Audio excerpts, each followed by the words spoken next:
lined up for consideration during this afternoon sitting. And we shall take a look at some of the priority business that as the House sits for this afternoon's sitting or plenary business, they shall be transacting. Now, pursuant to provisions of Standing Order 44, paragraph 2, part C, there are various statements or two statements that this afternoon have been lined up to be responded to. This is a statement that was sought by the Honorable Member for Garissa County, Honorable Omolher Harun. A request for statement that was forwarded to the Departmental Committee on Administration and Internal Security that is under is chaired by the Honorable Member Gabriel Tongoyo. And this request for the statement regarded the insecurity in Kambi Samaki Town, Garissa County. This afternoon, this particular statement will be responded to, or the Honorable Member for Garissa County, Honorable Omolher Harun, will be receiving a response to this particular statement that he had sought a response to. Also, the Departmental Committee on Administration and Internal Security shall also give a response to the request that was sought by the Honorable Member for Kilgoris, Honorable Julius Sonkuli, and this also regarded insecurity issues. This was in Angata, Barikoi, in Kilgoris constituencies. This is as provided for in the House Standing Orders, number 44, paragraph 2, part C. This afternoon also, as the House convenes for the plenary sitting, the members are set to consider a motion. This motion regards the consideration of a petition on the management of the hemophilia and other bleeding disorders. A motion that was already considered on the floor of the House, that was during the afternoon, the Tuesday afternoon sitting. Debate on it was done. The Departmental Committee on Health is seeking to have the House adopt their report. And this afternoon, or rather this regards the management of hemophilia and other bleeding disorders among patients and children in the country. So after that particular debate during the Tuesday afternoon sitting, the question will be put this afternoon for this particular report to be adopted as recommended by the Committee on Health. This afternoon also, there are bills that are lined up for consideration at the second reading stage, meaning that a debate on them shall be kicking off. One of the bills is the County Assembly Services Amendment Bill, a bill originating from the Senate, Bill number 34 of 2023. And it is a bill that is lined up for consideration or for debate on it to begin. A bill that is co-sponsored by the Chairperson Departmental Committee on Labour. However, we can see that the Speaker of the National Assembly, Honorable Dr. Moses Masika Wetangula, has already made his way into the House to preside over this afternoon sitting. You will allow me to hand you over to these proceedings brought to you live by the PBU in partnership with KBC. Good afternoon. Waheshimiwa, tuombe. Ewe Mwenyezi Mungu, ambaye kwa hekima na wema wako umetoa nyadhifa za viongozi na mabunge kwa ustawi wa jamii na utawala wa haki wa wanadamu, tukusihi utazame kwa neema nyingi sisi watumishi wako ambao umeridhika kutuita tutekeleze shughuli muhimu za jamhuri yetu. Tukuomba uteremshie baraka zako sisi tuliokutanika hapa, na utujalie tuyatende na kufikiria mambo yote yatakayofikishwa mbele yetu kwa njia ya haki na uaminifu, ili utukufu na sifa zako ziendelezwe, na ili kustawisha amani, ufanisi na heri ya nchi yetu na wale ambao haja zao umezikabidhi mikononi mwetu. Amen.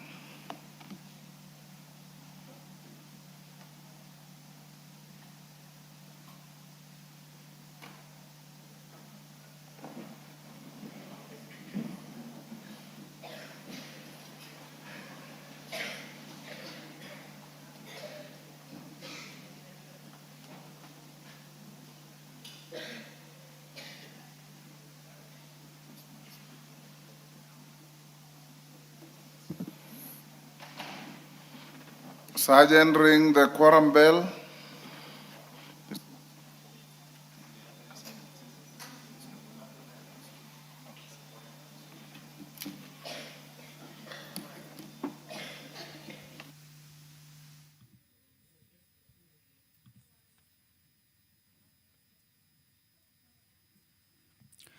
So as we wait for the quorum to be attained, let's continue to take a look at the priority business, or some of the priority business that the members of the National Assembly this afternoon, as they sit for this plenary sitting, shall be considering. The County Assembly Services Amendment Bill, originating from the Senate and co-sponsored by the Chairperson, Departmental Committee on Labour, is lined up for consideration at the second reading stage, meaning that debate on it is, or rather will be taking place at this particular stage.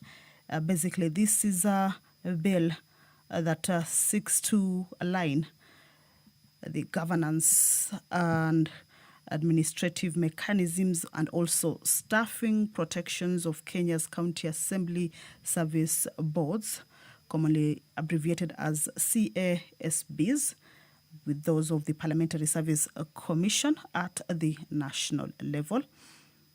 And it also seeks to fix key gaps in the Principal County Assembly Services Act number 24 of 2017, particularly around statutory procedures for suspensions, board member removals, as well as secondment rights.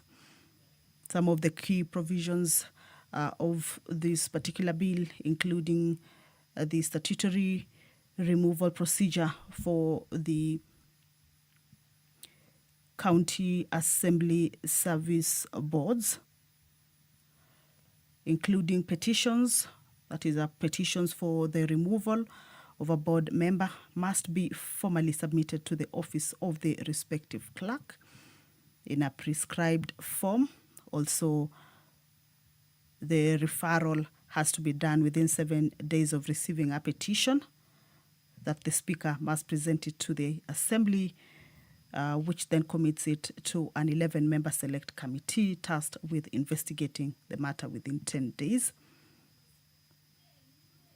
This also offers a fair hearing, that the affected member maintains the right to appear before the select committee and be represented by an advocate. If allegations are unsubstantiated, proceedings are immediately terminated.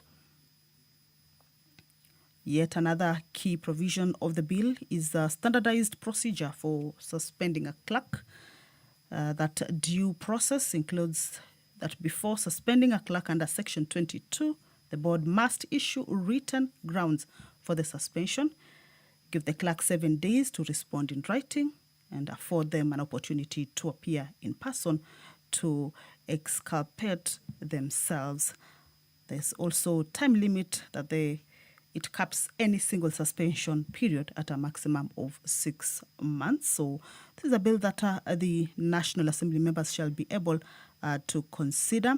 If there are any amendments that they might deem fit to propose, they shall also be doing that, and then also consider the bill at the committee of the whole house before it moves into the next stage.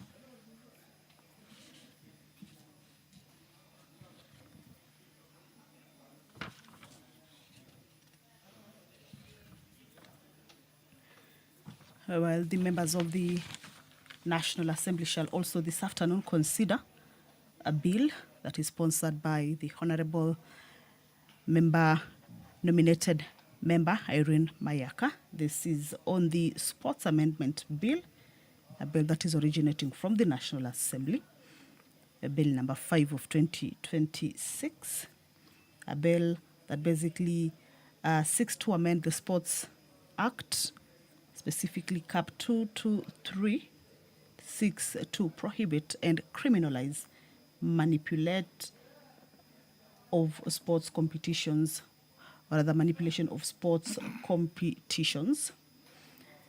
In this particular bill, there are amendments, including of Section 58 of the Act, to include appeals from Sports Kenya dealing with the manipulation of a sports competition in the jurisdiction of the Sports Tribunal. Also amending Section 4 of the Act to provide for investigation procedure and timelines as a function of the Sports Kenya. This particular bill also, or the amendments to the Act in this particular bill also introduces a new section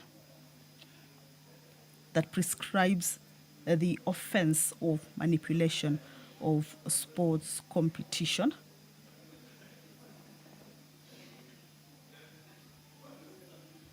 So it is a very short bill, just about 5 clauses, and therefore it's part of the priority business that has been lined up for consideration this afternoon as the House sits for the plenary sitting this afternoon, the 29th day of July, the year 2020. Chief Konga, can you be the whip?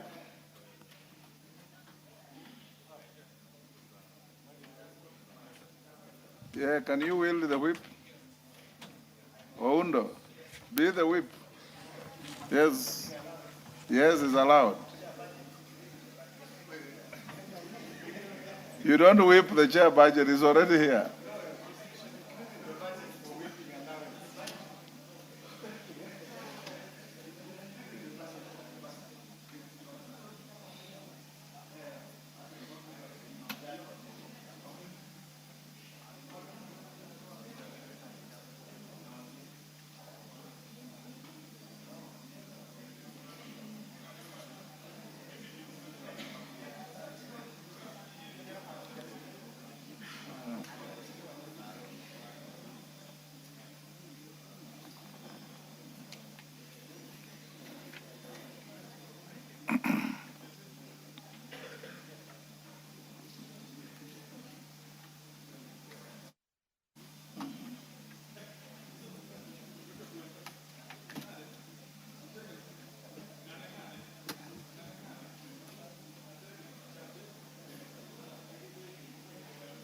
Related meetings. This is a motion that will be moved by the leader of the delegation that visited or attended that particular 151st Assembly of the IPU.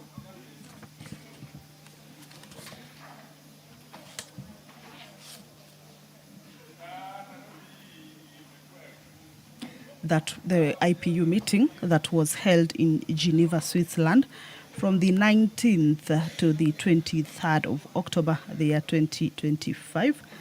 And this is a report that was laid on the table of the House on Wednesday, the 11th of March, the year 2026.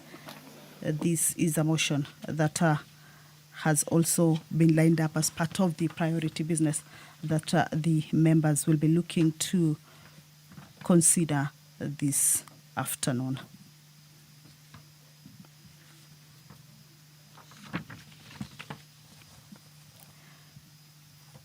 Another motion by the chairperson, Committee on Implementation, is also lined up for consideration. This regards, it's a second report basically on the status of reports on petitions and resolutions that the House passed, or the committee passed, the House passed and was laid on the table of the House on Thursday, the 26th of October, the year 2023. This is a report on the status of reports on petitions and resolutions that are passed by the House. So this particular business is coming up for consideration this afternoon.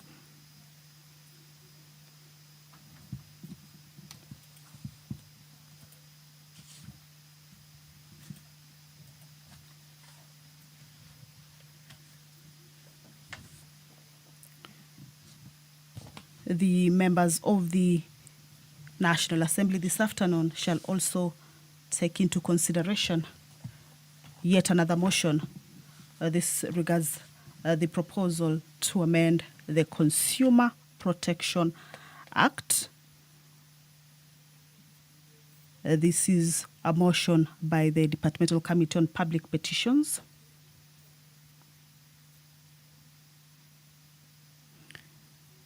And the committee is proposing that that particular report be adopted regarding the proposal to amend the Consumer Protection Act to provide for the in duplum rule that was laid on the table of the House on Wednesday, the 1st of April, the year 2026. Earlier on, I had indicated to you that there are a few bills that have been lined up for consideration at the second reading stage. That means that they are due for debate, that they have gone through public participation and have been brought before the floor of the House for them to undergo debate, for members to ventilate on the contents.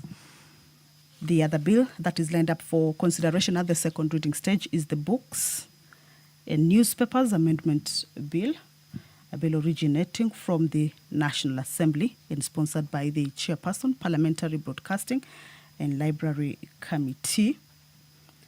This particular bill basically seeks to amend the Books and Newspaper Act, specifically Cap 111, in order to require the deposit of published works in the Library of Parliament.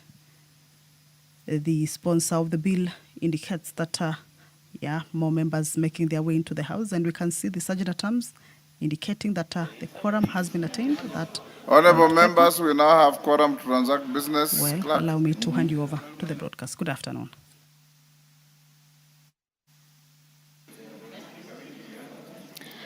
Order number 1, administration of oath. Order number 2, communication from the chair.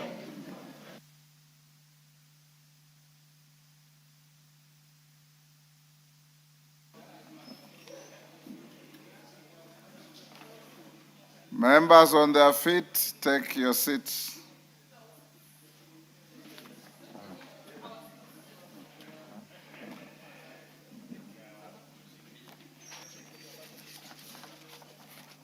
DK, take the nearest seat.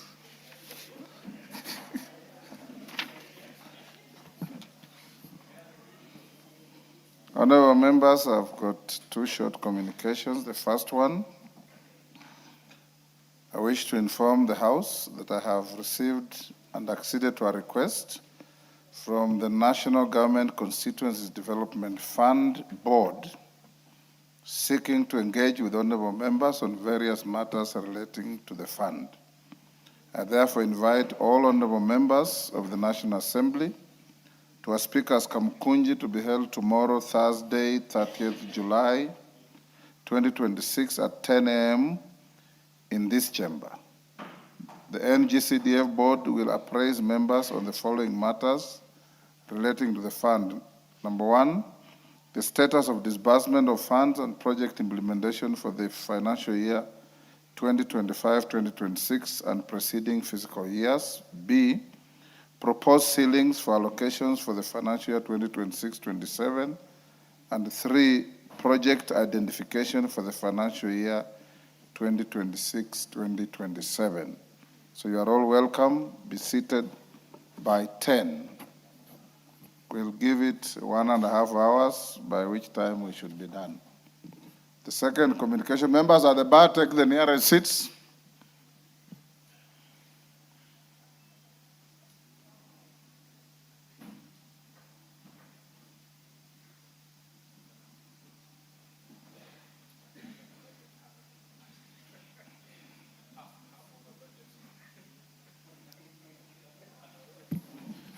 Honorable members, the second communication is on the appointment of Major Retired Bernard Muhindi Masinde as the 8th Chief Sergeant at Arms of the National Assembly.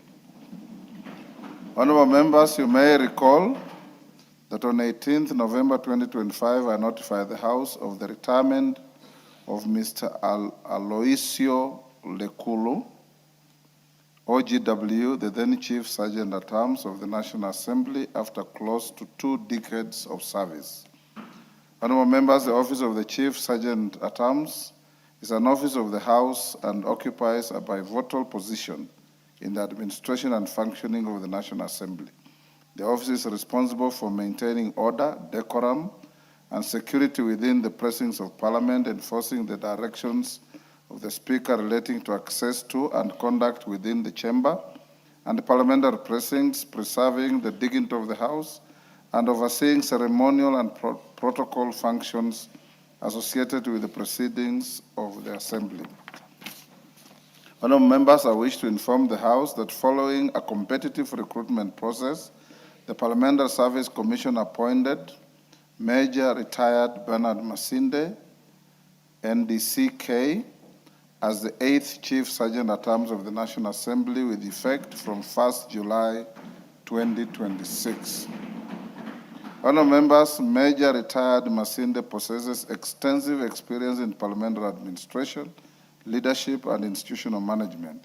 He is a strategic security and investigations professional with over 25 years of progressive leadership experience, spanning military command, national security operations, investigations, compliance, enforcement, and institutional governance.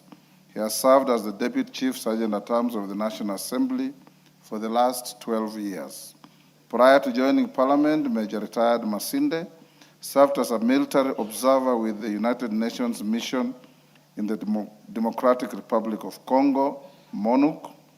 In this capacity, he demonstrated exemplary distinction while deepening his expertise in multinational coordination, intelligence sharing, and investigative oversight. Honourable members, alongside the retired Masinde, the Parliamentary Service Commission also appointed Mr. Nicholas Emejen to the position of Director for Audit, Appropriations, and General Purposes Committee, and Mr. Stephen Mutungi as the Director of Hansard and Audio Services. On my behalf, and on behalf of the House and the Parliamentary Service Commission, I congratulate them for their appointment and extend to them our best wishes as they assume their new responsibilities. I'm confident that they will serve the National Assembly with professionalism, impartiality, and dedication while upholding the traditions, dignity, and values of Parliament. I thank you. While still on my feet, let me acknowledge in the public gallery, Sekenani School from Narok West, Narok, Webuye SCK School from Webuye East, Bungoma. In the Speaker's Gallery, God Siboche Secondary School from Muriri, Migori. Ndindune Secondary School from Mara, Tharaka Nithi. Karumu Primary School from Kandara, Muranga, and Ikawa School from Chuka, Ingamangombe from Chuka. On my behalf and on behalf of the House, we welcome the students, their teachers, and those accompanying them to the House of Parliament. Next. Order number 3, messages. Order number 4, petitions. Order number 5, papers. No, not yet. Majority Leader.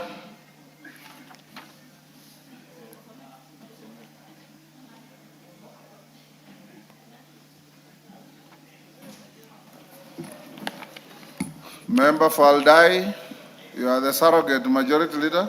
It looks like, thank you. Go ahead. Honorable Speaker, I beg to lay the following papers on the table of the House today, Wednesday, 29 July 2026. First is report on the Auditor General and financial statements for the year ended 30th June 2025, and the certificates therein in respect of the following.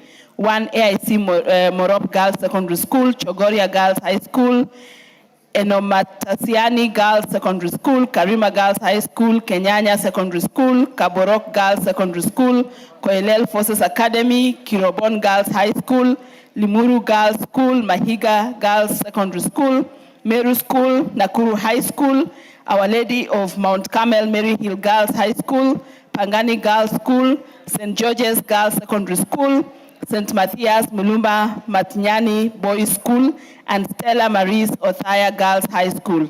Secondly, reports of the Auditor General and financial statements for the years ended 30th June 2024 and 30th June 2025, and the certificates therein in respect of the following. One is Bavuni Secondary School, Gede Secondary School, JG Kirieini Secondary School, Kenyatta High School in Mahiga, Kiriti Girls Secondary School, Lady of Fatima Chinga Girls Secondary School, Marafa Boys Secondary School, Masosa Mixed Secondary School, Isinya Boys Secondary School, and St. John's Girls Secondary School in Kilifi County. And finally, reports of the Auditor General and financial statements for the year ended 30th June 2023, 30th June 2024, and 30th June 2025, and the certificates therein in respect of the following. One, Kitwe Girls Secondary School, Kiari Secondary School, Kirangari Boys Secondary School, Mbakalo Friends Secondary School,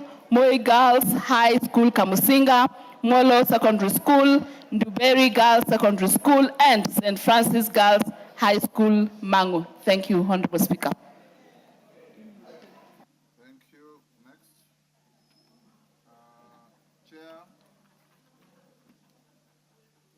Chair Budget and Appropriations, Honorable Atandi. Thank you, Honorable Speaker. Honorable Speaker, I beg to lay the following paper on the table of the House today, Wednesday, 29th July 2026. Report of the Budget and Appropriations Committee on its consideration of the County Government's Additional Allocation Bill, Senate Bill number 8 of 2026. Thank you. Next. Order number 6, notices of motion.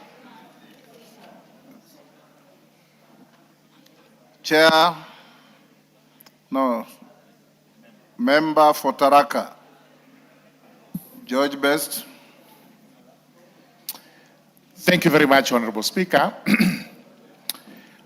Honorable Speaker, I wish to give notice of the following motion on the establishment of a policy on the recruitment and remuneration of community health promoters on a permanent and pensionable basis. That aware that the community health promoters, who are popularly known as CHPs, play an integral role in the delivery of primary health care at the community level by providing basic health services, including health promotion and education, disease prevention and early detection, support for maternal and child health interventions, and community mobilization. Further aware that community health promoters serve as the first point of contact between households and the formal health system, concerned that despite their important contribution to the realization of the universal health coverage and the attainment of the highest attainable standard of health under Article 43(1) of the Constitution, community health promoters continue to discharge these critical duties with inadequate facilitation and insufficient remuneration. Acknowledging that proper facilitation, motivation, and fair remuneration of community health promoters would enhance service delivery, strengthen preventive health care, and reduce pressure on health facilities.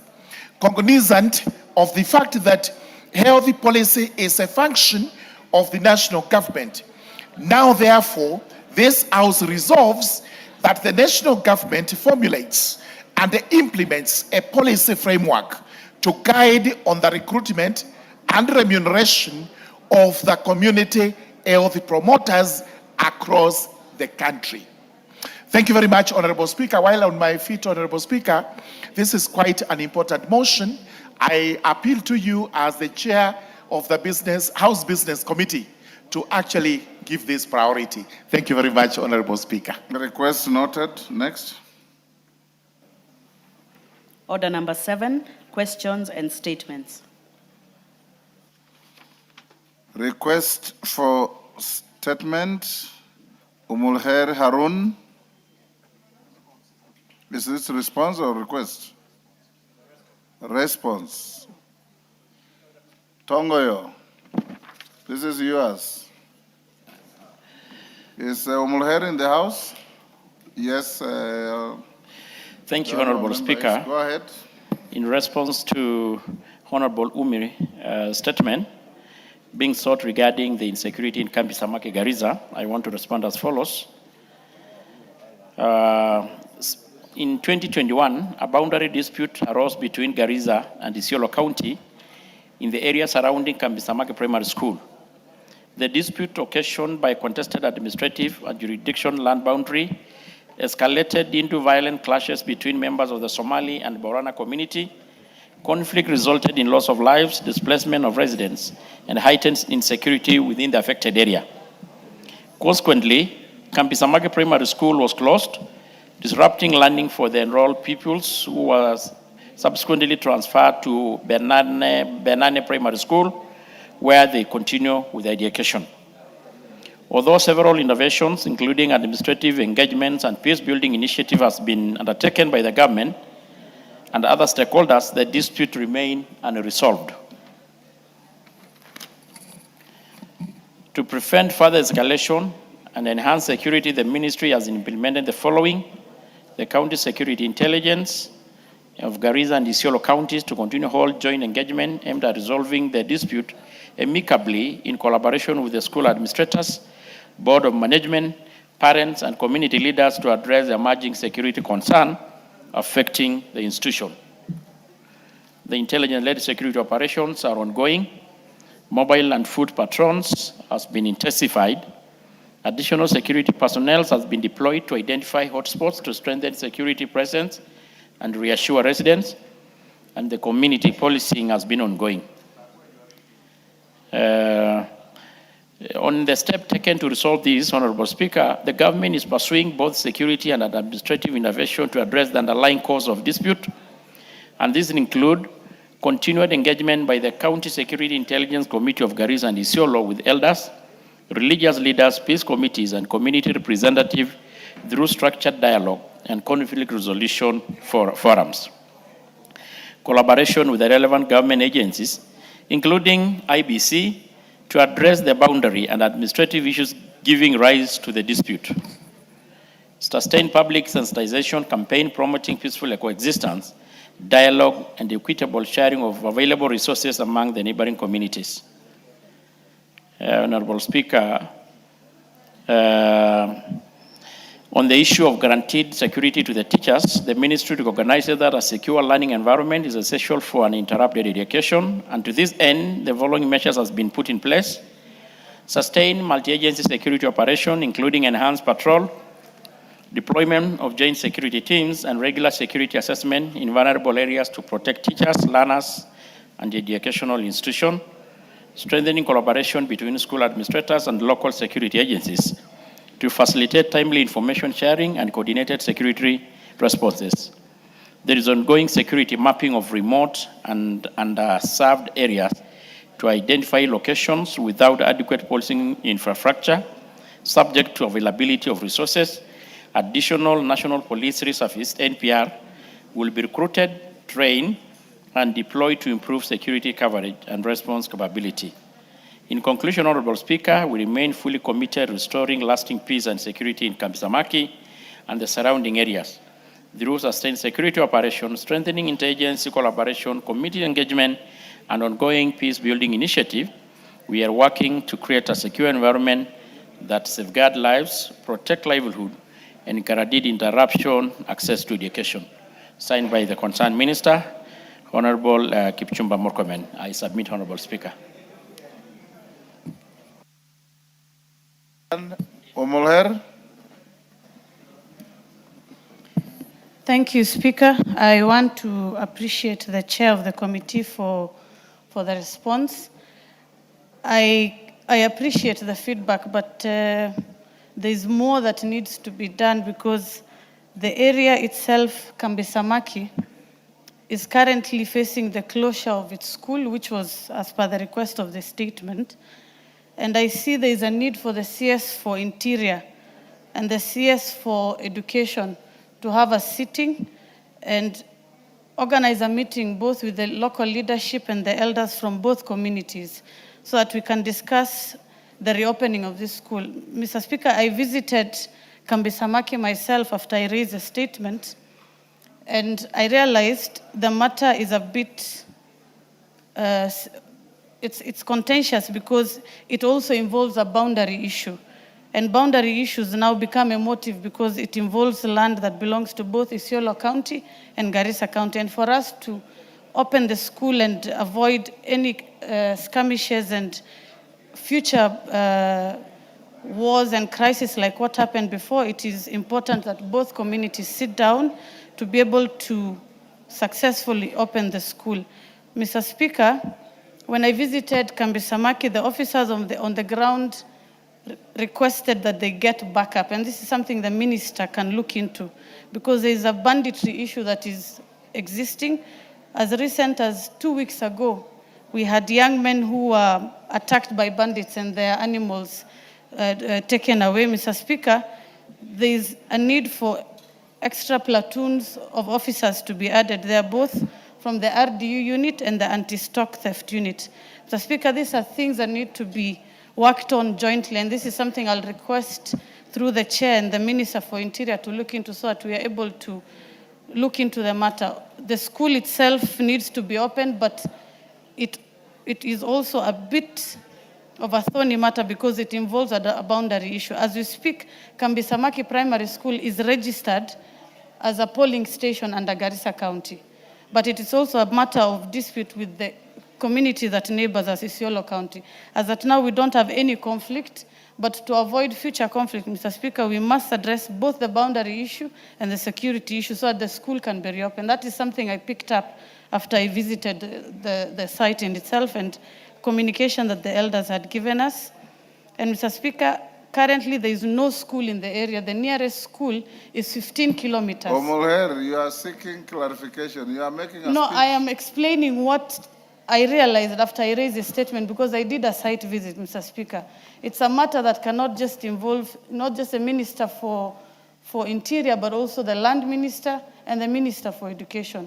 If we look into this from a security issue, Mr. Speaker, it will open a lot of Pandora boxes, and we don't want what happened in 2021 to recur again. And for us to do that, we must address the needful.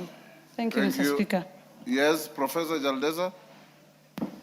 Thank you, Mr. Speaker, sir. I need to appeal to our brothers and sisters from Northeastern to avoid encroaching on Eastern Province. Because almost all the time, they encroach into other people's region, they cause conflict, and when things happen, they're the first one to make noise and rise and make noise.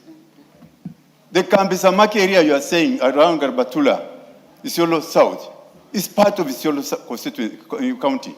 Why do people from Garissa want to invade Isiolo? Order, Professor. You are totally out of order. You are totally out of order. You are members of the National Assembly of Kenya, and you can raise a question in relation to any part of this country. The only caution I give is, if you have an issue you want to raise in the House, falling within the fiscal jurisdiction of a colleague, courtesy requires that you inform them. But nothing stops the nominated MP from asking anything about Kambisamaki, whether in Isiolo or not. Tongoyo? Thank you, Honorable Speaker. In our own admission of the concerned member, she had admitted that this is a situation that goes beyond the mandate of Interior to include the Ministry of Education, Ministry of Lands, and even perhaps IBC. So, I wanted to have your attention, Speaker. But this is, Honorable Speaker, I think it needed more intervention, intergovernmental or interministerial approach, because the underlying cause of this is a boundary dispute, which is largely to do with the IBC, Ministry of Lands. So, Honorable Speaker, and the part of Interior, I think on the intervention being put in place to address the security issue, not just on Kambi Samaki, but largely in Garissa. We know the situation is fluid, and the rest of the northern part of the country. The ministry is doing anything possible. But Honorable Speaker, because I think you submitted the interruption, this is something that needs more beyond the scope of Ministry of Interior. It's a cutting cross issue. We need the Ministry of Education, IBC, lands. So maybe you need your indulgence, Honorable Speaker, on the best approach to this.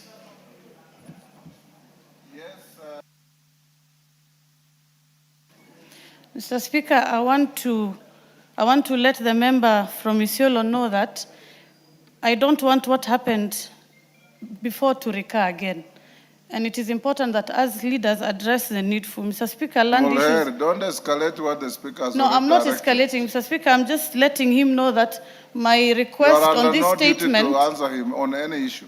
my request was to address the gaps in education that have come out after that incident happened 7 years ago, Mr. Speaker. So it is as simple as either deciding to open a new school somewhere else or reopen that school so that the children from both counties can benefit. It's not a land issue. You are perfectly in order. And the protesting member is not even from Isiolo. He is from Marsabit. Yes. Next is Julia Sunguli in the house. Yes, Tongo, can you respond to Julia Sunguli's request? Thank you, Honorable Speaker. It was a little bit discussion with a member from Garissa, Major. Honorable Speaker, in regards to the issue of Honorable Sunguli, in a matter concerning security at Tangata Barikoi, Kilgoris, the Member of Parliament in particular wanted to know the circumstances surrounding the livestock theft incident, the death of the anti-stock theft unit officer. May his soul rest in eternal peace, and measures taken to investigate the case and apprehend the suspect. Yes, Baba. The reason for alleged confiscation of livestock belonging to the members of the local community, and an indication on when the livestock will be returned to the innocent residents, and the measures being taken to ensure protection of residents, restoration of law and order, and prevention of further violation of human rights in Nangata Barikoi. Honorable Speaker, I want to respond as follows. On the 19th June, a known number of livestock was stolen from the Kuria community at Kuitembe area, Kuria West Sub-County within the Migori County. A contingent of police officers drawn from the Angata Barikoi Police Station, Angata ASTU, responded promptly with the aim of recovering the livestock and apprehending the perpetrators. The officers encountered about 40 suspected cattle rustlers armed with automatic rifles and Keturo area, Ngedale location. A fierce exchange of gunfire ensued between the two parties. During the confrontation, a police officer, number 114287 APC Joseph Owino, attached to Angata Barikoi ASTU, sustained a gunshot wound on his back near his hip joint. The officer was evacuated from the scene and rushed to Angata Barikoi Health Center, where he was pronounced dead on arrival. His body was moved to Transmara West mortuary for preservation, pending postmortem examination, and the incident was booked at Angata Barikoi Police Station, via bin number 519 of 2026 at 19 hours. On the 20th June, 2026, the postmortem examination was conducted on the body of the deceased, and the pathologist formed the opinion that the cause of death was massive hemorrhage secondary to penetrating abdominal wound sustained from the back. An inquiry file was opened to establish the circumstances surrounding the shooting and subsequent death of the officer. On the second reason for alleged confiscation of the livestock, there is no record, Honorable Speaker, of any livestock having been recovered or confiscated by the police, and no livestock is being held at Angata Barikoi Police Station or by us to camp awaiting release to the members of the public. Meanwhile, effort to trace and recover the stolen livestock and apprehend the perpetrators remain ongoing. That was by the time of writing of this report. And the situation is calm, Honorable Speaker, I can confirm. I am from that area as well. Honorable Speaker, following the incident of the 24th, the Cabinet Secretary for Interior, accompanied by the Governor of Narok, and the elected leaders from the Transmara, to include the member who raised the question, and the area senator, and other leaders, engage members of the local community with the aim of promoting peace, coexistence, and de-escalating tension arising from the incident. The Cabinet Secretary directed that all civilians in possession of the legal firearms to surrender them. In addition, the following measures have been undertaken to restore normalcy and safeguard the resident. Security agencies have been intensifying foot and mobile patrol. There is intelligent gathering operation ongoing to deter criminal activities and to prevent further insecurity and facilitate the recovery of the stolen livestock. Engagement of the community leaders, elders, and stakeholders to promote peace and dialogue. And all security operations in Angadabarikoi are being undertaken in strict adherence to the Constitution of Kenya, the National Police Service Act, and applicable human rights standards. I submit, Honorable Speaker. Yes, Julius Sunguli.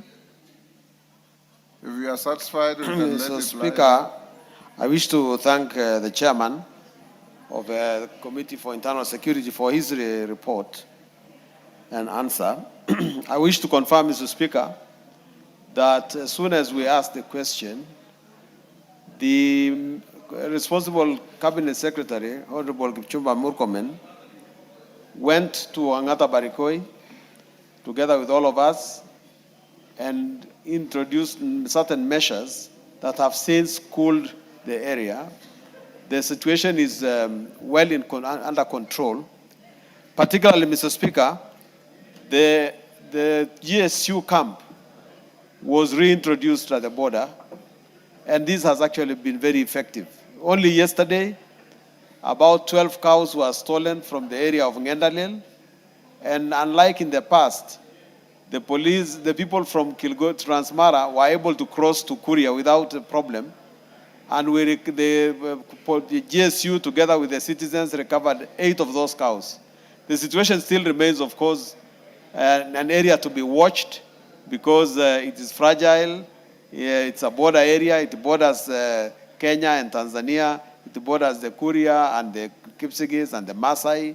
It's a trigonometrical area that requires constant management. But I'm grateful that the minister has been able to do that, and I wish and I think that the chairman has given a satisfactory answer. Thank you. We leave it lie there. Taitumu. Honorable Mwalimu Taitumu. Thank you, Mr. Speaker.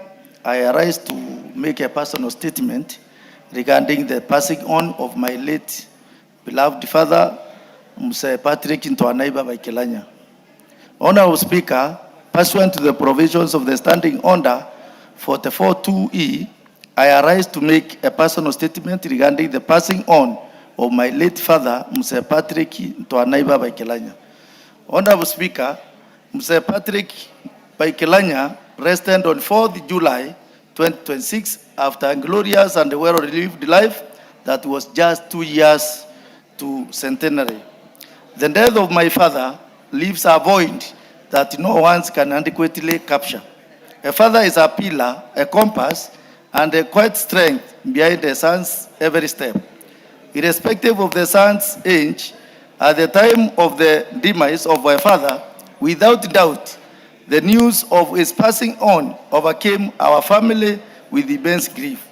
To us, it was an end of an era, yet the messages of condolences that poured from every corner of this country, led by His Excellency the President, Dr. William Ruto, CNGH, the Deputy President, His Excellency Professor Kithure Kindiki, NGH, the Speaker of this Honorable House, Right Honorable Dr. Moses Masika Wetangula, NGH MP, and various members of this Honorable House gave us the strength to accept the God's will and accord Mse a befitting send-off in honor of his life and legacy. Honorable Speaker, I wish to record my deepest gratitude to His Excellency the President, Dr. William Ruto, for his message of comfort the support extended to my family during this period of mourning.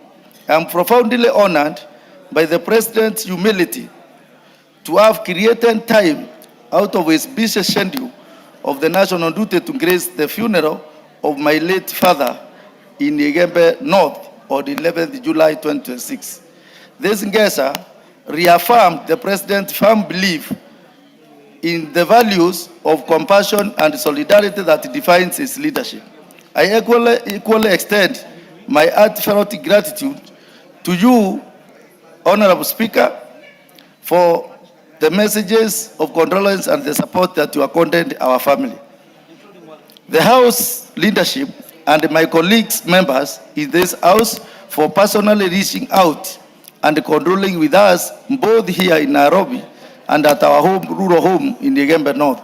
I am also grateful to the people of Igembe North, the community leaders, the church, the bonda operators, the traders, the farmers, and the youth who rallied around my family with the prayers, moral support, and material contributions to ensure my father was given a dignified send-off. To the Kilanjo who ministered to us and to the elders who guided the rites according to our customs, I say thank you and God bless you. On behalf of the family of the late Mr. Patrick Ntoanaiba Kilanya, I echo our deepest gratitude and pray that his soul finds eternal peace in heaven. I thank you, Honorable Speaker. Thank you, Honorable Taitumo. May Mze's soul rest in eternal peace, and may your family have peace at this time. Honorable members, I acknowledge in the Speaker's gallery Uhuru Estate School from Embakasi, West Nairobi, Kakawa Primary and Junior Schools from Mbere South, Embu,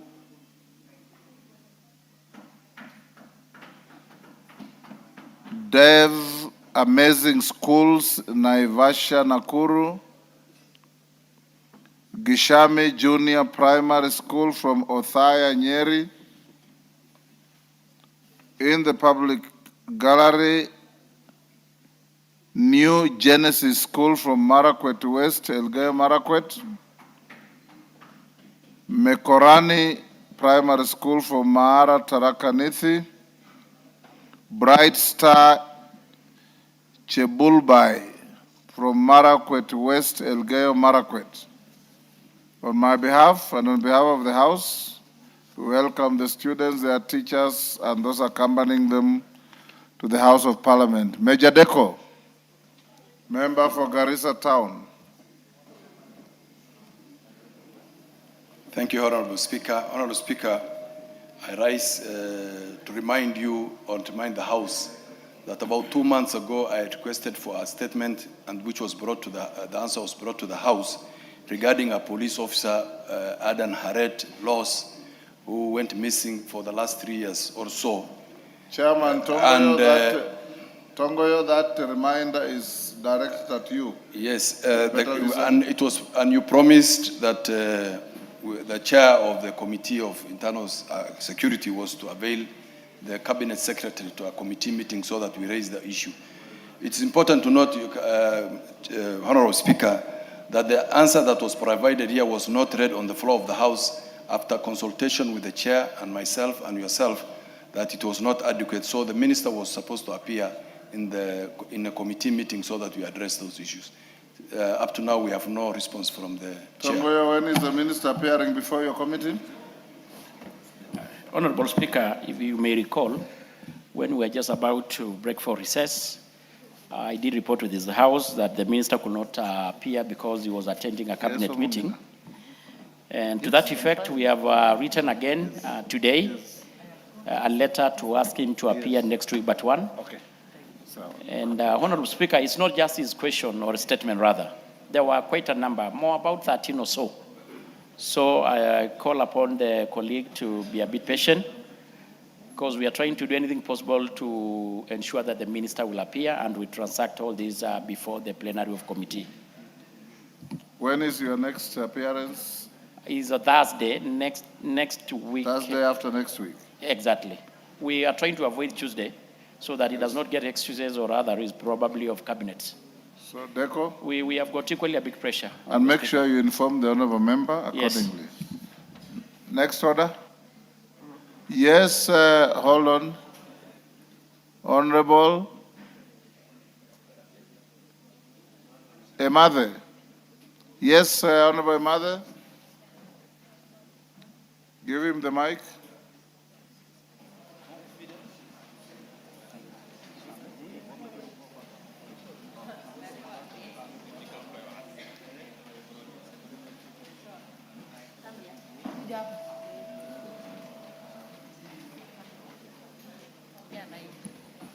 Honorable Speaker, I rise to remind that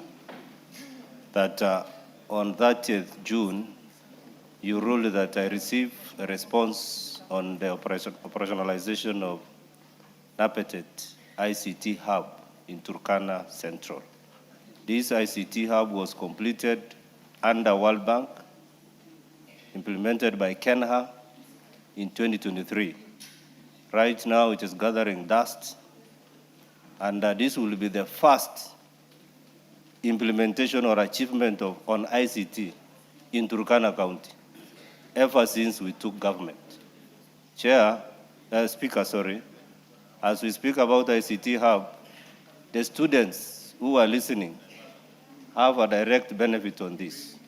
But in Turkana, there is nothing called ICT Hub anywhere in Turkana County. This will be the first. When can you respond?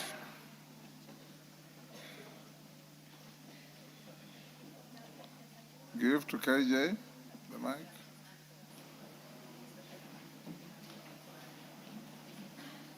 Mr. Speaker, you had already issued direction on this. Yes. And yes, the committee has burnt the midnight oil, and God willing, we shall be presenting this next week. Since Thursday, we shall be having a baraza, and the committee might not be able to process the feedback that we are getting from the ministry. And Mr. Speaker, it is only just a slight correction that in the whole plan of the digital superhighway, Turkana is one of the biggest beneficiaries with the connection of the fiber optic cable that connects our republic to the South Sudan Republic. And even more advancement has been made in such a way that we have taken cognizance of the border issues at the Elmi Triangle, which has allowed for us to have two cables, a Kenyan cable going up to where Kenya believes our border gets to, and also another cable, the one coming from South Sudan, proceeding to where Sudan would want to contest the borders to. So, Honorable Speaker, it is a great question that the Honorable Member brought to the House, and it impacts on very many other members. And so we shall be presenting a very comprehensive response, God willing, this coming week. Thank you very much, Mr. Speaker. Yes, thank you, KJ. Next order. Order number 8, motion, consideration of a petition on the management of hemophilia and other bleeding disorders. Okay. Question to be put. Members on their feet, take your seats. CPA, take your seats.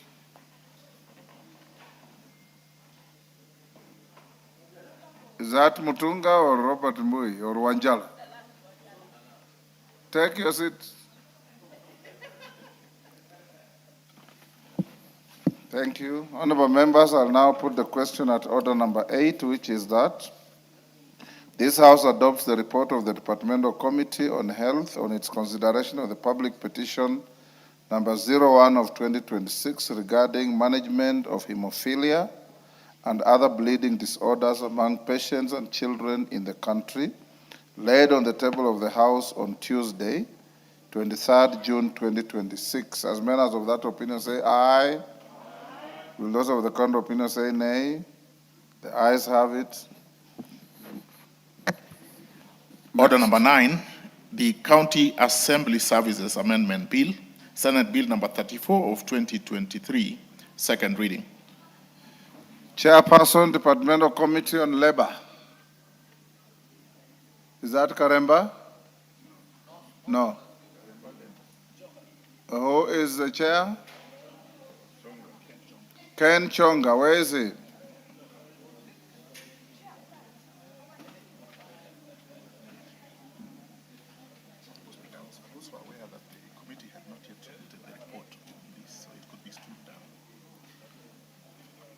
Okay, we'll stand it down for now. Go to order number 10. Order number 10, motion, report of the Kenya delegation to the 151st Assembly of the Interparliamentary Union, IPU, and related meetings. Who was the chair of the delegation to IPU in this regard?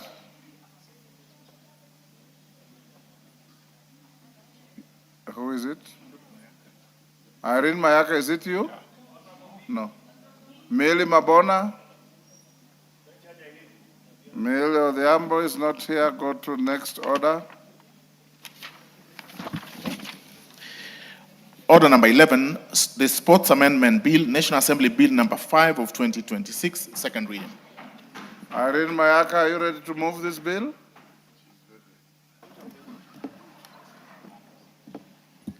Thank you, Honorable Speaker. Honorable Speaker, I beg to move that the Sports Amendment Bill number 5 of 2026 be read a second time. Honorable Speaker, this particular bill, the main objective of the bill is actually to criminalize sports and match manipulation and match fixing in the country of Kenya. And what we've done, Honorable Speaker, is within the Sports Amendment Bill, it is that we have amended a couple of clauses so that it is in line with actually what we intend to do. Honorable Speaker, just to mention the specific sections that have been amended, we are amending Section 2 so that we introduce the definition of sports management, manipulation. Section 3 of the bill, which also just gives the specifics in terms of what it is that we are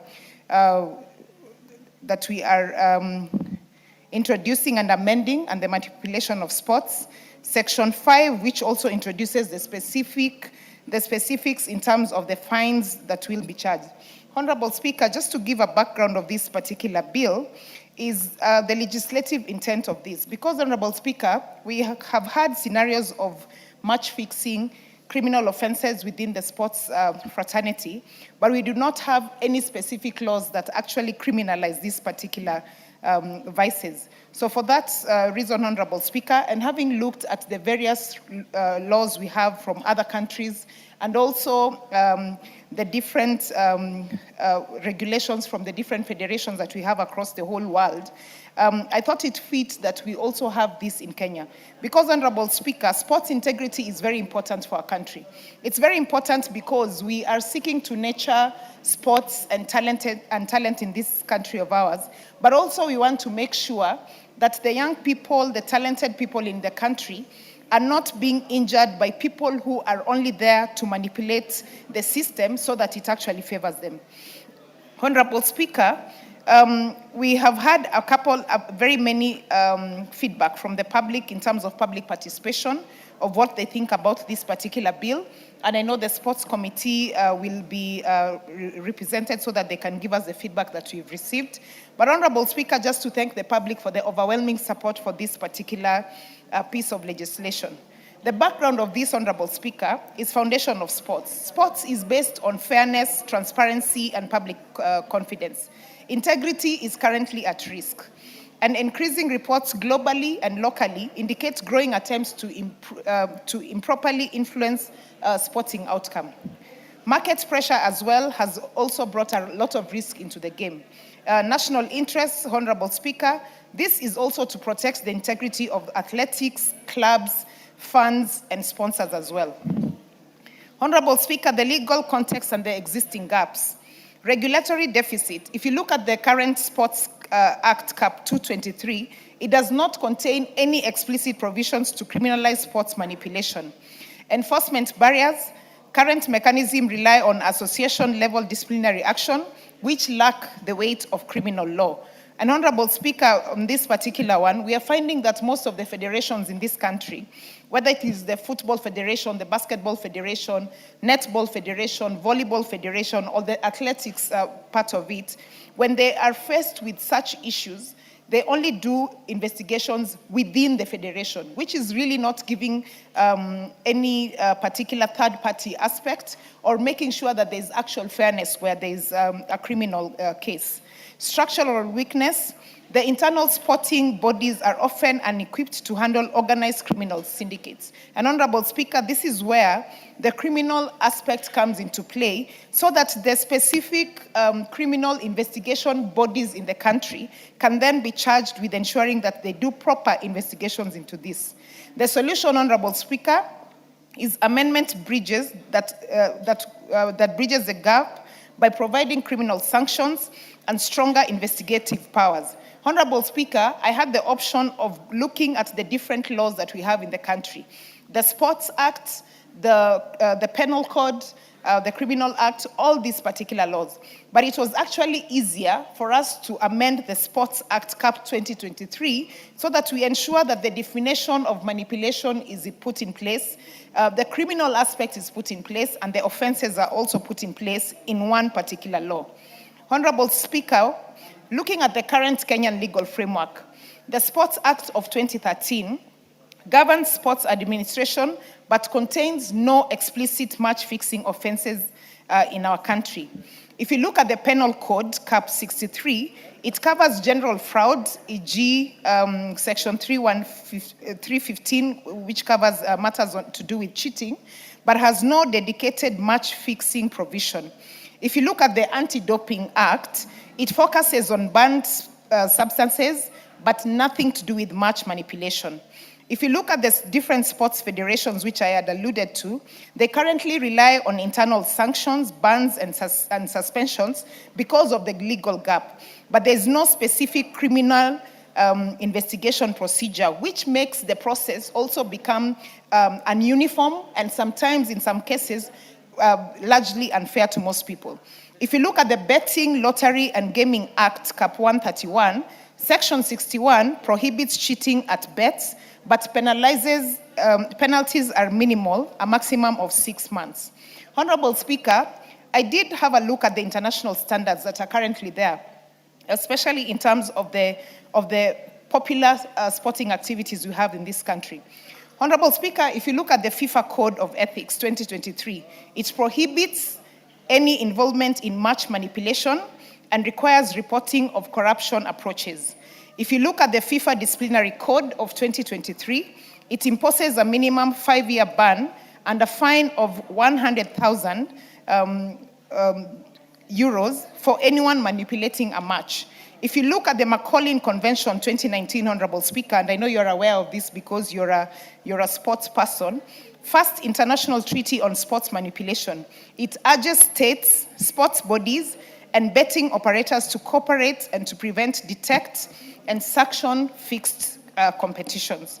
Honorable Speaker, a case study of some of the countries that do have the criminalizing of match-fixing laws in their countries, I give an example of Italy.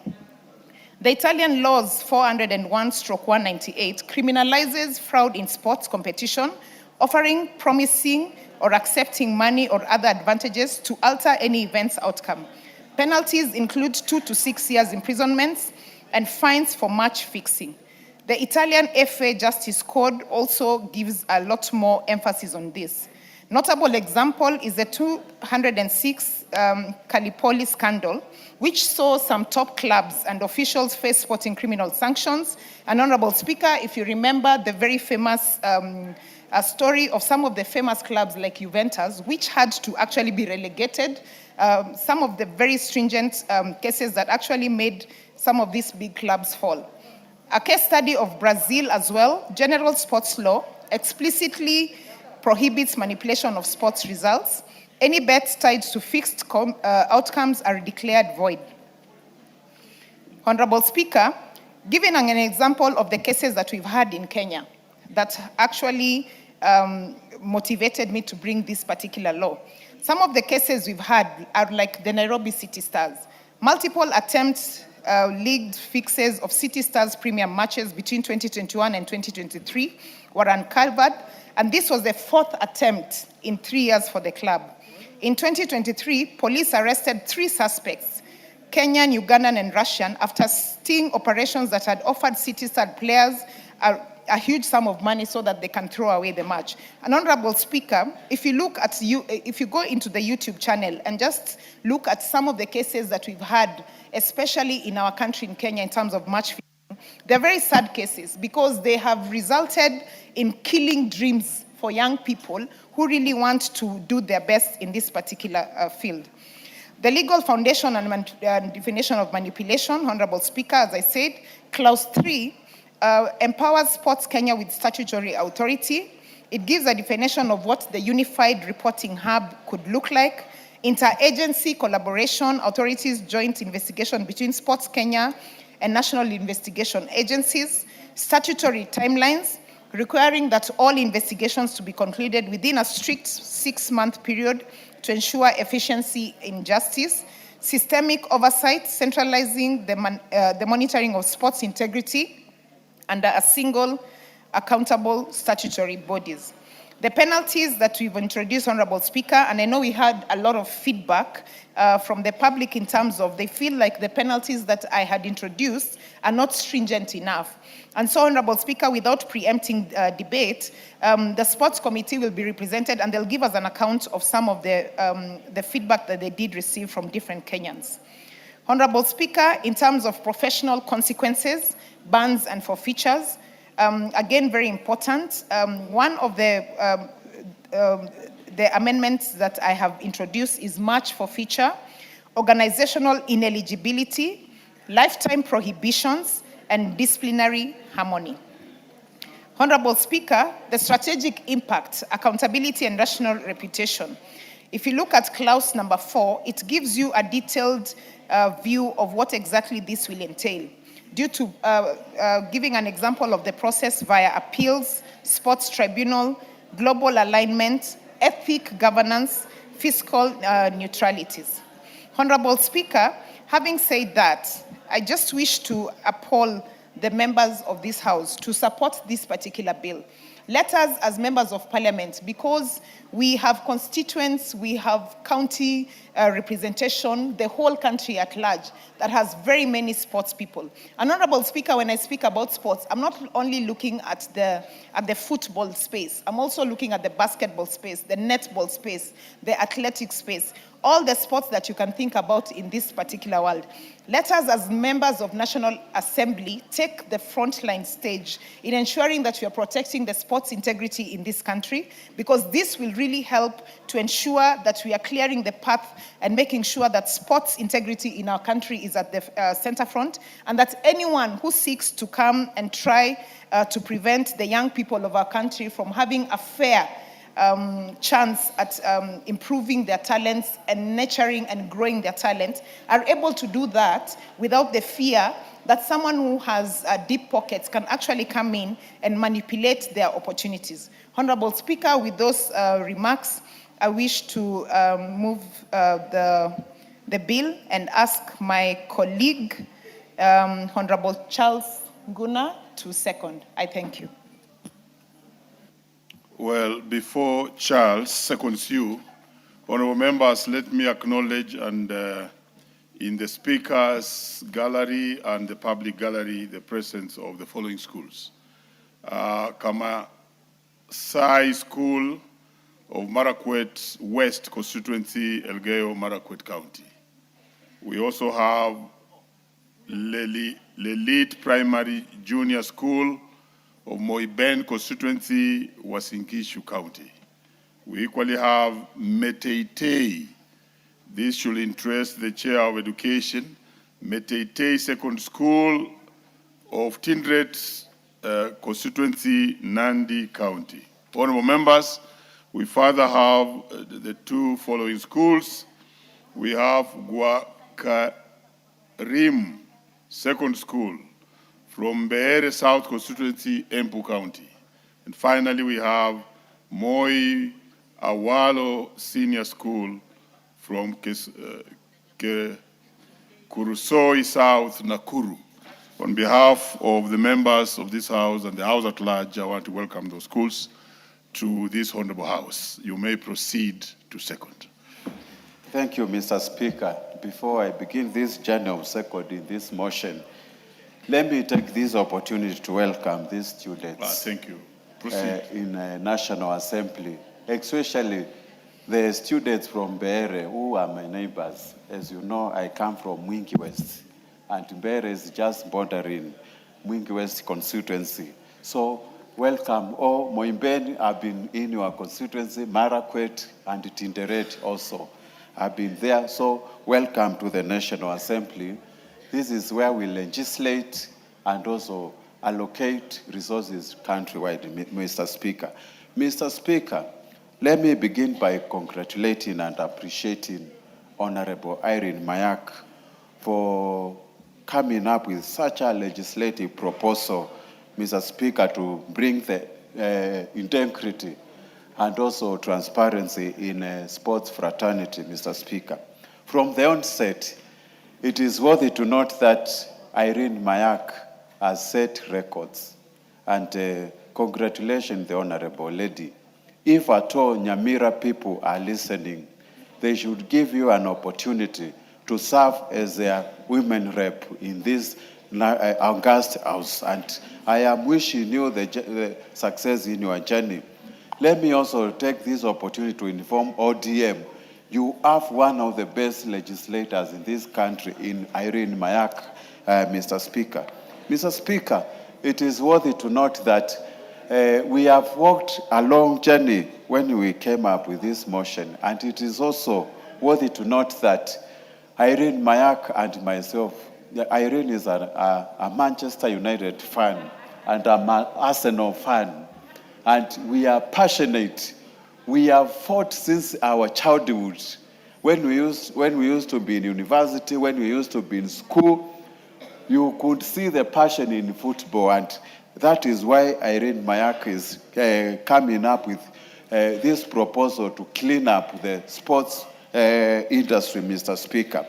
Mr. Speaker, the bill is essentially actually seeking to amend Sports Act, Cap 2022-23, by doing 4 specific things. Number 1, it is going to introduce by criminalizing offense for the manipulation of sports competition. Number 2, it is going to grant Sports Kenya the express mandate to receive reports and conduct investigation when it comes to issues of sports manipulation. And the other one, which is very important, it is going to establish strict 6-month timeline for the conclusion of investigation. As you are aware, most of the issues which have been taken to court, Mr. Speaker, they might end up taking over years, but this one, it is strictly specifying the number of, the timeline you can actually do an investigation and do everything, Mr. Speaker. The 4th issue, it is going to provide for severe penalties, including the imprisonments, fines, and forfeiture of the gains, Mr. Speaker. Mr. Speaker, athletes and clubs, even fans and sponsors, always advocate for fairness and transparency as far as competitions are concerned. And this bill, Mr. Speaker, we noted that there is existing gaps in the current legislation. When it came to the issues of regulatory deficit, the existing gap, this gap does not contain explicit provision to criminalize sports manipulation. That is why we want this bill to pass. Then, of course, the current mechanism relies on association level and disciplinary actions, which lacks the weight of criminal law, Mr. Speaker. And if you look at the current situation, of course, Sports Act 2013 governs sports administration, but does not explicitly explain the issues of match fixing offenses in our nation. Mr. Speaker, the penal code, which is Cap 63, covers general fraud like cheating, which is, but has no dedicated match fixing provision. And that is why we want some of these issues to be addressed in this bill. Mr. Speaker, we have been dealing with the issues of anti-doping, and it covers only bans. We have seen so many athletes being banned, but it does not actually explicitly explain issues of match manipulation, and that is why we want to come up with this. Mr. Speaker, the sports federations, which actually in Kenya we have around 40 now, currently rely on internal sanctions, but it lacks the legislative gaps there. And that is why we are seeking to align this legislative proposal with international standards. If you look at the FIFA regulation, the FIFA Code of Ethics, it prohibits any involvement in match manipulation and requires reporting of corrupt approaches. But here in Kenya, do we have it? That is why we want to align the proposal, the proposed amendments to this CAP 223 to align with the FIFA Codes of Conduct. Mr. Speaker, while Irene Mayak did so much research, she researched in Italy. She has also done in Brazil, which is the record time orders, 5 times World Cups.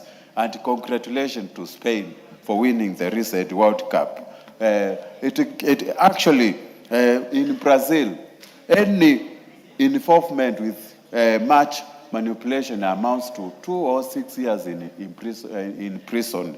But here in Kenya, we don't have. We are proposing anyone who is found of guilt of sports manipulation will face either 2 to 6 years of imprisonment or a fine of not more than 1 million shillings, Mr. Speaker. Some of these issues we have proposed here and legislative proposals align to other international standards. And Mr. Speaker, with those few remarks, I fully support this motion and urge members of this August House to please support it so that we can bring integrity in our sports fraternity. Thank you, Mr. Speaker. Very well seconded.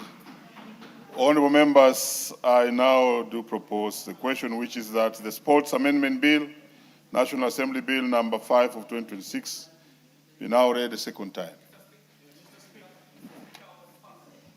Yes, Leader.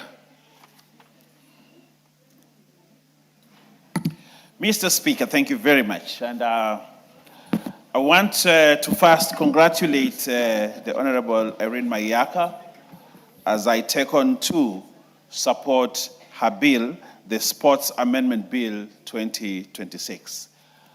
Honorable Speaker, this is a very fundamental piece of legislation in the sports fraternity.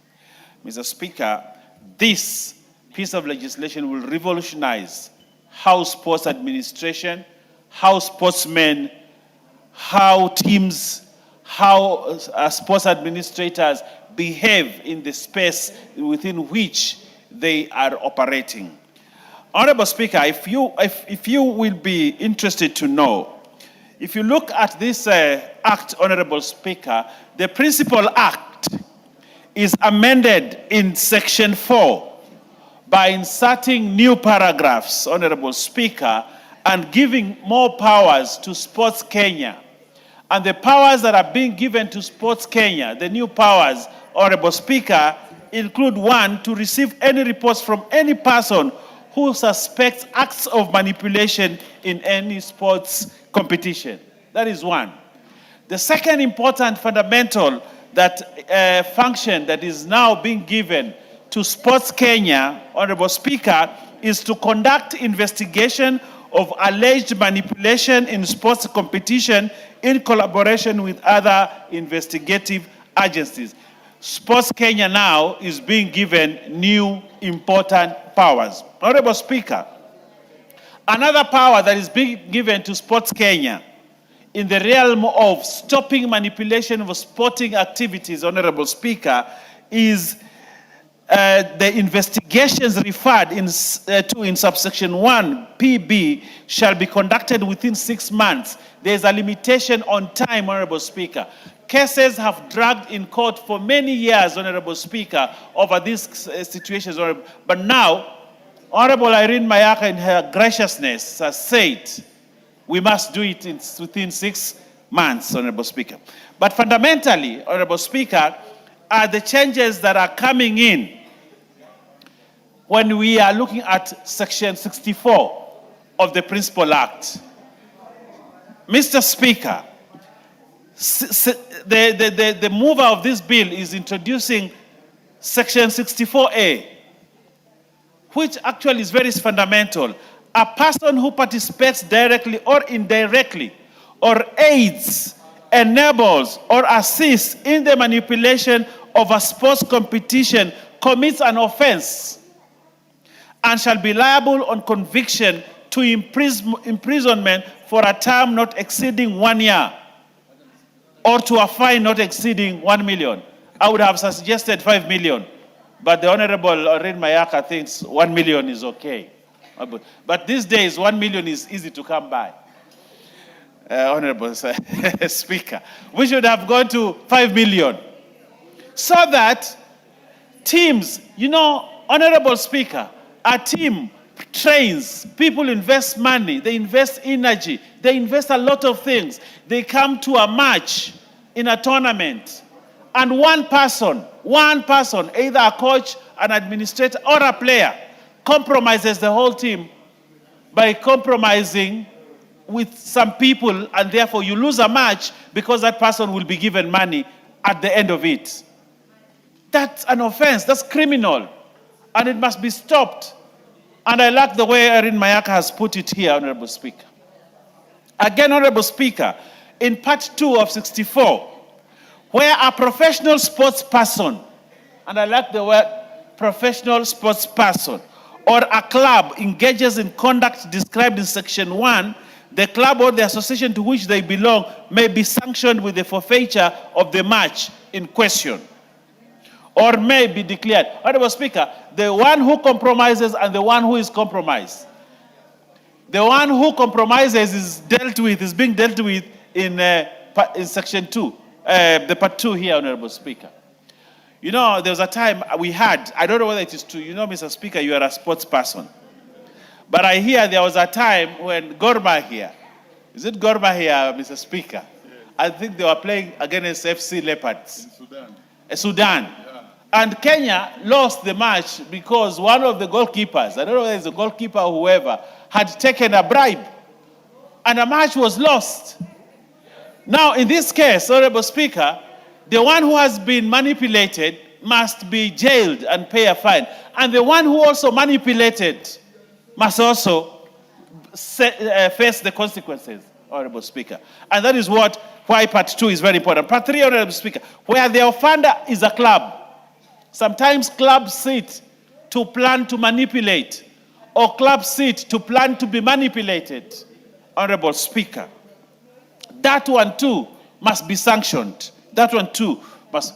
And where the offender gains any proceeds, and sometimes, my friend Oundo here, professor, who is a very able debater, and I hope the members of FUNYULA will re-elect him on a UDA ticket, Honorable Speaker, because where he's going to lose.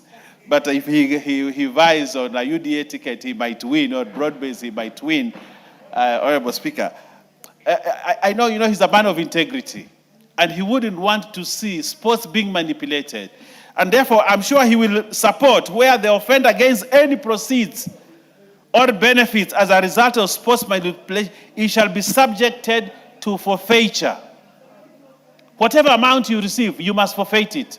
So that, because crime does not pay, we must make sure that sports manipulation, criminals and crimes never pay anyone. You must forfeit the funds and bring the money back, Honorable Speaker. These are fundamental changes, Honorable Speaker. And I want to thank the Honorable Irene Mayaka for bringing this bill. And you can say it makes sense.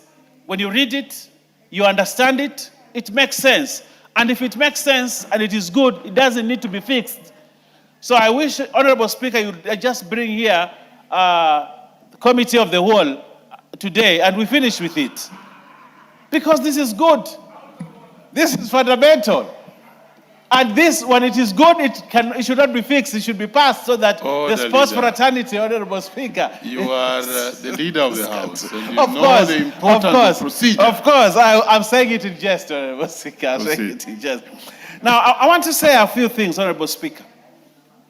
Competitions, and this is the anchor, competitions that we have in this country depend entirely on fairness, transparency, and public confidence.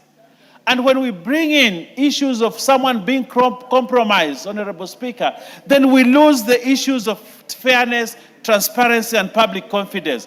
Those guys out there, the sports people in football, in basketball, in athletics, in any other kind of sport, Honorable Speaker, that allow themselves to be manipulated or to manipulate others are killing sports. The spirit of sports, the spirit of fairness, the spirit of transparency, the spirit of public confidence, Honorable Speaker, they kill it. And Honorable Speaker, the risk is that we are killing those young people that work so hard. We are killing their spirit. We are killing sportsmanship, Honorable Speaker, and this must be stopped. And I like that today the Honorable Irene Mayaka is putting the first roadblock towards ensuring that no one ever goes into that kind of realm, Honorable Speaker. So, Mr. Speaker, sometimes market pressures, right now with Sports Pesa, with all these new betting companies coming in, Honorable Speaker, they can actually easily manipulate young people that they may compromise a match or a game or a sport just because they want someone to win big in a betting event, Honorable Speaker. And this law actually comes at such a good time. Honorable Speaker, you know I'm on fire. And please don't switch on the microphone for me. So, Honorable Speaker, Leader, it is very... please wind up. It is very important, Honorable Speaker, that we bring integrity into sports. When we bring integrity in sports, Honorable Speaker, people will want to be in that space. They will compete fairly and we'll see talent. Actually, this bill speaks into talent. And talent is important. We must. Honorable Speaker, when I see a beautiful stadium, like the stadium called Telanta, or the Raila Odinga International Stadium, when I see that, Honorable, when I see the stadium that is being built in Kilifi, when I see this government investing in stadiums all over, including in Ukambani, where my friend, the almost ranking member, Macau, comes from. I see a stadium, the Ithokwe, it's called Ithokwe. What is the name of that stadium? When I see stadiums being built, I see this country is investing in sports. It is investing in talent. It is investing in young people. And because of that, we have to protect sportsmen, young sportsmen and young sports ladies, Honorable Speaker, out there to make sure that we bring integrity into sports and we allow people to thrive in sports. With those many remarks, Honorable Speaker, I support this bill and I want to thank and congratulate. You know, she's a first-time member of Parliament, but you have done well. Irene Mayaka, you've done extremely well. I have seen several bills that have come from you, and I think you are a blessing. And those that vote for you, I want to ask them, from the floor of this hallowed Parliament, vote for Irene Mayaka for whichever position she requests. We need her in this House. I thank you, Honorable Speaker. Very well. Before the next member speaks to this, allow me to acknowledge in the presence of the Speaker's Gallery and equally public gallery the following schools. We have Turisho Junior School from Narok West, Narok County. We also have Akiba School from Westlands constituency, Nairobi.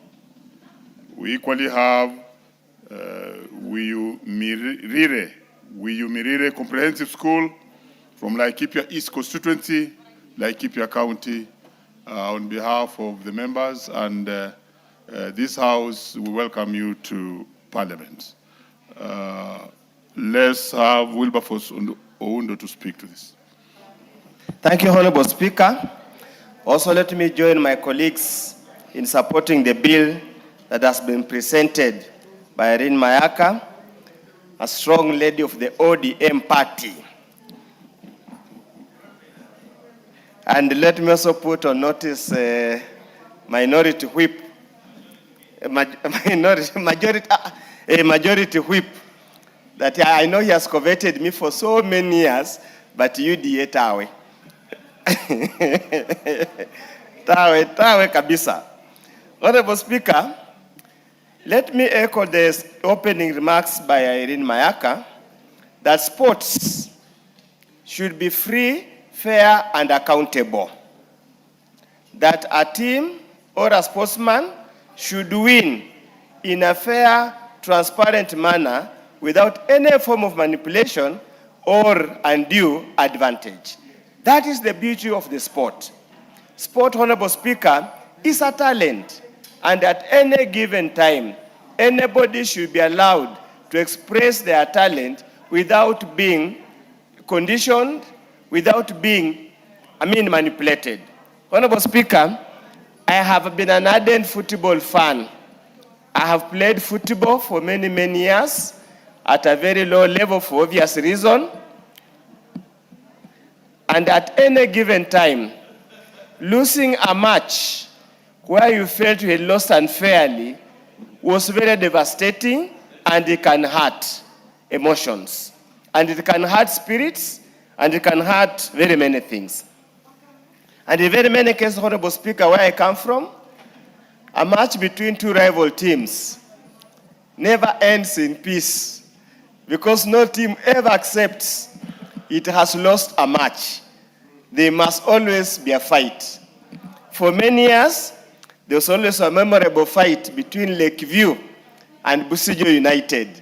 There was no way the match was going to end unless it has ended in a draw. So you can see how emotive, how emotionally charged can be a game of any forms of sports. Honorable Speaker, that's why I allowed the efforts by Honorable Irene Mayaka to bring into this parliament an attempt to criminalize match fixing, manipulation, to make it a criminal offense or a penal offense.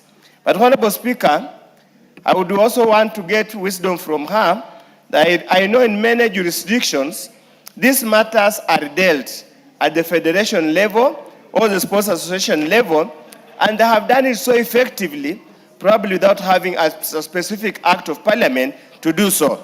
But I'll work with her wisdom, noting the weaknesses of many of our sports federations and our sports club in this country.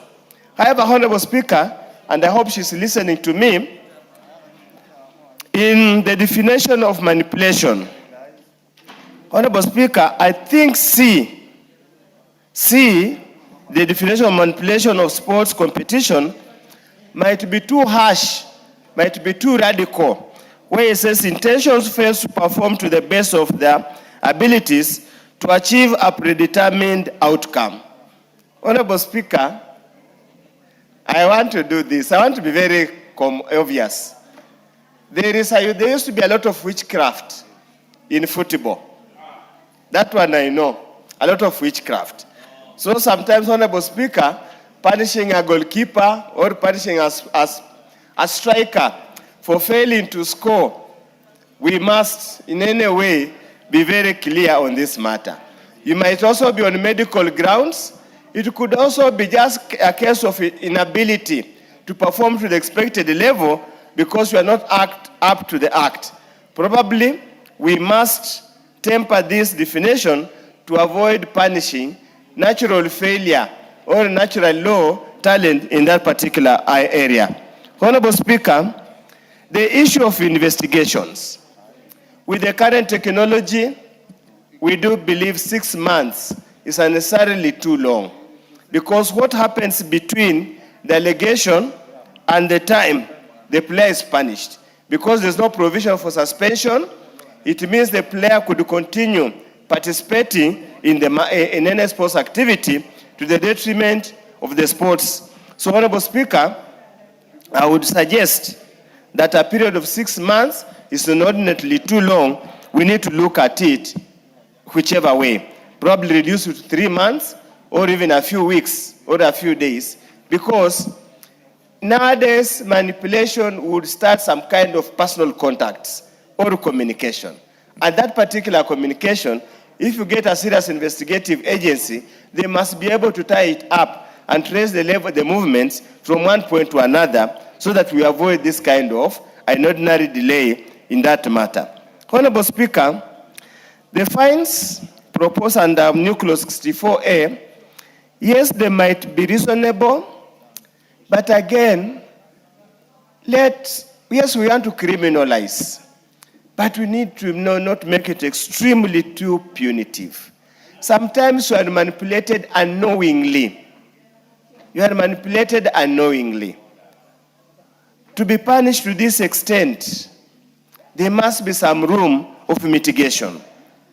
And Honorable Speaker, the Honorable Member for that, yes, what's your point of order? Yes, Jalam. Jalas, yes. Thank you, Mr. Speaker. I hear Dr. Oundo saying that the proposed fines are very lenient. They should be very punitive, because if you see what it takes for our sportsmen, the training, the vigorous nights that they go through. Mr. Speaker, you yourself, you are a sportsman, and I've seen you participate even in the Bunge FC. Can you imagine if you are going to a match after all this training, then it is a predetermined outcome, or you are part of a team that its members have decided how the match and the scores will be. It's almost like betting. It is almost like wasting people's time. You don't have to wake up, you don't have to train if people have already determined what the scores will be. I think these proposed fines are actually very okay. Very well, and Mr. Undo, you yourself, you are a sports person. I don't know, that's why you actually played football in low levels. Order. Honorable Speaker, let's be proportionate to the awards to the tournament. We used to run CDF tournaments where the awards was 100, 200. Punishing somebody who allegedly conspired to manipulate a game. You are asking him to pay 1 million, and probably what he took home, the award is only 100,000 for the winning team. That's why I'm saying we need to be proportionate. Speak to the matter. We shall have the third reading. Yes, we need to be proportionate. Proceed. I totally agree, Honorable Speaker, that whatever we establish that there was financial inducement, that must be forfeited. That must be forfeited to the state, because that is extremely unfair. But Honorable Speaker, for us even to start thinking of criminalizing, even putting into law, a matter of integrity goes to the depth, to the heart of the character of this society. Honorable Speaker, we have been conditioned to such an extent that winning seems to be everything. We have pushed our children, we have pushed everybody to an extent that failing to win becomes a source of humiliation.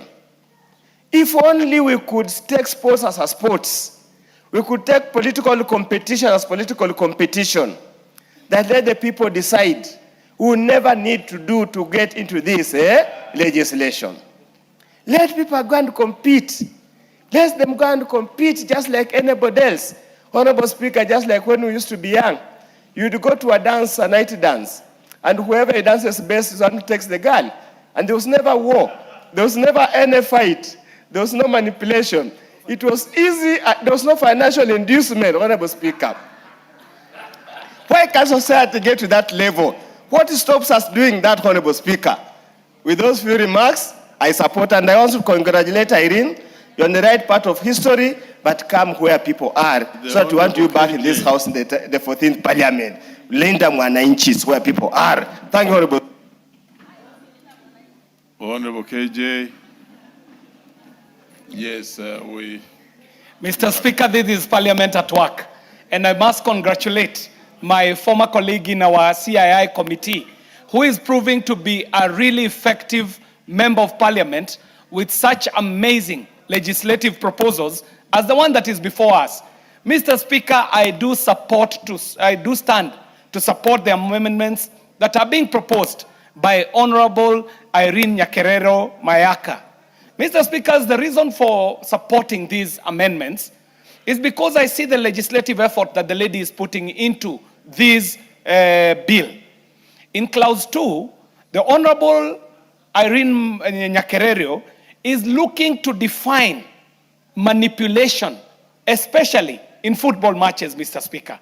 And we all know, even watching what has just ended, the World Cup, we know what manipulation does to the sporting game, to the beautiful game, and the effect it has even on the posterity, not only of the players, but also of the game, but even more so, the integrity, Mr. Speaker.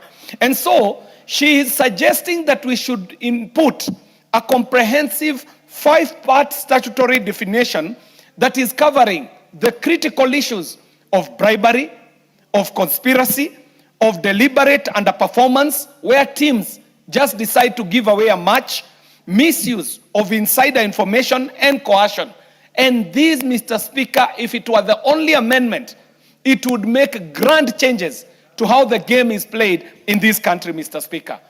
In clause 3, the Honorable Nyakerero is asking that we should look at the investigative powers for Sports Kenya, and she's seeking to amend section 4, cap 233, which grants Sports Kenya 2 new functions. She is seeking for us to input the power to receive reports of suspected manipulation, and she's also looking to see that if we can look at the mandate to conduct investigations in collaboration with other agencies, as she has provided for in the paragraphs PB. Mr. Speaker, this becomes of great concern to us as Kenyans. Even as we spoke about political integrity, we know how emotive football can get. And we also know that when we speak about corruption, Mr. Speaker, corruption is a vice that pervades beyond just the public offices we speak about, all the way into sporting offices, Mr. Speaker. Mr. Speaker, one of the key reasons that I stand to support this is because of the matters that Honorable Nyakerero brings, where she is seeking to extend the Sports Dispute Tribunal jurisdiction to be able to hear appeals that are arising specifically from Sports Kenya's decisions on manipulation. Mr. Speaker, if we do this, we start walking in the direction of cleaning up the beautiful sport in the Republic. Mr. Speaker, we have to understand that we are legislating at a time when sport is changing drastically, Mr. Speaker. If you looked at the interest in this, in the football of our country, that the interest that is shown by even the betting firms, it ought to tell you, Mr. Speaker, that this law is needed as soon as yesterday.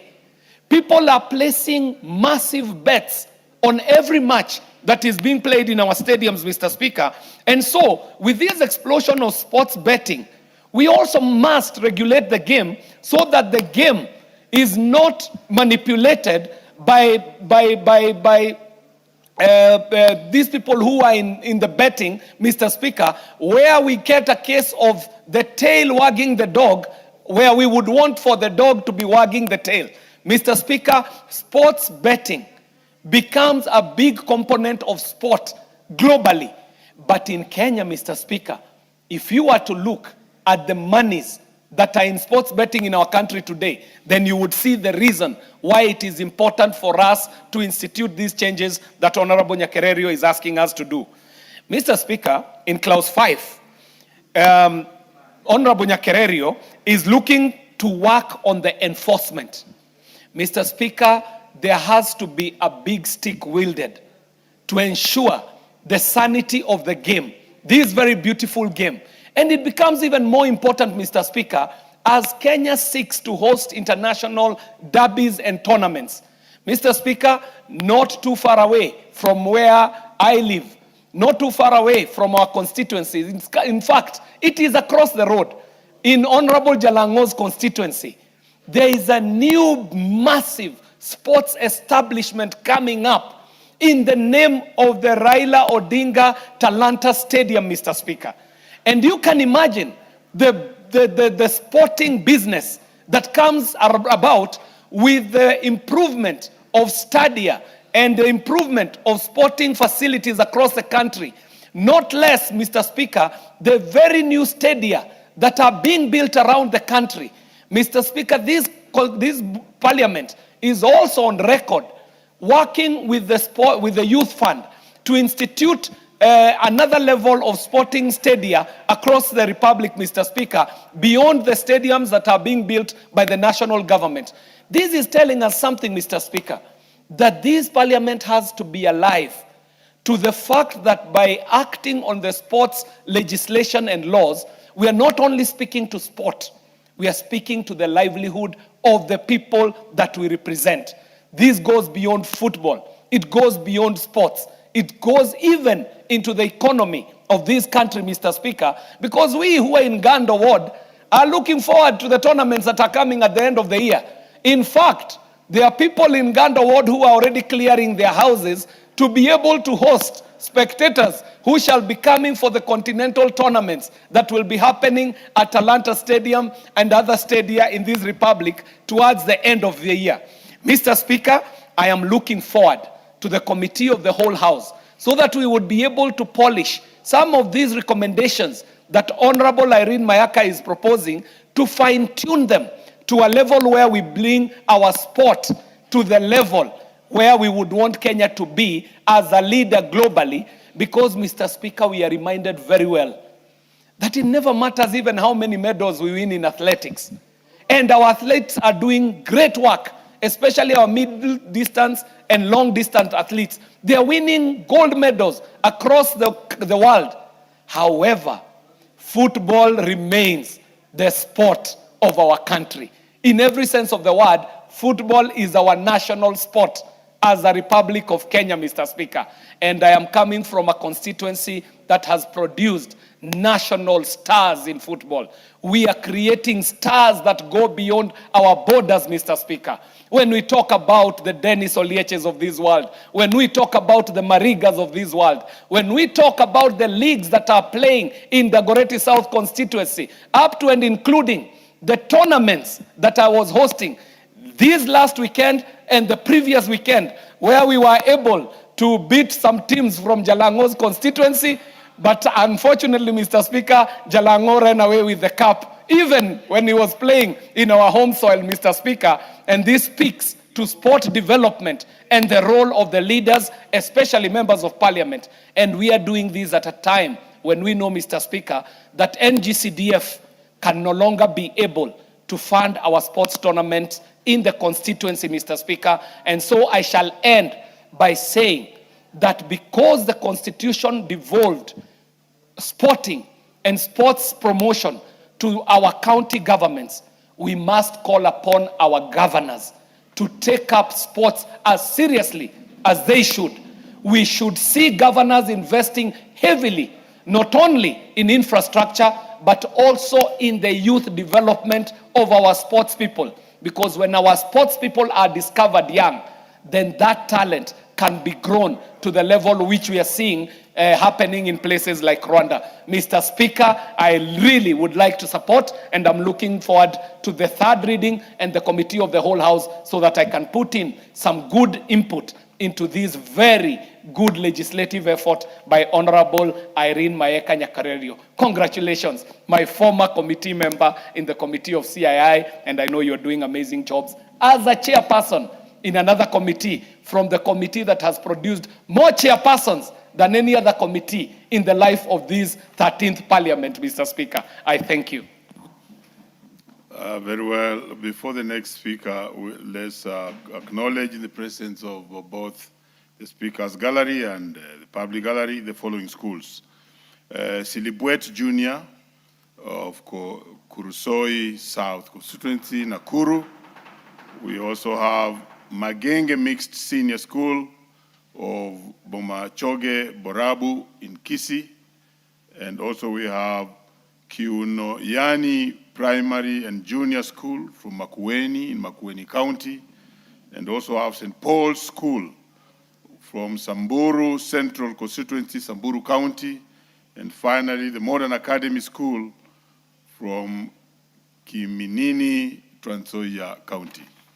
The Honorable Zamzam, and then we can come to the Honorable Meli.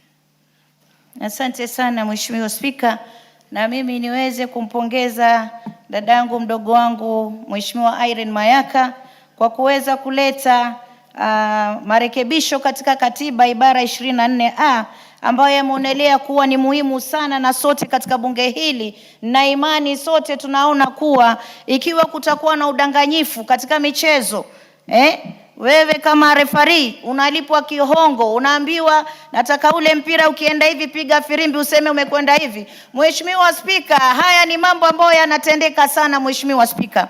Unaangalia goalkeeper, yeye mpira unakuja vizuri ambao anaweza kaushika Mheshimiwa Spika, anaacha mpira uingie ndani. Kwa sababu gani? Amepewa kitu kidogo ili ile timu nyingine iweze kushinda Mheshimiwa Spika. Huu udanganyifu umeweza kuwafanya wanamichezo wengi, hasa katika soka, wengi wamekuwa na kuvunjika moyo Mheshimiwa Spika. Watoto wetu kule Mombasa, nikiangalia kutoka Shanzu mpaka kule Punguvila Mheshimiwa Spika, ukiangalia watoto kutoka Mbuta wanang'ang'ana, wanacheza mpira mpaka wanaongaonga, wanatafuta yani wanaungaunga wapate pesa waweze kuja kushindana na timu za kutoka nje ya kaunti yao. Lakini Mheshimiwa Spika, mambo kama haya ndio wanafanya wale wanaisha nguvu. Unaona timu imekaa vizuri, unaona kabisa vizuri hii timu ndio imeelekea kupata ushindi na inacheza vizuri, lakini kile ukiangalia refa, ukiangalia goalkeeper ana mchezo wa goji kirba Mheshimiwa Spika. Kwa hiyo Mheshimiwa Spika, hino sheria ikiweza kuwekwa na kuzingatiwa, na hata nimemsikia ndugu yangu akisema kuwa hawa wasipewe faini ya juu. Mheshimiwa Spika, mwizi ni mwizi japo mdogo ni mwizi. Anaanza na chini, akifika juu atakuwa shabobea Mheshimiwa Spika. Kwa hiyo ikiwa hapa chini katika hizi tournaments zetu, na Mheshimiwa amezungumza Mheshimiwa Kiare, hizi mpira na mimi naona ilikuwa wabunge wanafanya vizuri sana. Siku hizi mmeziweka katika kaunti ya tusikii mpira wala ukwaju Mheshimiwa Spika. Watoto wamekaa wanahangaika kule chini, skuli zikifungwa Mheshimiwa Spika, hatuoni hizi mpira zikifanywa. Mimi ningeomba ziweze kuregeshwa katika kitengo cha wabunge ili waweze kuendelea na kazi nzuri ambayo walikuwa wanaifanya Mheshimiwa Spika. Mheshimiwa Spika, hii faini ya milioni 1, mimi nasema Mheshimiwa Mayaka umeka chini sana.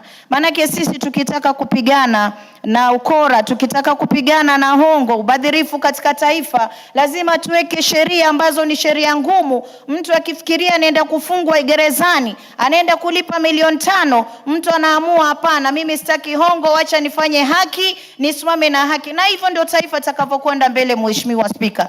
Kwa hiyo hata nimemsikia Mheshimiwa Undo akisema sijui linda nani.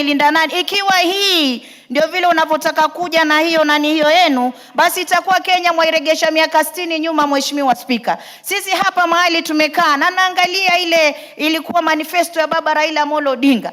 Ni baba Raila Amolo Odinga alisema nataka Kenya iwe na infrastructure, iwe na miundo misingi, iwe inaweza kukaa vizuri. Lakini Mheshimiwa Undo nimeona ni wenu kule akizungumza kuwa hataki hayo maendeleo, anataka freedom of speech. Mheshimiwa Spika, uhuru wa kuzungumza huko, lakini huo uhuru wa kuzungumza atakuja kuulizwa tunataka ajira, hana. Tunataka hospitali, hana. Tunataka sijui stadium, hana. Mheshimiwa Spika, lazima wajue kiongozi wa taifa ni yule ambaye amekaa kaelekea vizuri, akajua hawa vijana oil refinery ikija kule Lamu, ile oil refinery inaweza kufungua uchumi wa taifa, vijana wote wakapata ajira pale ndani ya bahari. Kila dakika 4 iwe meli inaingia ya kuleta vifaa na kuleta biashara, vijana watakuwa wanajiajira. Na hiyo ndio akili ya William Samoei Ruto Mheshimiwa Spika. Kwa hiyo ilikuwa tu by the way niweze kumwelekeza ndugu yangu Undo nimwambie vile wakati mwingine kama mnajipanga katika uongozi wa juu, ndio kama vile Mheshimiwa Rais William Samoei Ruto anasema jipangeni na mimi nimejipanga. Kwa hiyo sisi tunajua pale mbele mambo yatakuwa sawa, nyinyi njooni na sisi tutakuja, lakini Kenya wanataka maendeleo. Mheshimiwa Spika, nikirudi katika mada ya leo, ukiangalia katika nini ya kimataifa, wale ambao wamesimamia michezo katika anga za kimataifa wameweka penalties ama wameweka fine ambayo ni kubwa sana, na wameweka mazingatio mazito ambayo kwamba hata ule mpira wa kitaifa sisi leo tunaupenda. Mimi ni Manchester United, baba alikuwa Arsenal, lakini mimi nilimpenda hivyo hivyo japokuwa mimi ni Manchester United. Mheshimiwa Spika, utaona Kenya kila mtu anakimbia ule mpira wa kimataifa. Kwa nini? Umewekwa kwenye nidhamu kuanzia chini mpaka pale ulipofika juu. Lakini ukija hapa Kenya katika taifa letu, watu wanahongwa huku, mwingine anahongwa huku, mwingine hata leo sasa mimi nikijaribu kuzungumza, jamani, mheshimiwa tu hapa anatuambia kuwa hii itolewe. Jamani, inatolewa vipi? Sisi wenyewe tuwaona ni ndogo hii fine, kwa sababu tunataka na sisi tupate kina Ronaldo kutoka hapa Kenya. Tunataka na sisi tucheze mpira kama vile Cameroon, kama vile South Africa, na wengine wanabobea wanafika katika anga za kimataifa, Mheshimiwa Spika. Lakini hii match fixing na betting ndio zimekuja kuharibu hili taifa. Mimi kama hao mambo yanaendelea, mimi nazidi kuyakemea, na nikwambie Mheshimiwa Irene Mayaka, Kisii ama ni wapi kule Nyamira, msipomchagua huyu mama kama mama county wenu, tumregeshe hapa bunge, haya mambo mazuri anayopangia taifa hamtaweza kuyaona. Kwa hiyo mimi nakupongeza sana, na niseme Mheshimiwa Spika, mgema kisifiwa tembo ulitia maji. Na hapa tulipofika sasa ni mambo kangaja huenda yakaja na yashafika bungeni. Mheshimiwa Spika, lazima tuangalie hino sheria iweze kupita. Mimi nangoja kuja kusoma mara ya 3 Mheshimiwa Spika, niweze kujikakamua kama mama Mombasa County ambayo tulikuwa na kina Abbas, the best goalkeeper in Kenya ilikuwa Mahmoud Abbas kutoka Mombasa County, lakini walikuwa na nidhamu wakati wa kina Mlamba, wakina nani, nilikuwa nasikia tu ule mpira ukichengwa chengwa, sisi tulikuwa wadogo, lakini ilikuwa mpira unachezwa kwa nidhamu. Saizi watu wamezunguka watoto wadogo wale, vingine wanawafanya vingine. Hata Mheshimiwa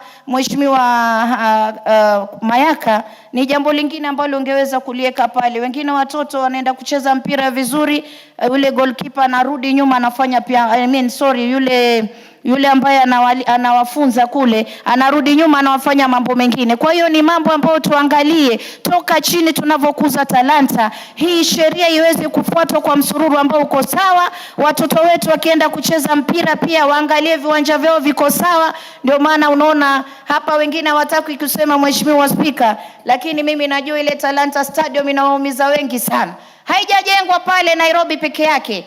Kule Mombasa pia tuna stadium yetu ambayo ilikuwa imekaa, lakini Mheshimiwa Rais ametuwekea 1.5 billion ili tuweze kukuza talanta za watoto wetu. Ukiangalia pale Likoni kumewekwa stadium nyingine. Ukienda kule Kwale, Mheshimiwa Spika, kuna stadium kubwa ambayo imejengwa na William Samoei Ruto. Kwa hiyo sisi tunasema mtu akiwa anafanya kazi apewe sifa yake.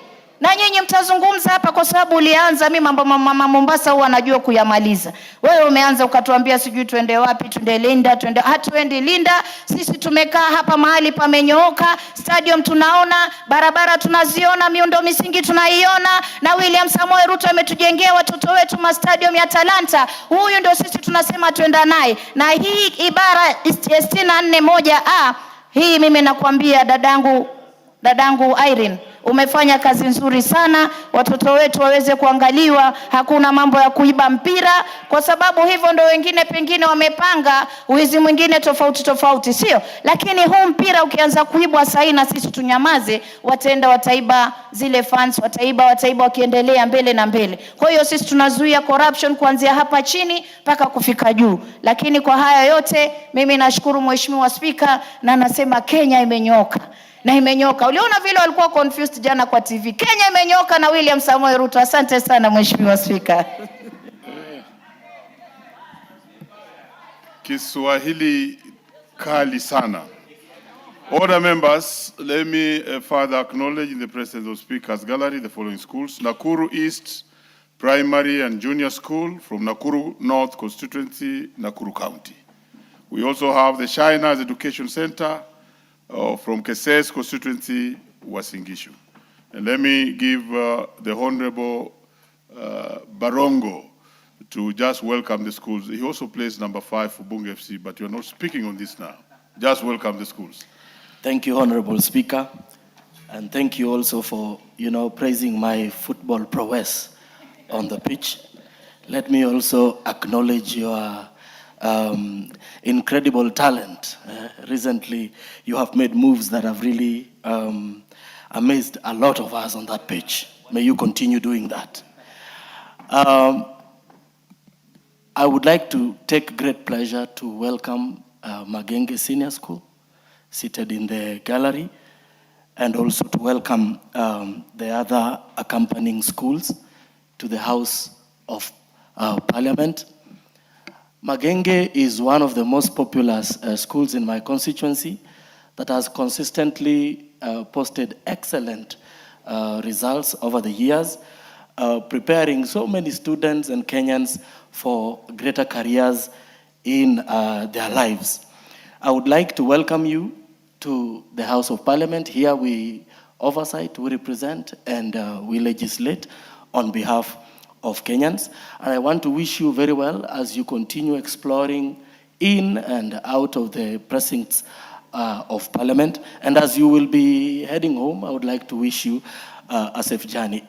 Great. In conclusion, I know that today you did not use your own means to arrive here, but in the final year of my term, we are allocating some money to buy your bus so that in future you can regularly visit Parliament and enjoy that which clearly is meant to open your eyes to the future that is great, and we wish you very well in your studies as you continue to study. And I want to say that I'm very proud of the work that the teachers are doing, the work that you're doing, and I'm proud of the parents who continue to sustain you as you pursue your education. Very well. I thank you so much, Honorable Speaker.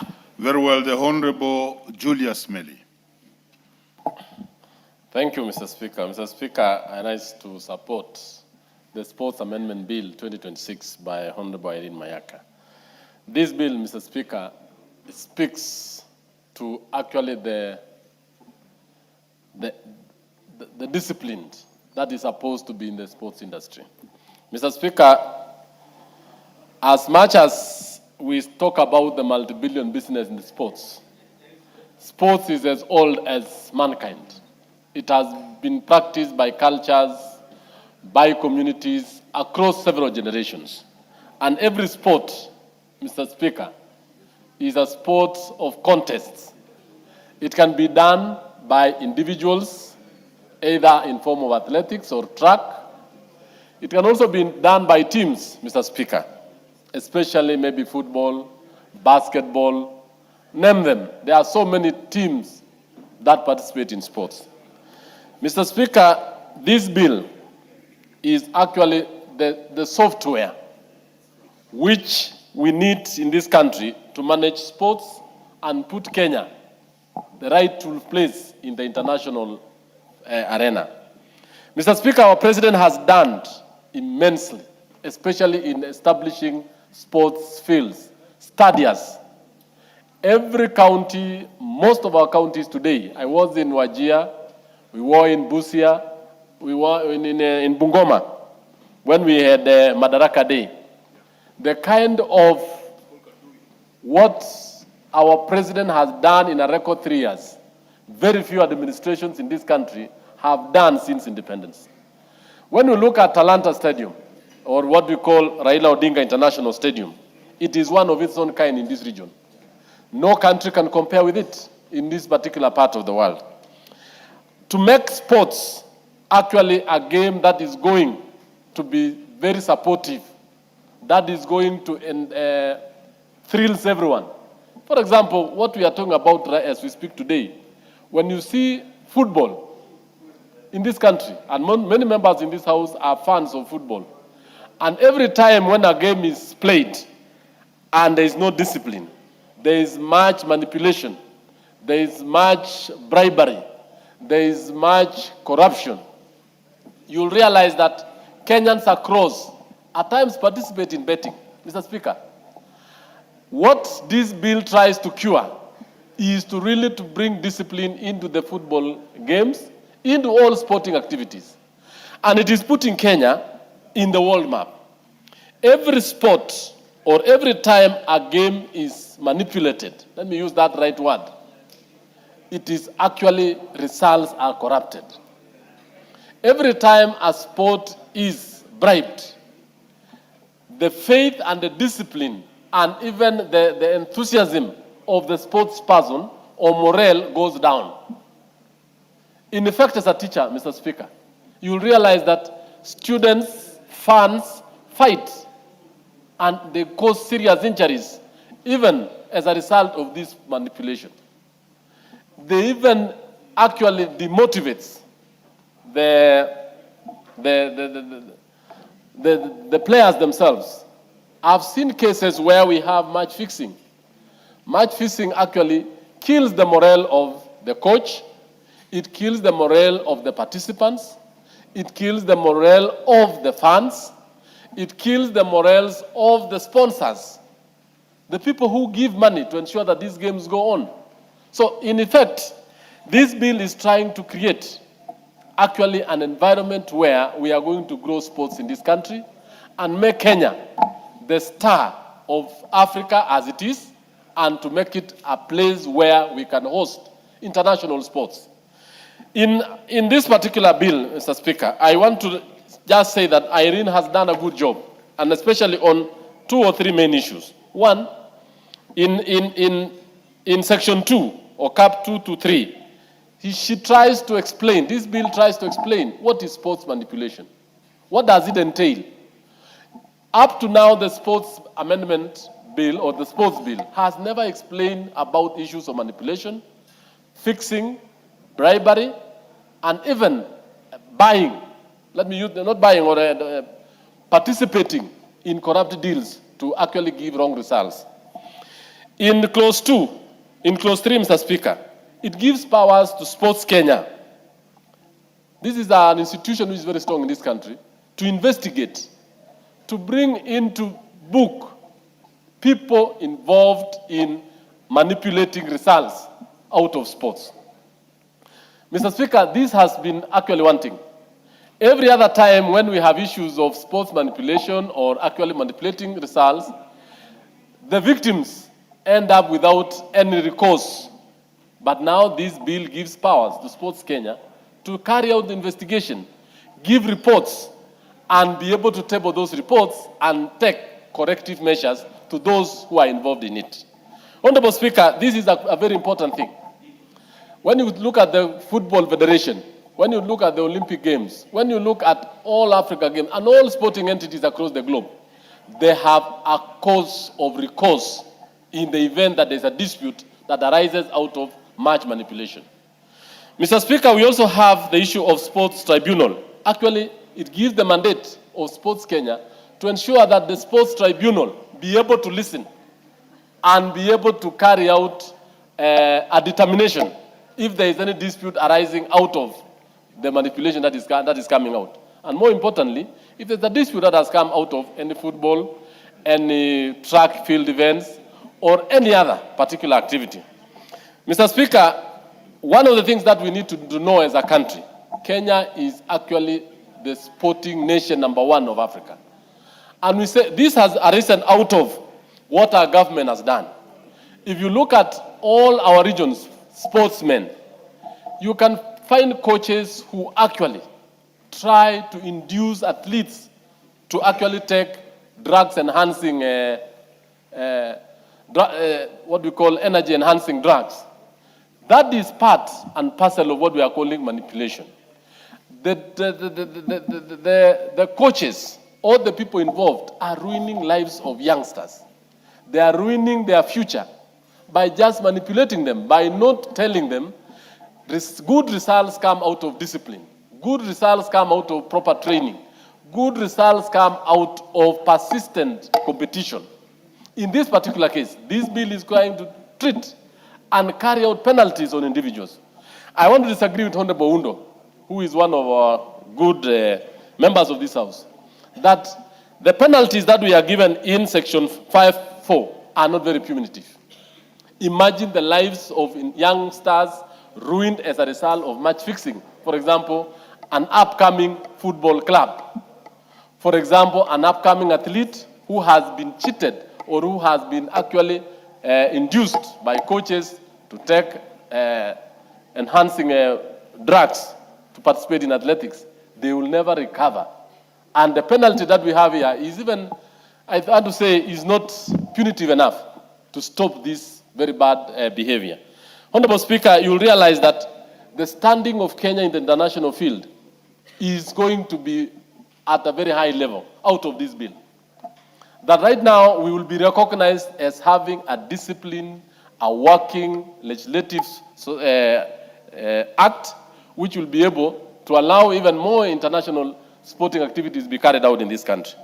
Lastly, Honorable Speaker, you'll realize that this particular bill is looking into that Kenya sports betting industry. I want to speak to that because we bet for good results.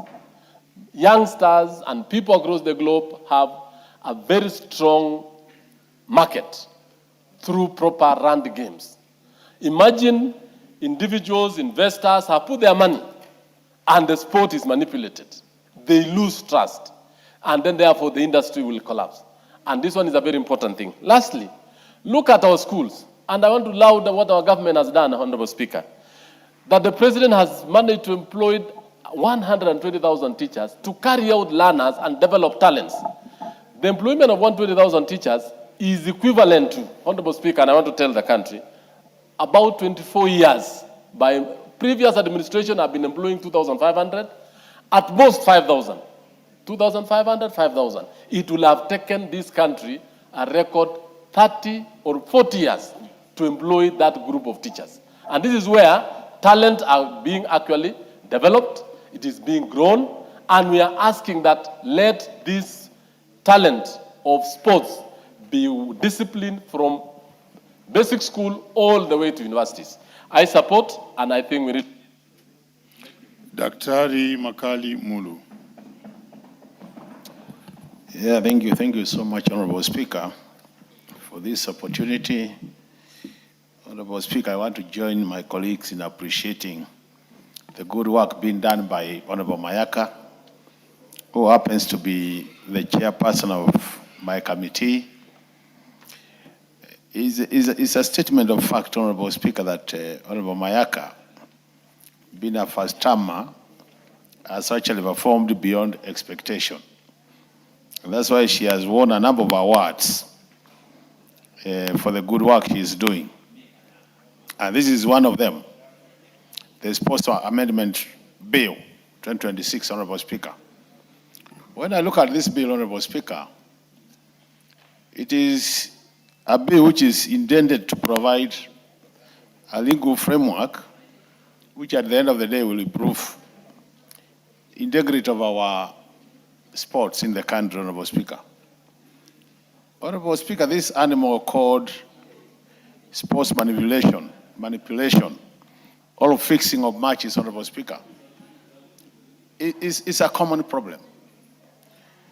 And it should be of concern to every Kenyan, either a sportsman or a sportswoman, that this is happening. Why am I saying so, Honorable Speaker? This is because the manipulation, Honorable Speaker, renders a number of things become, some of the things become very, very useless. One of them, Honorable Speaker, is that we know it takes a lot of time to train to be an excellent sports person. And in a situation where we allow fixing of either a match or an event, Honorable Speaker, what happens is basically then, Honorable Speaker, that effort is actually not rewarded accordingly, Honorable Speaker. Honorable Speaker, we have also seen a case where a team or an individual would underperform for purposes of the opponent winning for a desired future gain, Honorable Speaker, so that at the end of the day, you underperform so that the other person wins, and at the end of the day, then you are able to be rewarded for that, Honorable Speaker. Honorable Speaker, what has that done? It makes teams, Honorable Speaker, which are not the best win And imagine, Honorable Speaker, you have gone to a stadium, Honorable Speaker, and you have paid for your ticket, hoping that you'll get the best out of the match. And then at the end of the day, Honorable Speaker, there is match fixing. And the team, which is not the best team, wins. I'm sure you agree with me, Honorable Speaker, that you will not have gotten value for money. So in that case, Honorable Speaker, I think that's why I want to agree with these amendments. And one of them, which I totally agree with the Honorable Speaker, and I wish there was a way of enhancing it, is how we are saying, if you are caught to have participated in manipulation of either a match or another thing, Honorable Speaker, that you pay a fine of 1 million shillings. Honorable Speaker, I think really this should be enhanced so that the penalty becomes more punitive, Honorable Speaker, and then in that case, then you can stop this thing. The other thing, and which is also very interesting, Honorable Speaker, is what we are saying, that, Honorable Speaker, if it happens that you have manipulated a match, Honorable Speaker, the proceeds of that should also be taken over by the state. Another good proposal, Honorable Speaker, because there will be then no reason why it should go to that extent to manipulate, Honorable Speaker. The other thing also, Honorable Speaker, is addressing is the tribunal, Honorable Speaker, the sports tribunal, where we are saying in case you feel like you want to appeal, then we give you an opportunity, and this is important, Honorable Speaker, so that we don't punish people who might not have participated effectively in the manipulation. I think that is really good for this country, so that we don't just lock the door, that if you are caught, you are punished, and you can't appeal. And I think the appealing process, Honorable Speaker, will allow people then to say, I'm not the one who either initiated it, or I was not an active participant in the manipulation, Honorable Speaker. But, Honorable Speaker, looking at this bill, Honorable Speaker, I think really Kenya is a country, because we are a very serious country when it comes to sports, we would gain much by passing this bill. And that's why I think really we are enhancing the existing act so that we get it right, Honorable Speaker, and more so in the area of legal framework. That at the end of the day, Honorable Speaker, we will be able to see fair competition, so that if I'm the best, I come out as the best. And on the basis of emerging out as the best, Honorable Speaker, I'm rewarded accordingly. To me, that is very, very important. And that's why I want to join all the colleagues who have spoken about this bill, Honorable Speaker.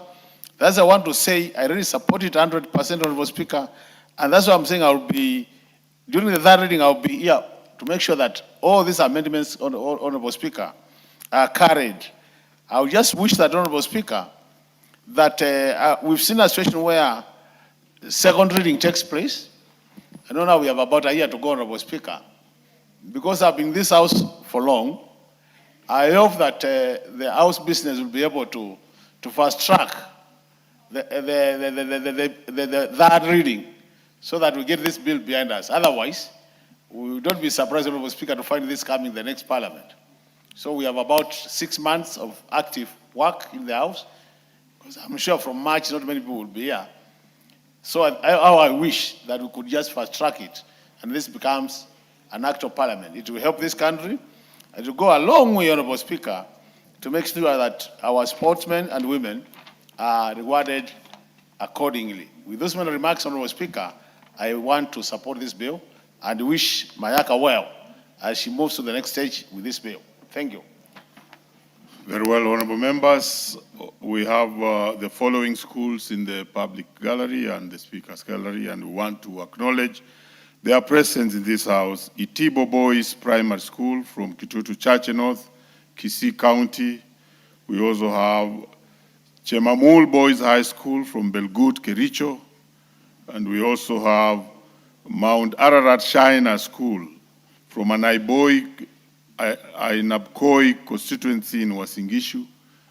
And then we have Sururu Second School from Njoro constituency in Nakuru. Having done that, the next to speak on this is the Honorable Karoli Omondi. Okay, let me allow the Honorable Member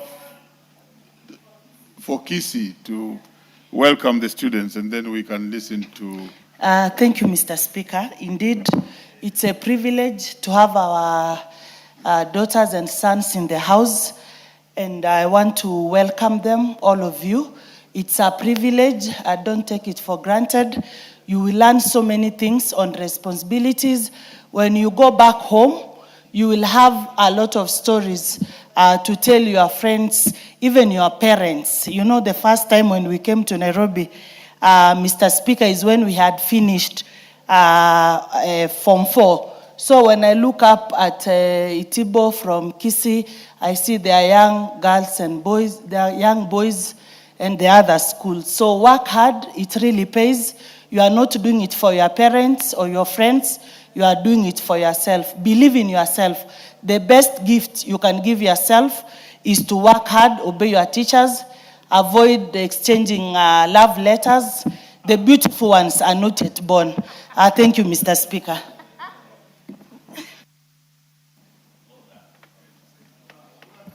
I would want to ask the Honorable Karoli, maybe allow other members to speak to this because you are representing the chair, and then we bring you later. So let's have Honorable Jalango. Thank you so much, Mr. Speaker. And I want to, from the onset, appreciate Irene Mayaka, for this bill.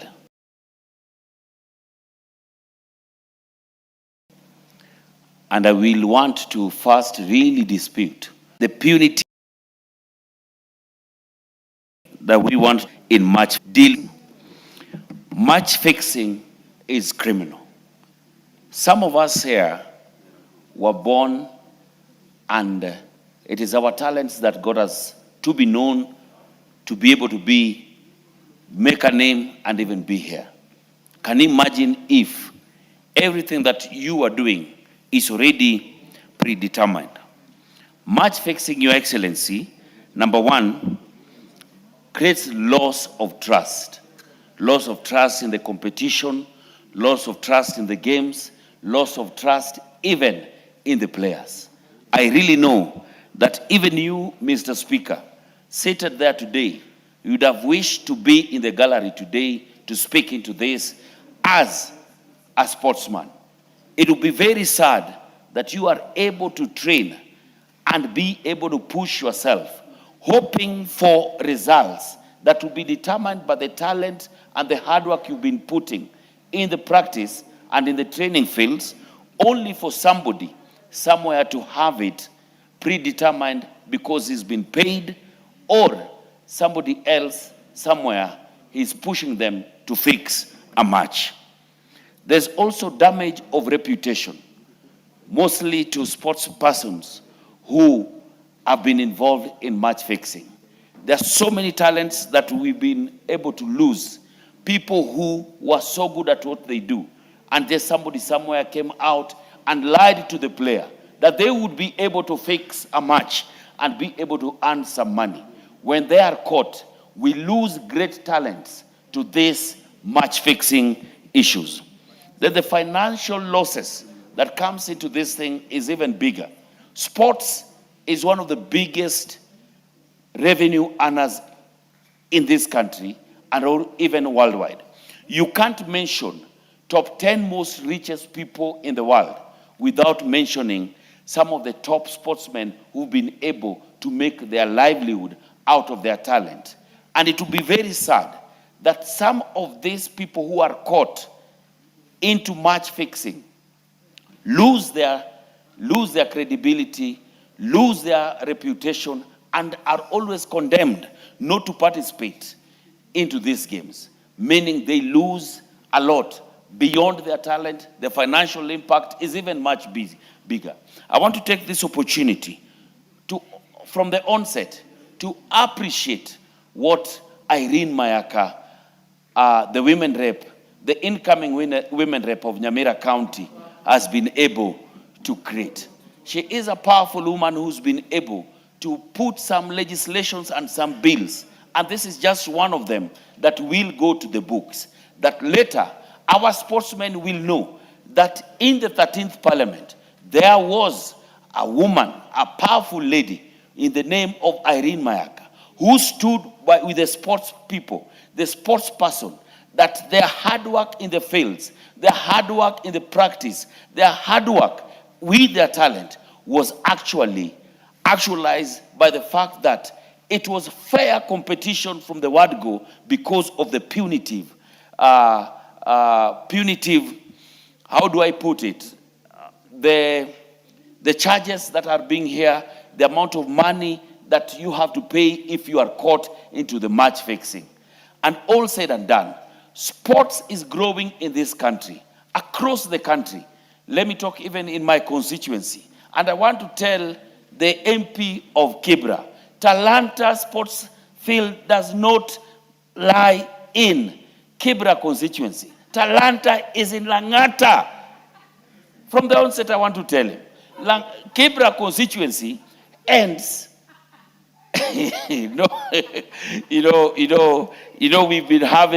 We've been having a back and forth around where does Raila Odinga International Talanta Stadium lies. It is in Langata constituency, Karen Ward.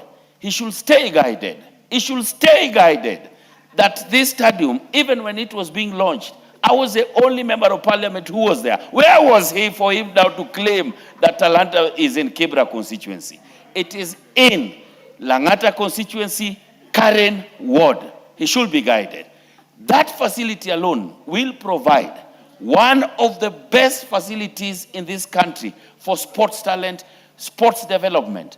Can you imagine having that stadium built to the standards? Then we have somebody fixing matches in that stadium. It will be a shame. It will even be a shame to Baba Raila Amolo Odinga, whose name has been used in naming this stadium.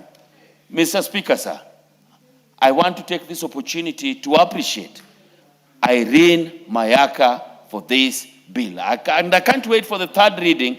I will be here to again support and make sure that it sails. And just like we've said, let's hasten our speed around some of these works and some of these good bills so that they see the light of day in the 13th Parliament. I submit, Mr. Speaker, sir. Thank you. Yes, let me again acknowledge in the presence of the Speaker's Gallery the following schools who have visited this House of Parliament. We have Huti Primary School from Madhioya constituency in Muranga County. And then we also have Kedoa Girls from Kipkelion East, Kericho. On behalf of the members of this House and the House at large, I welcome you. But we have the Member of Parliament for Kipkelion East. Yes, please welcome the schools that are in the House. Thank you, Mr. Speaker, for giving me this opportunity to welcome the schools who are visiting our Parliament this evening, Mr. Speaker.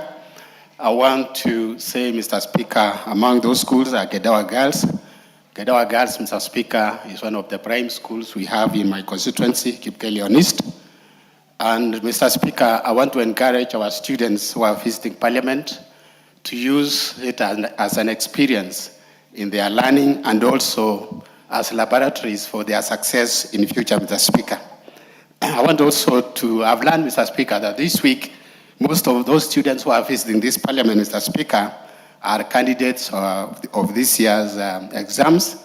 I want also to wish them on behalf of our August House or the 13th Parliament, Mr. Speaker, I want to wish them all the best in their forthcoming exams, Mr. Speaker. Thank you, Mr. Speaker. The Honorable Robert Basil. Thank you, Mr. Speaker, for allowing me to contribute to the bill that has been crafted by Irene Mayaka. This is a bill number 5, Sports Amendment Bill of 2026.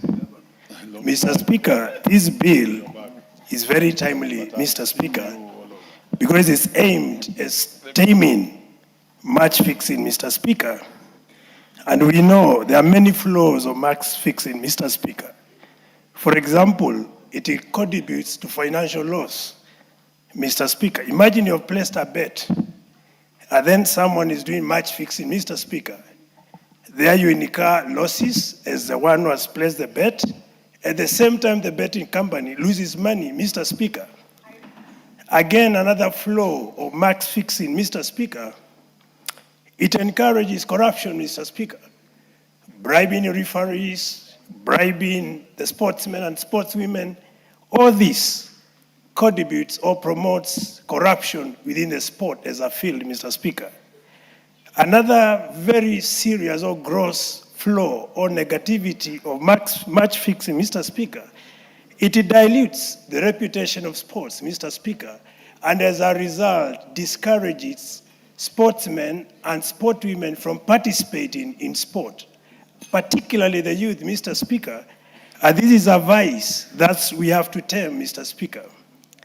It also dilutes public confidence in sports, Mr. Speaker. And that is why I say this is a very timely piece of legislation, Mr. Speaker, to tame match fixing, Mr. Speaker. Mr. Speaker, the ultimate goal of this particular piece of legislation is to promote integrity, Mr. Speaker, and that will align ourselves with Article 10 of the Constitution that promotes integrity and fairness. More so in this perspective in competition, Mr. Speaker. It aims to criminalize match fixing, Mr. Speaker, or manipulation of sports competition, Mr. Speaker. It promotes or aligns Kenyan sports to international standards on integrity within sport as a field or as a discipline, Mr. Speaker.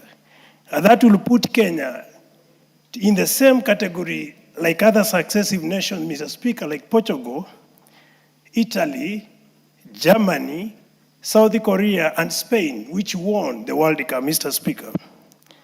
Therefore, Mr. Speaker, this particular bill will also strengthen cooperation among sports organizations. I'm talking of betting regulators, the law enforcement agencies in investigating and preventing any form of manipulation within sport as a discipline, Mr. Speaker. Therefore, in a nutshell, the bill proposes, that is in clause 4 of the bill, it proposes offenses of manipulation of sports, Mr. Speaker, and that is making it unlawful to intentionally influence outcome of any sport event, Mr. Speaker. Importantly, the bill proposes to prohibit betting-related corruption, Mr. Speaker, which is a serious vice, Mr. Speaker. Also, it proposes criminalizing criminal penalties for offenders, Mr. Speaker. That is clause 5 of the particular bill, Mr. Speaker, and also allows confiscation of proceeds obtained from match fixing, Mr. Speaker. And these are some of the very punitive measures, Mr. Speaker, which is going to discourage people from participating in match fixing, Mr. Speaker. What will be the likely outcome, Mr. Speaker, of passing this particular bill? Allow me to shed light on this, Mr. Speaker. And one of the very possible outcomes is going to restore public confidence in sports as a discipline, Mr. Speaker. And this is going to enhance credibility, particularly in sports, and ensure those who participate in sporting events are actually rewarded for effort they have given to the sport activity as a discipline, Mr. Speaker. It is going to promote healthy competition in sports, and that is going to promote also fair betting and make also betting companies as well as those betting not incur and undue losses, Mr. Speaker, as a result of match fixing, Mr. Speaker. Therefore, Mr. Speaker, in summary, I fully support this legislation, this amendment, Mr. Speaker, because as indicated in the bill, the bill is supposed to amend Sports Act, Cap 2223, and that's why I say this is going to strengthen sporting activities in Kenya and make sport a very encouraging discipline, Mr. Speaker. And so many of our sportsmen and sportswomen will gain serious rewards or benefits from having this legislation passed by this House. With those few remarks, Mr. Speaker, I submit and I support the bill. Thank you. The Honorable Beatrice Elachi. Thank you, Mr. Speaker. Mr. Speaker, I also rise to support the amendment bill of sports, Mr. Speaker, and to thank Irene and to really appreciate that the work she has done in this House. I am praying and hoping the people of Nyamira will look at her as a leader, as a legislator, and bring her back in this House as elected as their women rep in 2027. Having said that, Mr. Speaker, I am one person, and I want to thank you because you've also supported us in sports in Dagoretti North for many years. That carries a lot of young people who believe in sports. You find the best teams in Nairobi, most of them are in Dagoretti North. Mseto FC, Dagoretti North Hot Stars, Dagostomas, Maranatha, and many others. And Mr. Speaker, you realize we also celebrate the girls who have played for this country, who came from Dagoretti Mixed. And they have done this sport. And then when you realize that we don't even have a bill to deal, or an act of parliament to deal with these manipulations that we find in sports, then that is where now we fail when we are building talents for our young people. So for me, the first thing that Irene is now doing for us is to bring in a strong law that also has penalties, that you can face a life ban, you can face suspension, you can be fined if you are found fix matching or match fixing. And Mr. Speaker, what we need also is education for both our sportsmen and women. And this is not just about football. It's about the athletics that we have. It's about any sports that we have in this country. Remember, nowadays, it is sports that will give you a scholarship even to go to university. It gives you a scholarship to go abroad, Mr. Speaker.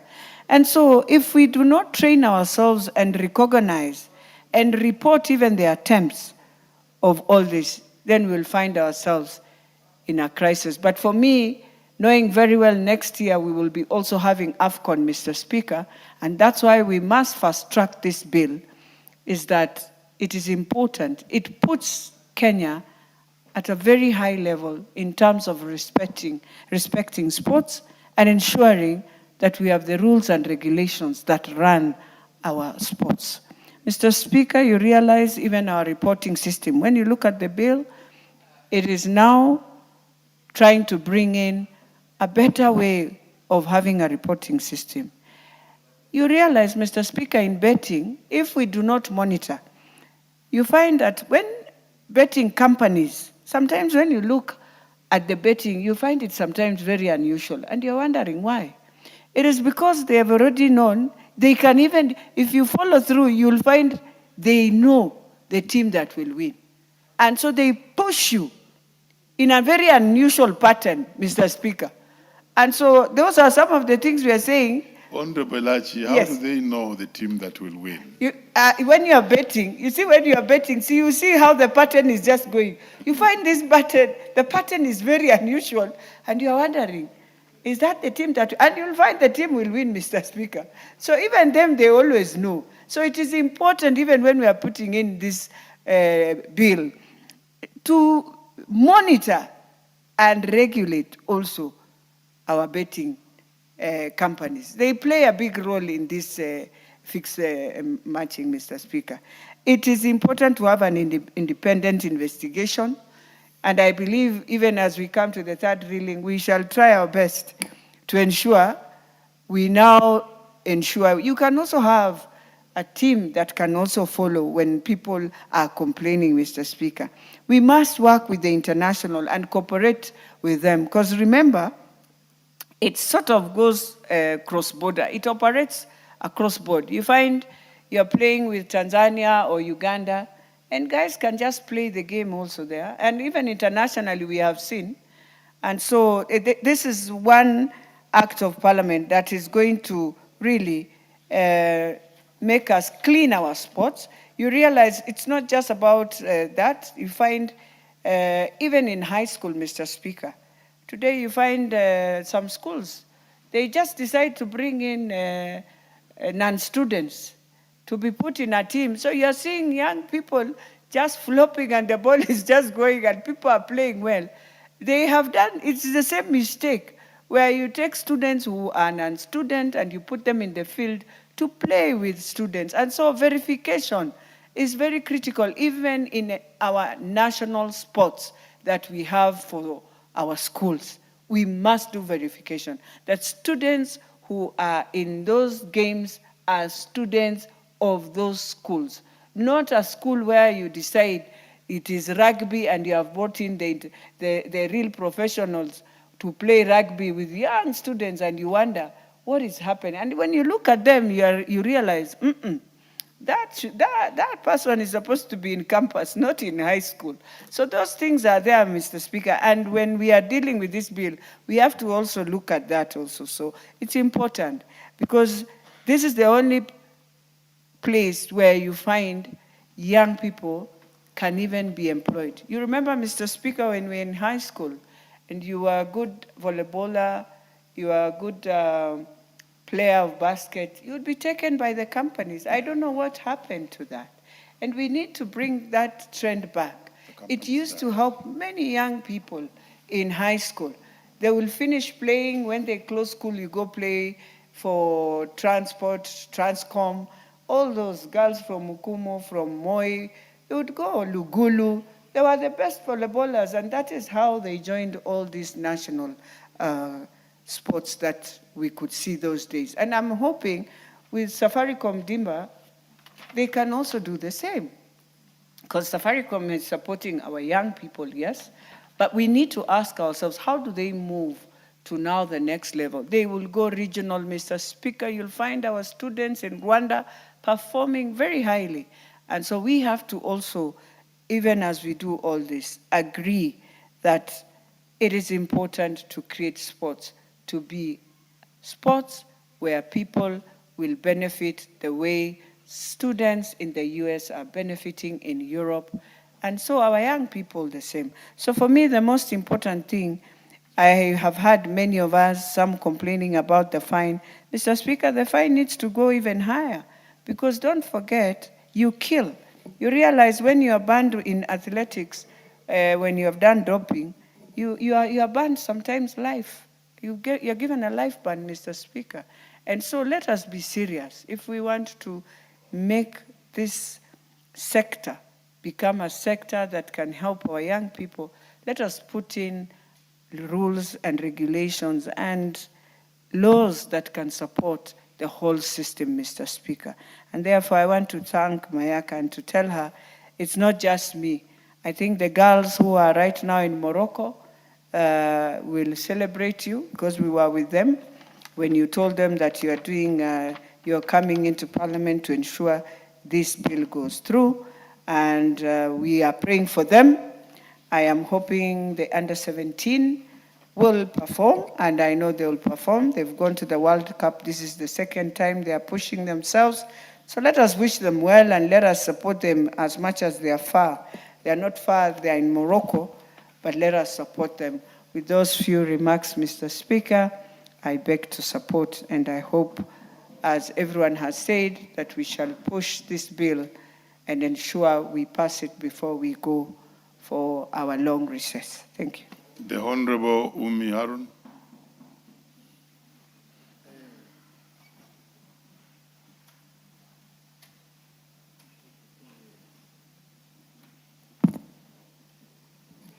Thank you, Mr. Speaker, for giving me an opportunity to contribute on this very great bill that my sister, Honorable Irene Mayaka, has brought to the floor. Mr. Speaker, this bill is very timely, and I think it is going to restore integrity in our sports, because Kenya has not yet reached where we need to be globally due to the gaps in law that we have.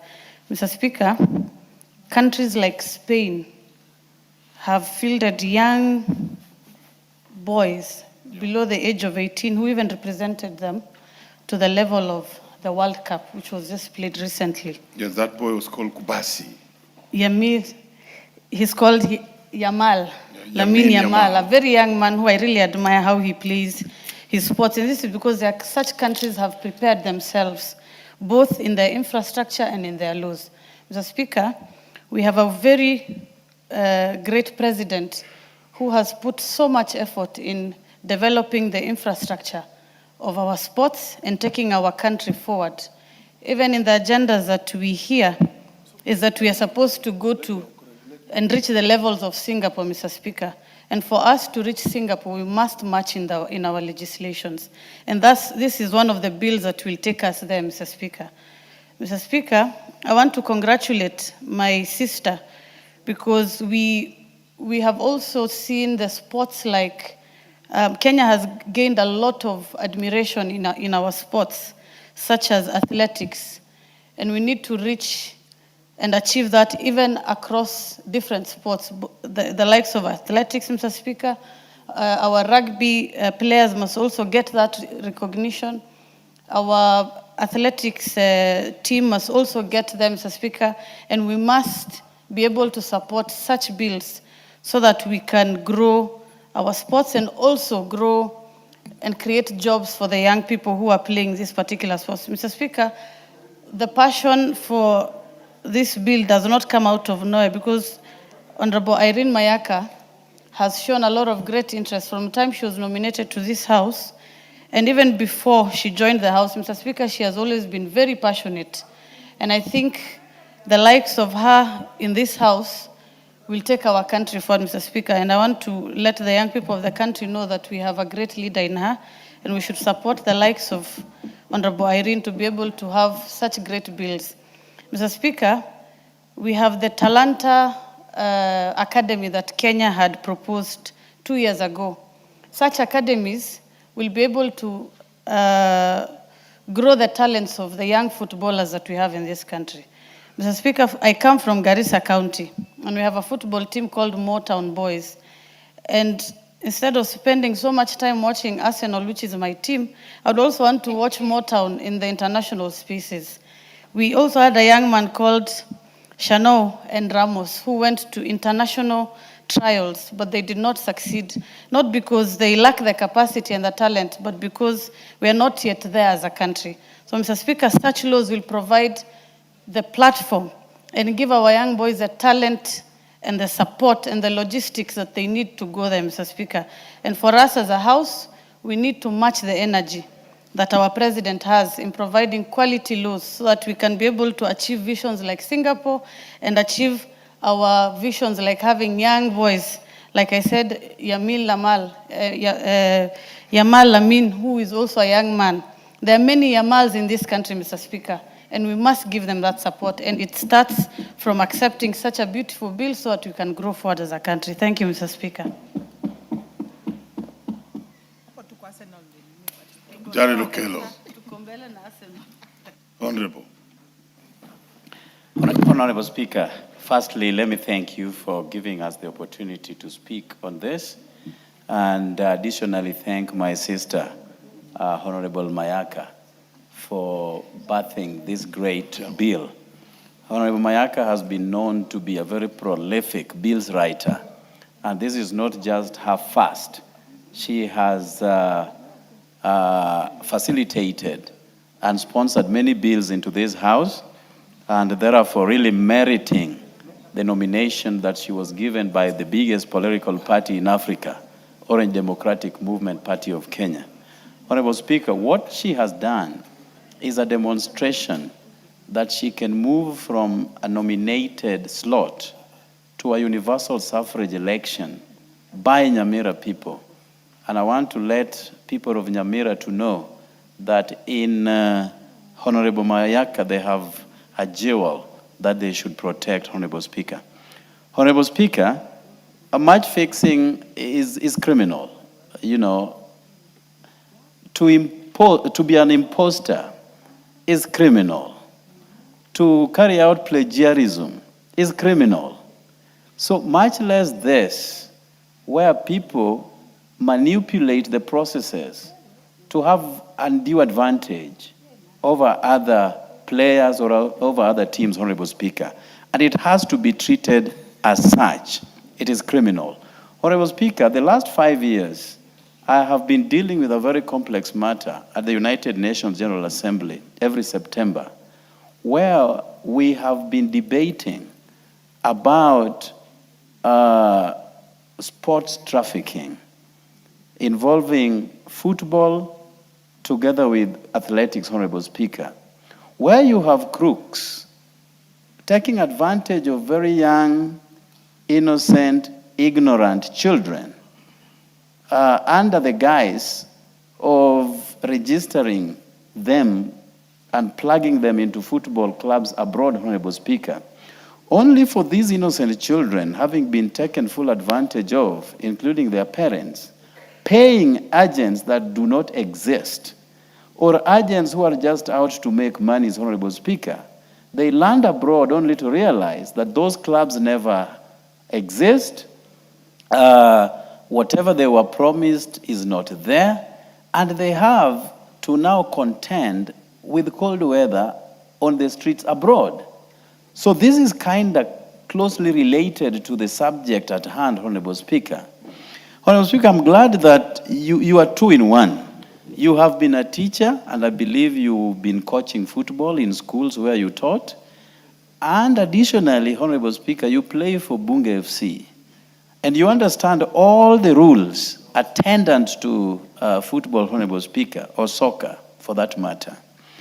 And you have seen firsthand how certain times people use crooked means to unduly give themselves a win, Honorable Speaker, something which is criminal and has to be treated very much as such, Honorable Speaker. Honorable Speaker, I watch football. I watched the recently concluded World Cup, Honorable Speaker. I was more interested in seeing African teams play. Whereas I'm an amateur player, because, Honorable Speaker, you know me as a runner. And running, I do, Honorable Speaker, both 800 and 1,500 meters, including walking race, Honorable Speaker, where I have received lots of awards, both in Bunge and outside Bunge. But I could see that African teams were not treated with dignity, especially with the officiators of those matches, Honorable Speaker. African teams were edged out at preliminary stages, not because they never qualified, but because I believe that they were prejudiced by the officiators, Honorable Speaker. I watched the last one, the Egypt versus, I think, Spain. And I could see, Honorable Speaker, that they did not have to be edged out at that particular level. At least Morocco proceeded to the 16 rounds, Honorable Speaker. But we could have done much better if everybody played by the rules and no one enjoyed any advantage over the other, Honorable Speaker. Honorable Speaker, match fixing must therefore be addressed. We have FIFA, which is charged with the responsibility of regulating everything around football, Honorable Speaker.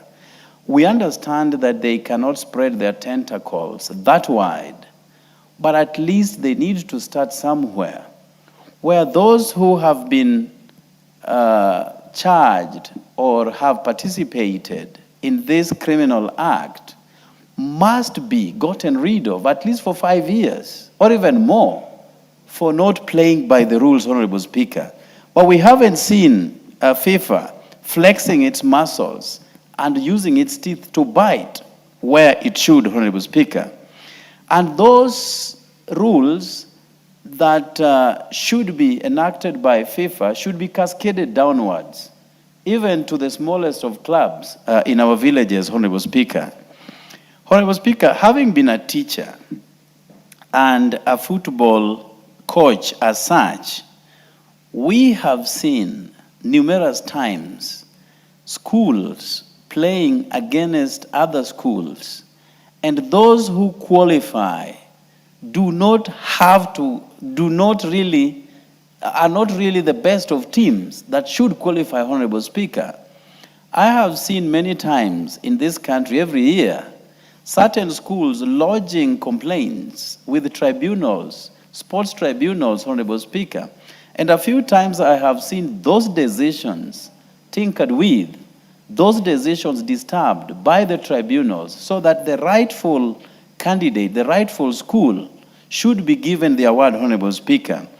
And if our children have to be subjected to this kind of match fixing at that tender age, Honorable Speaker, where schools advance, not because they are the schools that qualify, but they were unduly given the win, Honorable Speaker. So these are people who are going to grow up knowing that in order to get anything in this world, you do not necessarily have to play by the rules. So we have to start somewhere as a country, and this is a very starting point. This bill that has been brought forth by my sister, Honorable Mayaka, Honorable Speaker, the penalty that has been preferred here, I believe that my sister, Honorable Mayaka, will be able to relook into it, or rather I will push an amendment that we can move it from 1 million to 5 million shillings, Honorable Speaker, so that the rightful winner is given the opportunity, and not people who do not qualify, and at the end of the day, get what is not theirs, Honorable Speaker. Everybody should play by the rules. Everybody should be subjected to our laws as a nation. And this is going to be a very good starting point. If we do so, Honorable Speaker, probably this is going to be the first time in our history that Kenya will qualify for World Cup.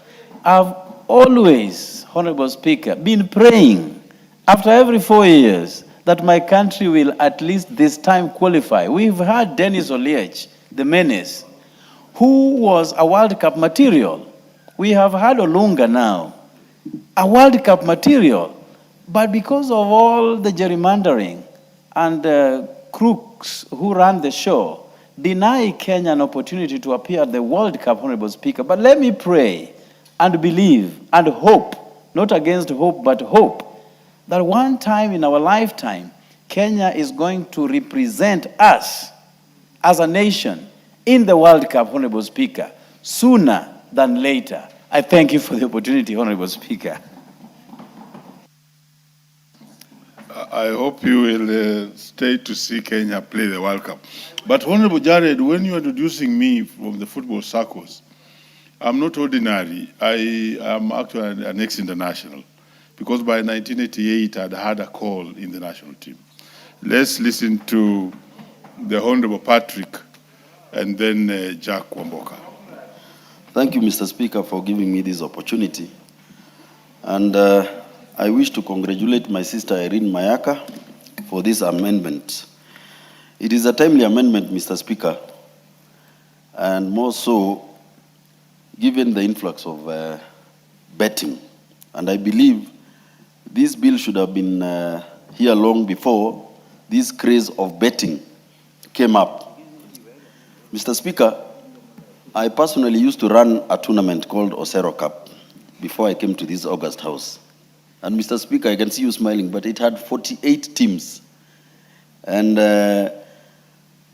we managed to actually get 2 boys to play in Shabana. One is called Matthew Tegsi, and the other one I've forgotten the name. Just from that upbringing. So I wish to say that this particular amendment is very, very timely. Mr. Speaker, you realize sport betting is a craze now in this country. We have aviator, we have all sorts of betting, which has even gone to the extent that people actually commit suicide after losing bets. So, Mr. Speaker, I want to state that unfair competition is the reason where we have gotten to where we are as a country. I remember there is a time I think in the 60s, when Kenya won the first and the only 4x4 gold medal. And in that race, we had 3 members from the Gusii community. One was called Charles Asati, the other one was called Robert Ouko, and Ezekiel Nyamau. The fourth one was, I think, Robert Sang or somebody. Then we never used to have betting. We never used to have match fixing. And the glory still came to Kenya. So, Mr. Speaker, as we support this, we also wish to notify the relevant ministries that in case, like now they are developing these sports academies, this should be taught right from the sports academies. The criminality of betting, the criminality of match fixing, which leads to unfair competition and degrades our sport. So, Mr. Speaker, I wish to support this, and on the third reading, we'll be here to support it fully. Thank you, Mr. Speaker. Honorable Jack Wamboka. Mr. Speaker, I've known Irene Mayaka for now close to 20 years. She's also my sister-in-law. And I had never imagined she can be this spectacular debater and legislator in this house. Irene Mayaka has done very well, and we just hope the people of the great county of Nyamira can see the good work Madam Irene Mayaka is doing, so that they can consider her to come back to this house. The only advice I would want to give Madam Mayaka is that please concentrate on your seat, because any other seat up or down may be tricky and risky for you. But I sincerely pray that Nyamira people, the house of Omugusi, brings you back to the house, to this house. Secondly, Honorable Speaker, we want to appreciate those who've been there before us, those who have opened the space world for this country. And in mind, Honorable Speaker, I have Omboko Milemba, who is seated on the chair now, ex-international. Honorable Speaker, as a member of Bunge FC, one of the moments that I love is to just watch at how you dribble the ball in the midfield. And I'm very encouraged at your age. I think young people, young sportsmen and women should emulate such kind of people, and the discipline. You know, we would be on the field, and when someone is substituted, they don't feel it, they don't like it, they blame the coach. But Honorable Speaker, I have never seen the mighty walking midfielder throw tantrums on the field, Honorable Speaker. Football being what it is, sports being what it is, it must be regulated, Honorable Speaker. And this has come in very timely, because sport is now a very big business, Honorable Speaker. The betting firms are making a lot of money from sport. If left unregulated, Honorable Speaker, we then do not have a country. International organizations like FIFA and others, some major academies of football, they will want to tap into an organized country, Honorable Speaker. And this is going to bring order. This regulation is going to bring order, Honorable Speaker, in the sporting industry. I remember the case of City Stars, Honorable Speaker. Nothing happened. Nothing happened. And you know, at the end of the day, the world is watching what Kenya does with this kind of things. So it is a very timely amendment to the bill. Honorable Speaker, we need to cascade this down. The discipline must start from primary schools. When these schools are doing their sporting activities, Honorable Speaker, we want to encourage discipline. We want to encourage that they observe the rule of law so that they can be attractive internationally, Honorable Speaker. We have seen a scenario where schools go for each other's neck, Honorable Speaker. When St. Joseph's Kitale, St. Anthony Kitale are playing, you would think that it's a World War II, Honorable Speaker, They are going for each other, and whereas sports is supposed to be enjoyed. You watch the game, how people are playing, and feel nice and appreciate the winners. These people go for each other, Honorable Speaker. They go and poach very old people from other countries, other counties, from other villages to come and play. And now you can imagine, Honorable Speaker, if you have young kids from 4, from 3, from 2, from 1, but the other school has poached a very old person who has even finished campus, and that is a very unfair competition, and it's also risky for these children.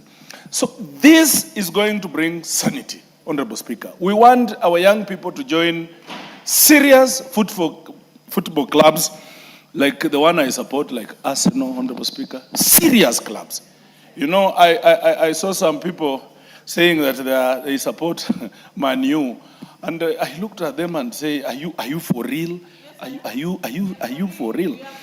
Honorable Speaker, I normally never want to cross the path of the bad girl, and so I will quit that very quickly.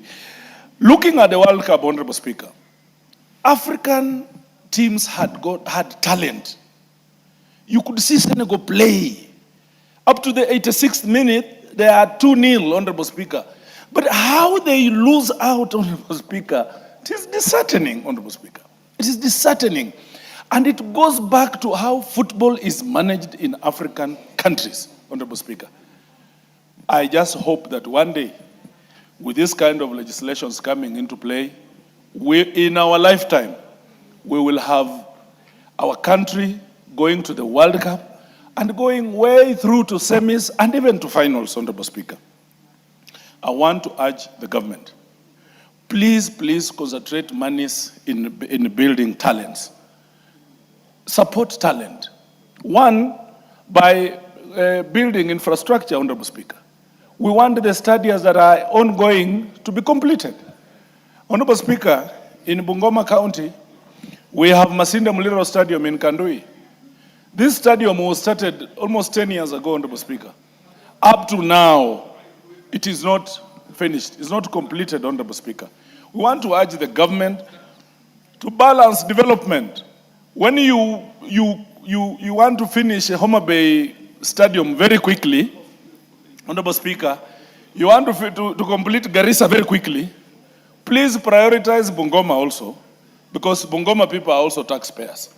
There is no way a stadium in Bungoma can take over 10 years, Honorable Speaker, while a stadium in Homa Bay took 3 years, Honorable Speaker. We want fairness as a people because we pay taxes. We want to encourage the government to continue putting money. Honorable Speaker, just protect me because there's nothing out of order here.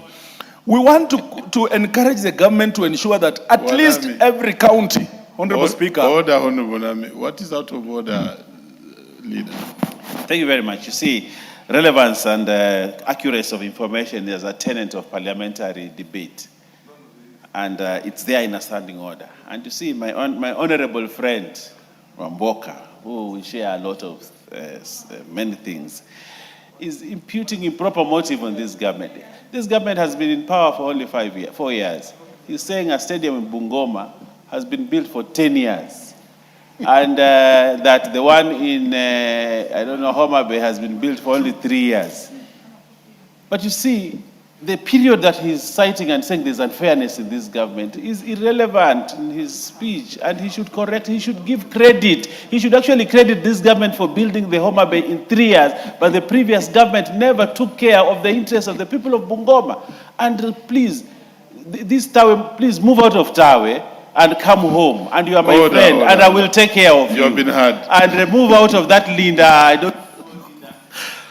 Proceed, Honorable Speaker, I don't know what my brother knows as a definition of government, because any country and Kenya as such must have a government anytime, all the time. So, Honorable Speaker, the stadium in Bungoma has taken over 10 years. The president himself came to Bungoma and committed that it was to complete 3 years ago. It has not. And the Homa Bay one is complete. In terms of Tawe and Linda Mwananchi, Honorable Speaker, how can I quit a team that is going to produce the next president? Edwin Sifuna is going to be the next president of this country, and that is why we are supporting him. Honorable Speaker, back to my point. We want to encourage the government to build stadiums in at least one every county, but progressively, Honorable Speaker, we want every constituency to have a serious stadium, Honorable Speaker, so that we can harness this talent at that early age, at that early stage, Honorable Speaker, so that at the end of the day, by the time these kids get to senior schools, Honorable Speaker, they are already receiving calling from serious world clubs, Honorable Speaker. And Madam Mayaka, please continue taking these suggestions from honorable members to just beef up your bill, because this is a very important thing. And I wish you the best. If by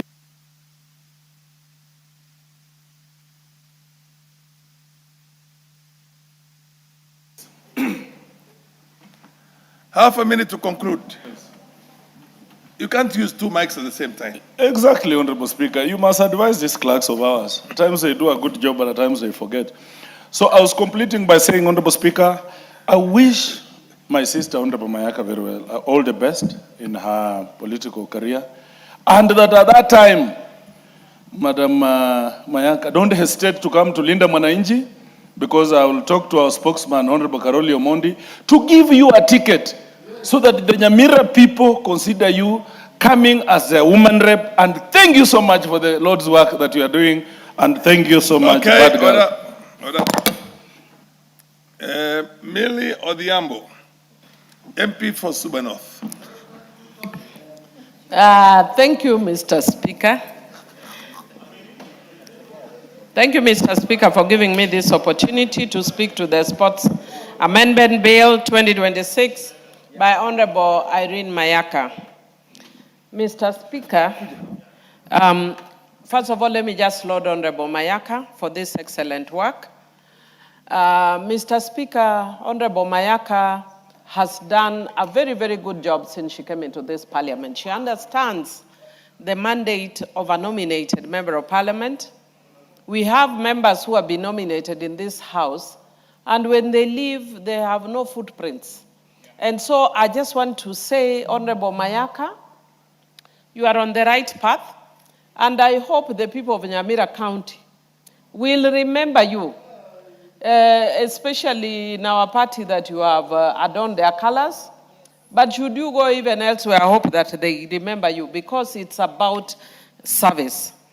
Mr. Speaker, when you look at the issue of the Sports Amendment Bill, it seeks to confront one of the challenges that we have, which is the issue of sporting integrity in this country. And Mr. Speaker, you can see that we have a lot of Kenyans who are very qualified, who are excellent, but Mr. Speaker, because of issues such as match fixing and all that, we compromise sports and we kill sports.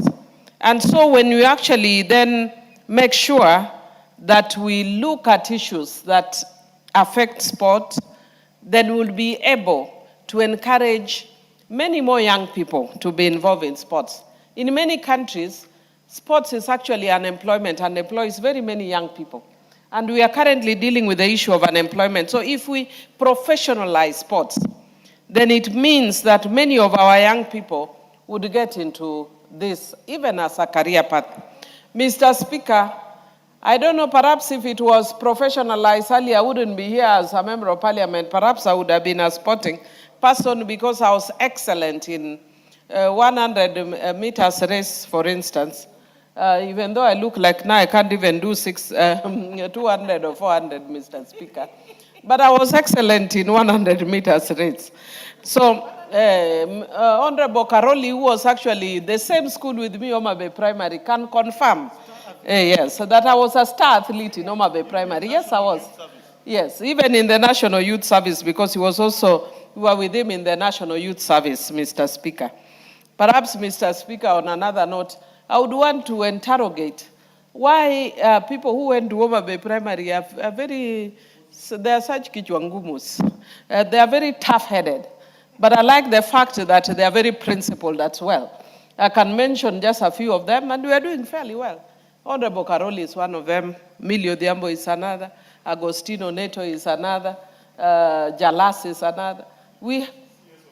CS Ogamba is another. So we have very many. I'm just saying just a few. But we have a few people who went to our school. It was a good school.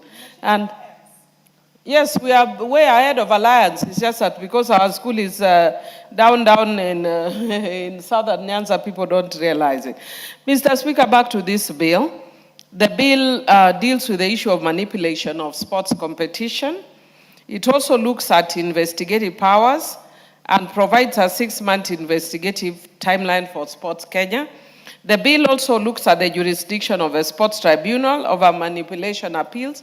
And this is very important because sometimes when we delay too much with dealing with issues which are presented where there's a conflict, it might discourage people. It also has a standalone offense of sports manipulation that also has penalties.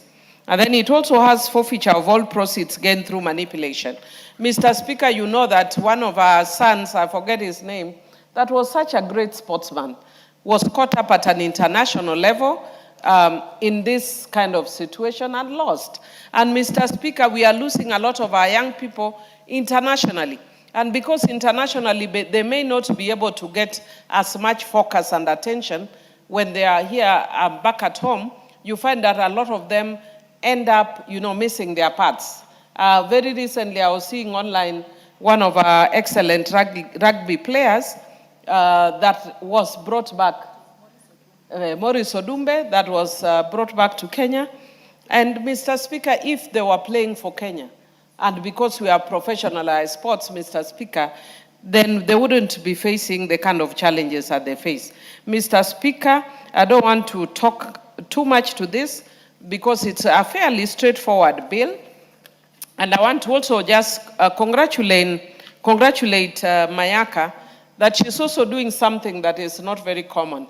A lot of people don't associate women with sporting. And she's come out very strongly, especially football. I was told not to use the word soccer because it's more American. We associate more with football.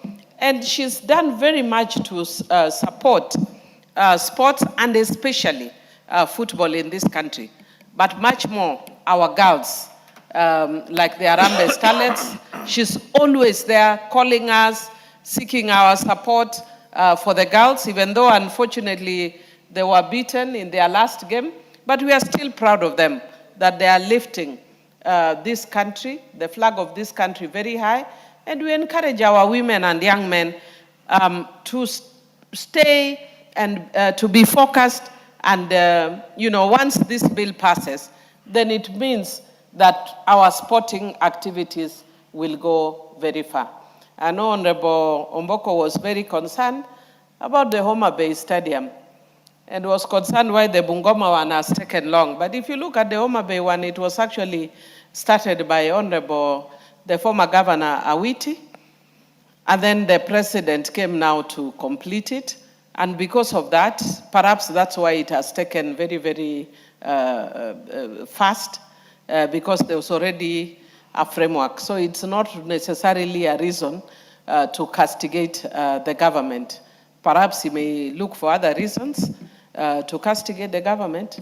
But on this one, the framework was already there. So the government came in and completed. And we are happy because even though the Talanta Stadium is named after Raila, but the name Talanta is swallowing it. And we would want to encourage the government to look for another facility where it is just Raila Amolo Odinga Stadium, not fighting with Talanta over the name, because we want to remember Honorable Raila for the excellent work that he did for this country on democratization, on issues of the rule of law.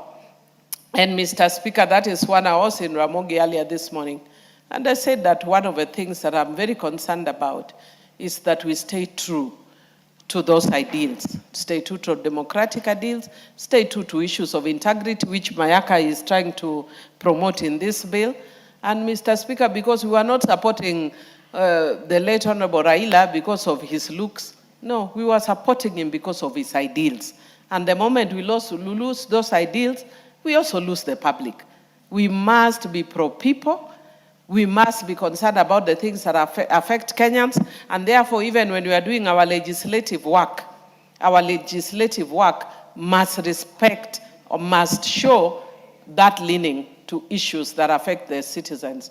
Once again, congratulations, Irene, and I wish you the very, very best, and I hope that you do get elected. And if the people of Nyamira are listening to me, I want to tell you that you have a gem here. You know, an excellent gem like Emilio Diambo, myself, who is speaking. Because if you don't praise yourself, sometimes you might not get people praising you. Because I've done an excellent work here. So Irene, please keep up with the good work, and with those few remarks, I do support. Carole Omondi, another Homa Bay Primary alumni. Yes, Homa Bay Primary and Homa Bay High School, among others. Thank you very much, Honorable Speaker. I'm actually speaking on behalf of the chairperson of the Departmental Committee on Sports and Culture. And as a committee and on behalf of the chairman, we support the second reading of the Sports Amendment Bill, National Assembly Bill number 5 of 2026. Honorable Speaker, the principal objective of the bill is to criminalize acts of manipulation of sports competitions, commonly known as match fixing. Honorable Speaker, it is important that we understand what manipulation is. If you look at the bill, it is where the natural order or the natural outcome of a particular sporting competition is disrupted, either because somebody has been bribed, in other words, they've received gifts, whether cash or other benefits, so as to throw away a match, or there's some form of collusion to fix the outcome of that particular competition. But there are other elements that may include things like age fraud, where you include in a competition people who do not meet the qualifications such as age. Honorable Speaker, in ancient Rome, you will remember the gladiators used to enter the arena with the following words in their lips. The Colosseum. Colosseo. Let me win, but if I can't win, let me be brave in my attempt. Honorable Speaker, sport is about human excellence. And I think it is what reveals a lot of the virtues of the human spirit, the discipline of man, endurance, and team spirit. That is why we are very careful to prevent cheating in sports. It is just like cheating in exams or committing fraud in business. We note that this particular bill is supposed to promote integrity, fairness, honesty, and the uncertainty of the outcome of sporting competition, which is the source of the joy and the thrill that we have as people who watch sports. Match fixing undermines these principles, erodes public confidence in sports, and unfairly disadvantages athletes who compete with integrity. I think Honorable Irene Mayaka will agree with me that witchcraft is not included as part of the manipulation we are talking here. It is not included. You know, a lot of people also believe in other activities to influence the outcome of sporting events. Honorable Speaker, Kenya is bound by the Macaulay Convention, which established the benchmarks for preventing and combating the manipulation of sport competitions. We have looked at the bill as a committee, and we held extensive public participation with the following stakeholders: Ministry of Youth Affairs, Creative Economy and Sports, Office of the Attorney General, Law Society of Kenya, Kenya Academy of Sports, Anti-Doping Agency of Kenya, National Olympics Committee, Kenya, Football, Kenya Federation, Association of Gaming Operators, and one member of the public, Mr. Wesley Kanyeria. We also got information that the Ministry of Sports was in the process of establishing sports integrity unit within its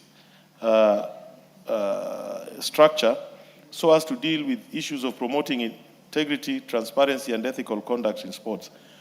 We have not held the bill back because of this. We have actually told the ministry, when they are ready with their integrity unit, we will amend the law. So they should follow the law and catch up with us. The stakeholders had asked the committee that certain things be considered. One was that we needed to harmonize this bill with other existing laws, such as Anti-Bribery Act, the Gambling Control Act, and the Penal Code, so that we deal away with overlaps and also make sure that there's harmonization of various definitions of certain terms, such as manipulation of sports competition. We also noted that Sports Kenya lacks the institutional capacity, statutory mandate, and specialized expertise to investigate criminal offenses. We are therefore proposing as a committee that the power to investigate the offense of crime of manipulation of sports competition be vested in the Directorate of Criminal Investigations, which would be the competent law enforcement agency mandated to investigate criminal conduct. However, as a committee, we want the sports associations also to retain their power to investigate and discipline their members. So if there's manipulation, Football Kenya Federation or Athletics Kenya can deal with the athletes either by suspending them or excluding them from competition, because they are the informal regulatory agencies for varying sporting activities. And that the committee therefore made the following observations: that the bill addresses a critical legislative gap and seeks to promote integrity and fairness in sports, protect athletes, officials, and sporting organizations from corruption. We therefore plan to move a few amendments at the committee stage to streamline the definition of the act of manipulation, as I've said, delete clauses that provide that Sports Kenya will investigate incidences of manipulation and vest that role in the Directorate of Criminal Investigation, and provide a two-tier investigative process in regards to manipulation of sports. While the DCI will be tasked with investigating the criminal element of the act, the sports organizations or the federations will also be mandated to initiate disciplinary proceedings and investigations in regard to the professional athletes registered with them. And we will also be proposing amendments to enhance the penalties for the offenses of manipulation. Honorable Speaker, permit me to conclude by stating that this bill is timely and necessary, and the committee is fully in support. Thank you very much, Honorable Speaker. Mboko Melemba. And then Cherarot. Thank you, Honorable Speaker. Then you, Kituru. This is a great bill of its time, because over the years we have heard rumors and talk about manipulation in sports. More so, what has been common in our area has been the athletics, where many Kenyans athletes lost their places because they were said to have manipulated their energies, maybe by using substances that could enhance their energy. And we lost some of the very best sporting people in the area of athletics. And therefore, I would wish that Honorable Mayaka should have expanded the scope of this bill. I don't know if we shall have such a chance to do it during the third reading. Order, honorable members. Honorable Karuni. To include other space. Honorable Mboko is making very valid, important contribution, including ideas that will help you enhance this bill. And the three of you are engaging in some small kamukunji there. Proceed, listen to him. Thank you. So I thought maybe the third reading, or as may be possible, if Honorable Mayaka, we could expand the scope to include the manipulation that comes with the substances that enhance influence. Substance abuse. Yes, substance abuse. I know they could be having their own line of legislation. But this could also provide space to deal with those substances because they also manipulate the sport. You remember the popular Diego Maradona in the World Cup that was in Germany. And when just Diego was going to face the finals against Germany, he was banned for substance. I think that's part of manipulation. And we needed to expand a little bit more. Honorable Mayaka, again, you realize that many members who have spoken to this, they seem to be speaking to other influencing factors of manipulation away from just betting. But those that also go with the maiming, not maiming really, but disguising players who come in to disguise as legible players, but they are not legible players. And many speakers did speak on this right from the level of just school competitions to all other competitions. I remember when I used to play Premier League, then it was called Super League. We had cards of identification, which means that that's another area of manipulation. I don't know if you wish that that will be dealt with in ordinary regulations of the football organizing groups in this country, or you also want a legislation in that area. The Honorable Mayaka, you have brought a bill which is of great concern to Kenyans, because Kenyans really would want, and generally, to see the sport, more so football, being the most popular sport here, being refined to actually be genuine and not to have manipulation. Our history of manipulation goes back to very long time ago, but we have had real situations where FIFA has had to intervene. Like in 2019, when FIFA intervened directly in the Kenyan football by banning one of our best players, that was the national player called George Owino, because he was involved in manipulation issues. We also remember the Zoo.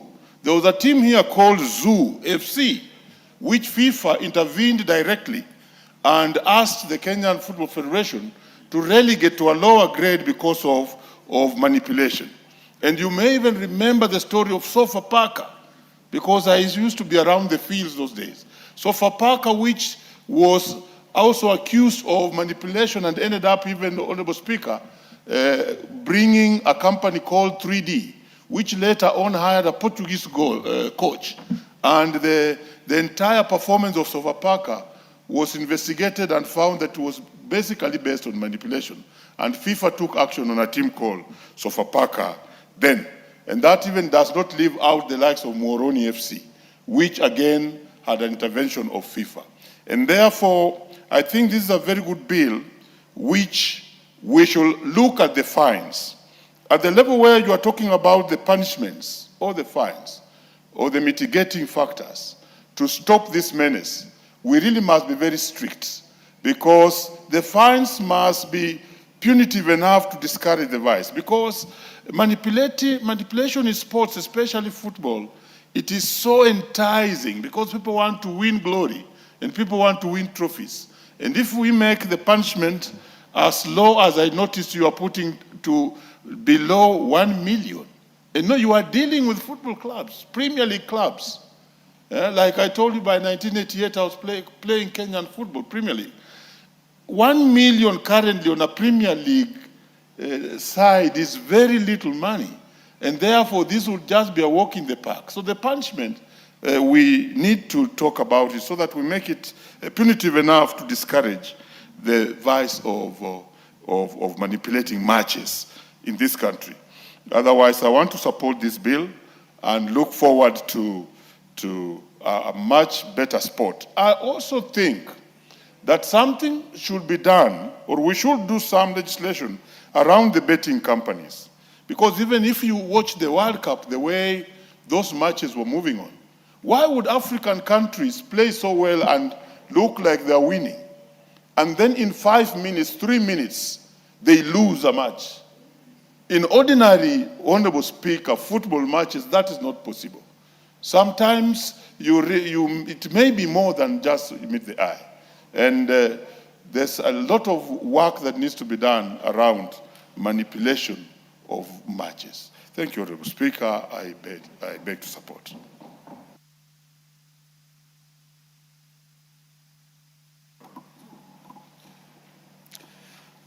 Thank you, Mr. Speaker. I stand to support the bill that Irene Mayaka has brought about the amendment of sports bill, Mr. Speaker. I want to say, Mr. Speaker, here Irene has proved to be what she's been.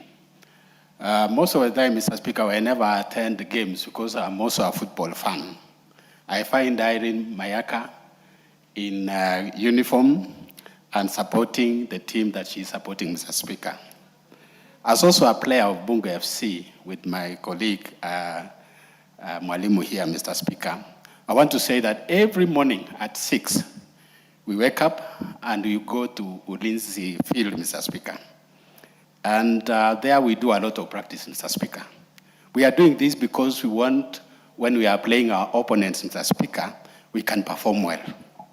And here, Mr. Speaker, when you face your opponent team, you find out that maybe the rivalry has been compromised, Mr. Speaker. And that is where things go wrong. Therefore, I support this bill, Mr. Speaker, because it is going to bring some integrity and discipline in sports, Mr. Speaker. Criminalizing match fixing, Mr. Speaker, will also instill discipline among the players and even the team, the managers and the coaches who are handling those teams, Mr. Speaker. I know, Mr. Speaker, because of this also, during our way back, Mr. Speaker, we used to play goals without net. But that, Mr. Speaker, could bring a lot of challenges in the field, Mr. Speaker, because you will not know whether you scored or it went outside. When the net was brought, Mr. Speaker, when it was brought in, Mr. Speaker, I want to say that it brought some sanity. And of late, Mr. Speaker, we have even VAR. Whenever players are playing, when the team are playing, VAR will help to show whether the team scored according to the Speaker. And sometimes even during when the penalty or the foul is been done by the player, Mr. Speaker, it is VAR is checked, and even red card can be over, Mr. Speaker. In Kenya, Mr. Speaker, I want to say that we have several teams who are really committed to make sure that they go to the Premier League, Mr. Speaker. And I want to say that some of our talented players have been disappointed because of match fixing, Mr. Speaker. You find that even in the field, sometimes there's a physical fight because of that, Mr. Speaker. Referees also are the ones, sometimes they mess up with games. Can you imagine on a point like the other day when there was Chan, Mr. Speaker, we could buy tickets and go to the field, and a referee decides to mess up with the match because he's been compromised. Everything will be in a mess, Mr. Speaker. But I want to say, Mr. Speaker, this is about personality and also when there are no rules. Mr. Speaker, the other day, I participated in playing. There was these two teams, Mr. Speaker. They were calling themselves Two-Term, and the other one was Pwekse. In the middle, Mr. Speaker, I arrived the field, and I offered myself to play for one of the teams. And they were playing 30 minutes, Mr. Speaker, 30 minutes each. When I got into the field, Mr. Speaker, the referee approached me and told me, let me add to 45 minutes because you are here. I wish this bill was there, Mr. Speaker. We'll have you started here to discipline this referee, Mr. Speaker. But we played. Mr. Speaker, in Kenya, I know the government has done a lot when it comes to football and several other sports, Mr. Speaker, like athletics. Mr. Speaker, all this, the government is doing this so that it can bring integrity and popularize this nation, Mr. Speaker. We are known as Kenyans. Kenya is well known because of athletics, and even in football, Mr. Speaker. The other day during Jan, our players did very well, and congratulations to the coach, Mr. Speaker. So, Mr. Speaker, I want to say that Irene has got a bright future, and I want to tell the people of Nyamira, in the name of Irene, you have a leader. So, Mr. Speaker, I want also to add on this, Mr. Speaker, that raising the standard of playing in our country can make us earn respect globally, Mr. Speaker, because this is going to help us a lot. Mr. Speaker, I want also to say that when it comes to match fixing, actually it destroys the integrity of players, integrity of a team, and also integrity of our nation. Mr. Speaker, I want to support and I want to endorse the bill which has been brought by Irene Mayaka. Thank you, Mr. Speaker. I submit. Chair Roth, followed by Kitur. Thank you very much, Honorable Speaker, for giving me the opportunity to also contribute on this very important Sports Amendment Bill 2026, sponsored by Irene Mayaka. In the upshot, I want to say I support. And secondly, Honorable Speaker, allow me to give some accolades to this great leader in this House, Irene Mayaka. It so happens, Honorable Speaker, that when we were still new in this House, we happened to have been in the same committee with Irene, that is the Communication, Information, and Innovation Committee. And at that point, Honorable Speaker, Irene was one of the most active and very articulative leader, and she made a lot of contributions while we were in that committee. And likely so, I think that is when she was noticed by the leadership of the House. And when she participated, I think, in one of the committees that she was in, she was elected as the chairperson. That must be regional integration, right? And being a first time, as you know, Honorable Speaker, and you are a chairperson, it is a no mean feat. I say so, Honorable Speaker, because I've also happened to have been a chairperson of CIOC for some time. And I must admit, it is a great, it's a great honor to have such an opportunity in this House. And therefore, Honorable Speaker, I want to wish Irene the very best, even as she continues her trajectory of building a career path back in Nyamira. And I want to tell the people of Nyamira, you have a fantastic, great leader amongst yourself. And we, as the new members of Parliament, or the first timers in Parliament, really applause you. Secondly, it's also on the number of bills and the contributions you've been able to make in this House. Irene, you're just a fantastic, great leader. With that said, Honorable Speaker, allow me to contribute on this. I can see it's about 5 clauses that Irene has been able to present for us to be able to amend for the purposes of cleaning, sanitizing the sports space, Honorable Speaker. I think it is timely because when Kenya Kwanza government, when the broad-based government are in place, this is the first time that we have had, a government that recognizes and has expanded the space of sports in our country, up and including when you see all the stadiums that are installed.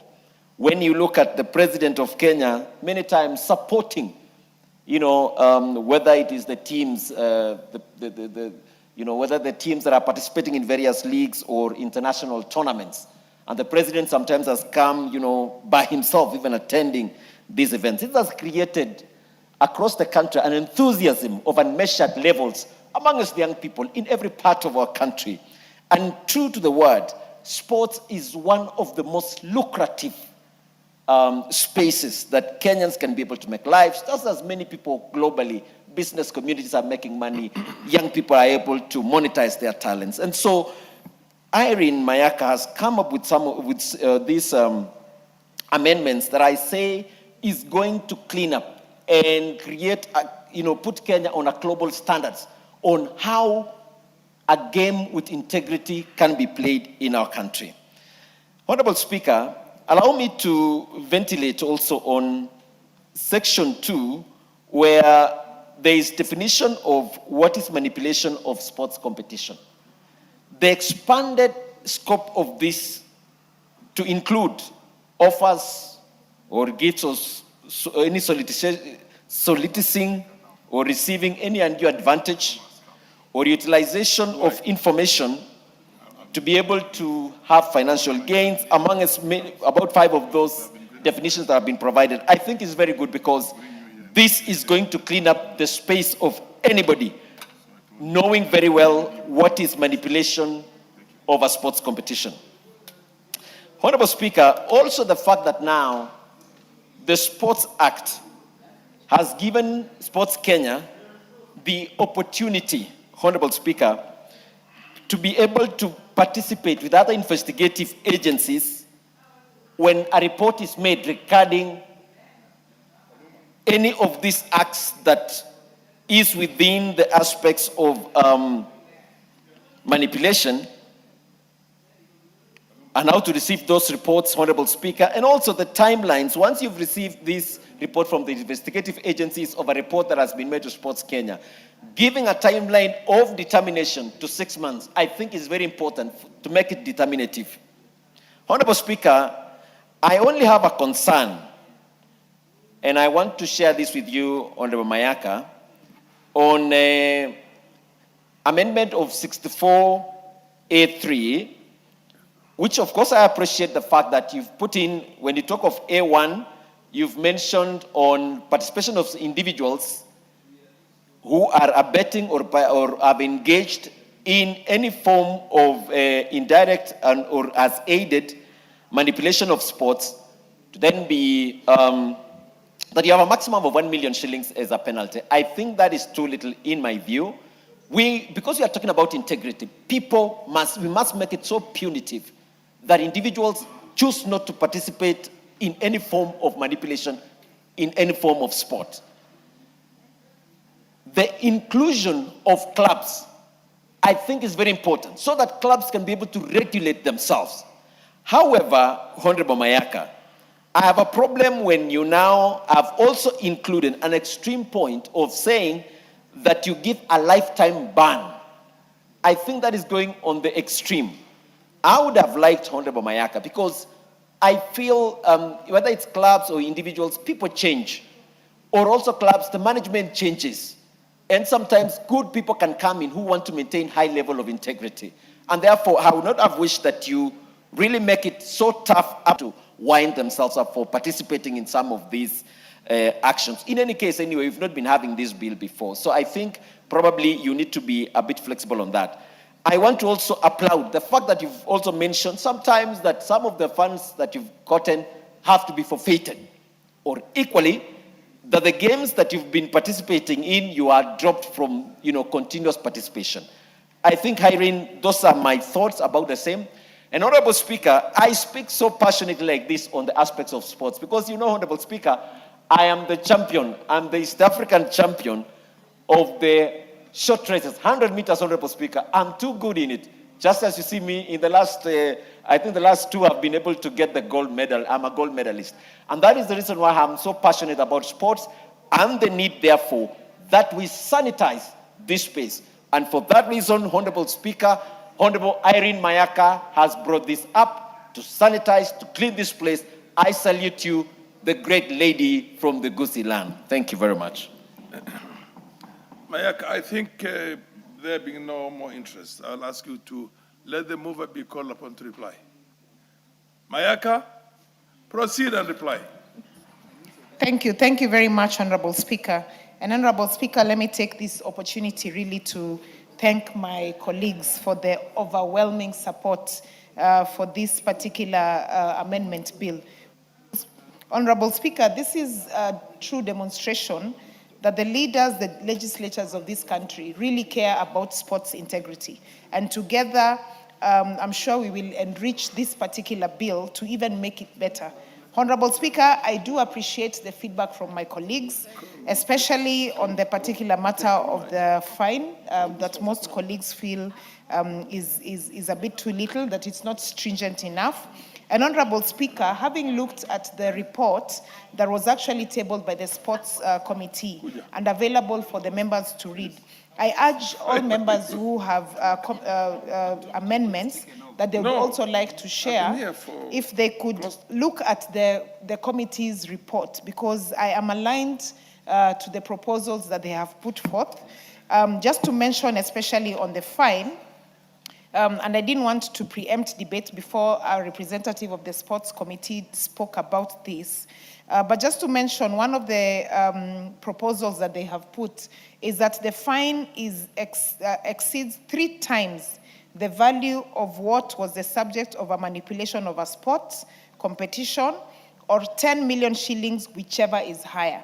So, Honorable Speaker, just to urge my colleagues, those who have amendments that they feel will enrich this particular bill, please do table your amendments as soon as possible so that we can go through this and make sure that we are actually giving the people of Kenya a bill that is very comprehensive and a bill that really seeks to support and protect sports integrity.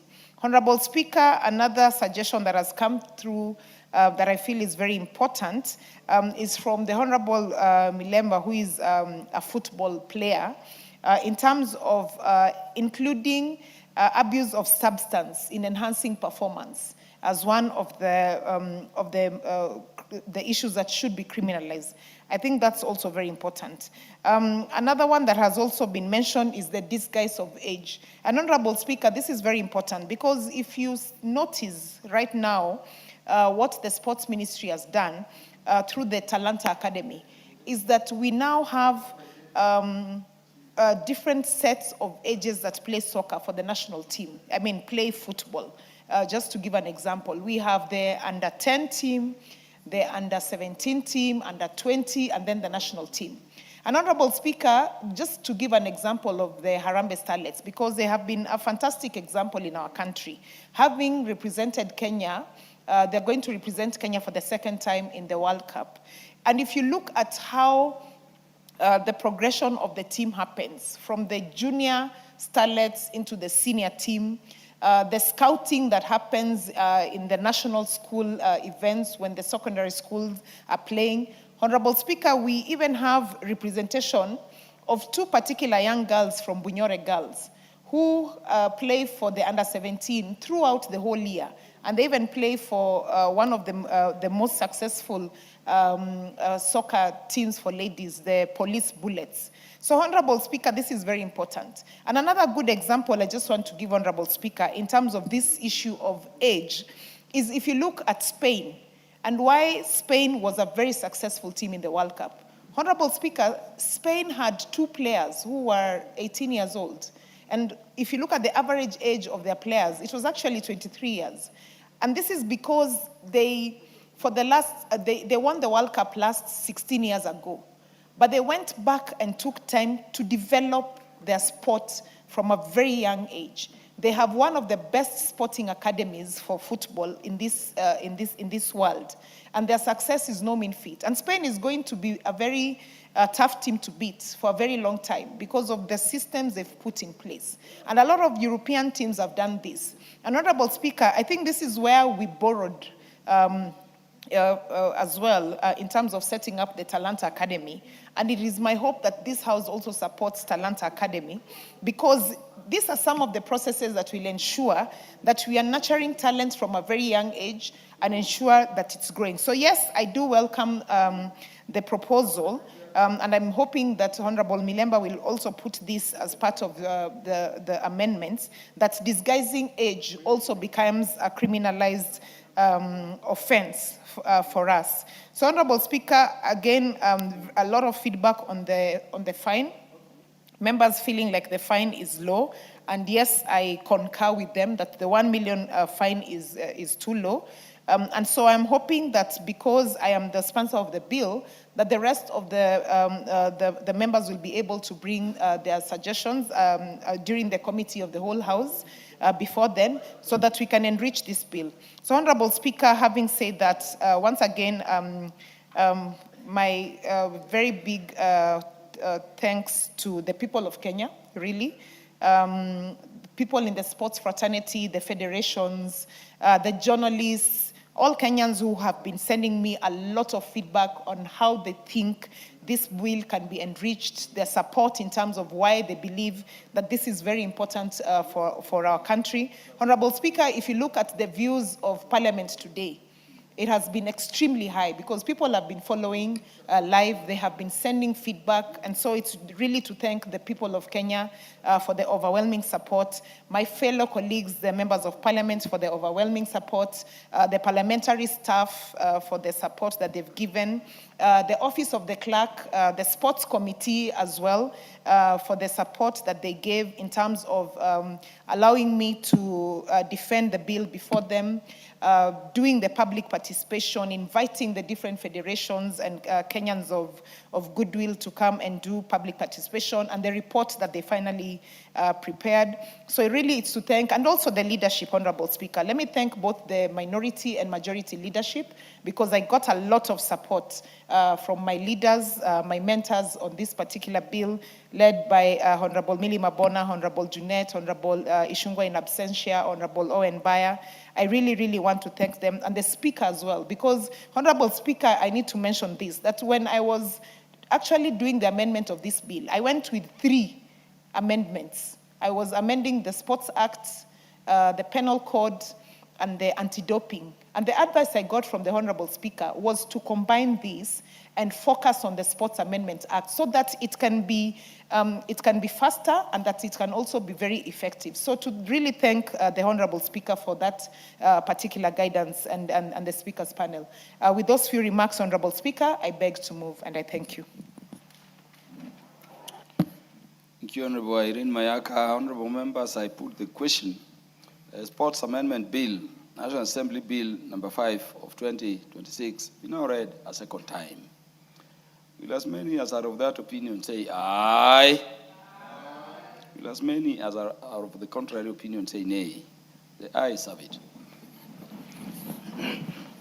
Next order. A bill for an act of parliament to amend the Sports Act and for connected purposes. Motion. Second, report on the status of reports on petitions and resolutions. Move.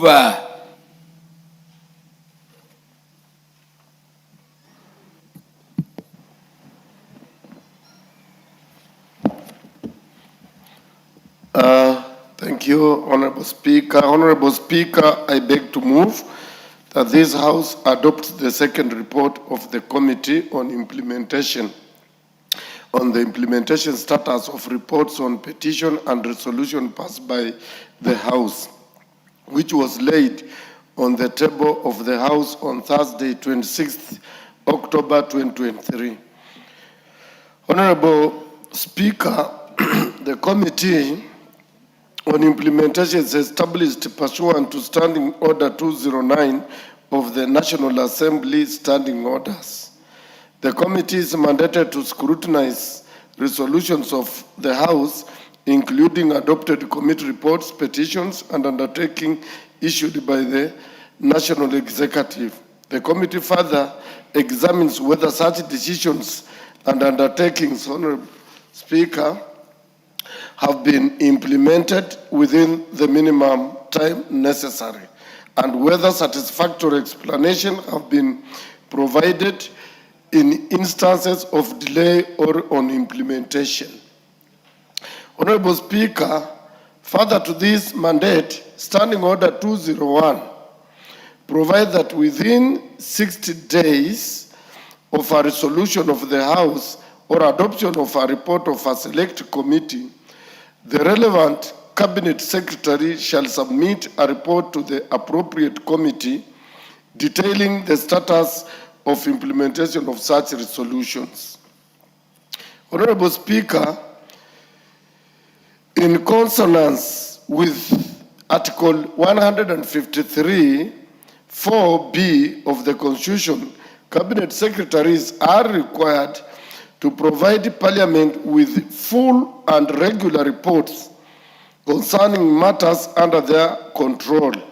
The Committee on Implementation, therefore, plays a pivotal role in ensuring that resolutions of the House translate into tangible outcomes for the citizens by holding the executive accountable and ensuring that Parliament does not act in vain.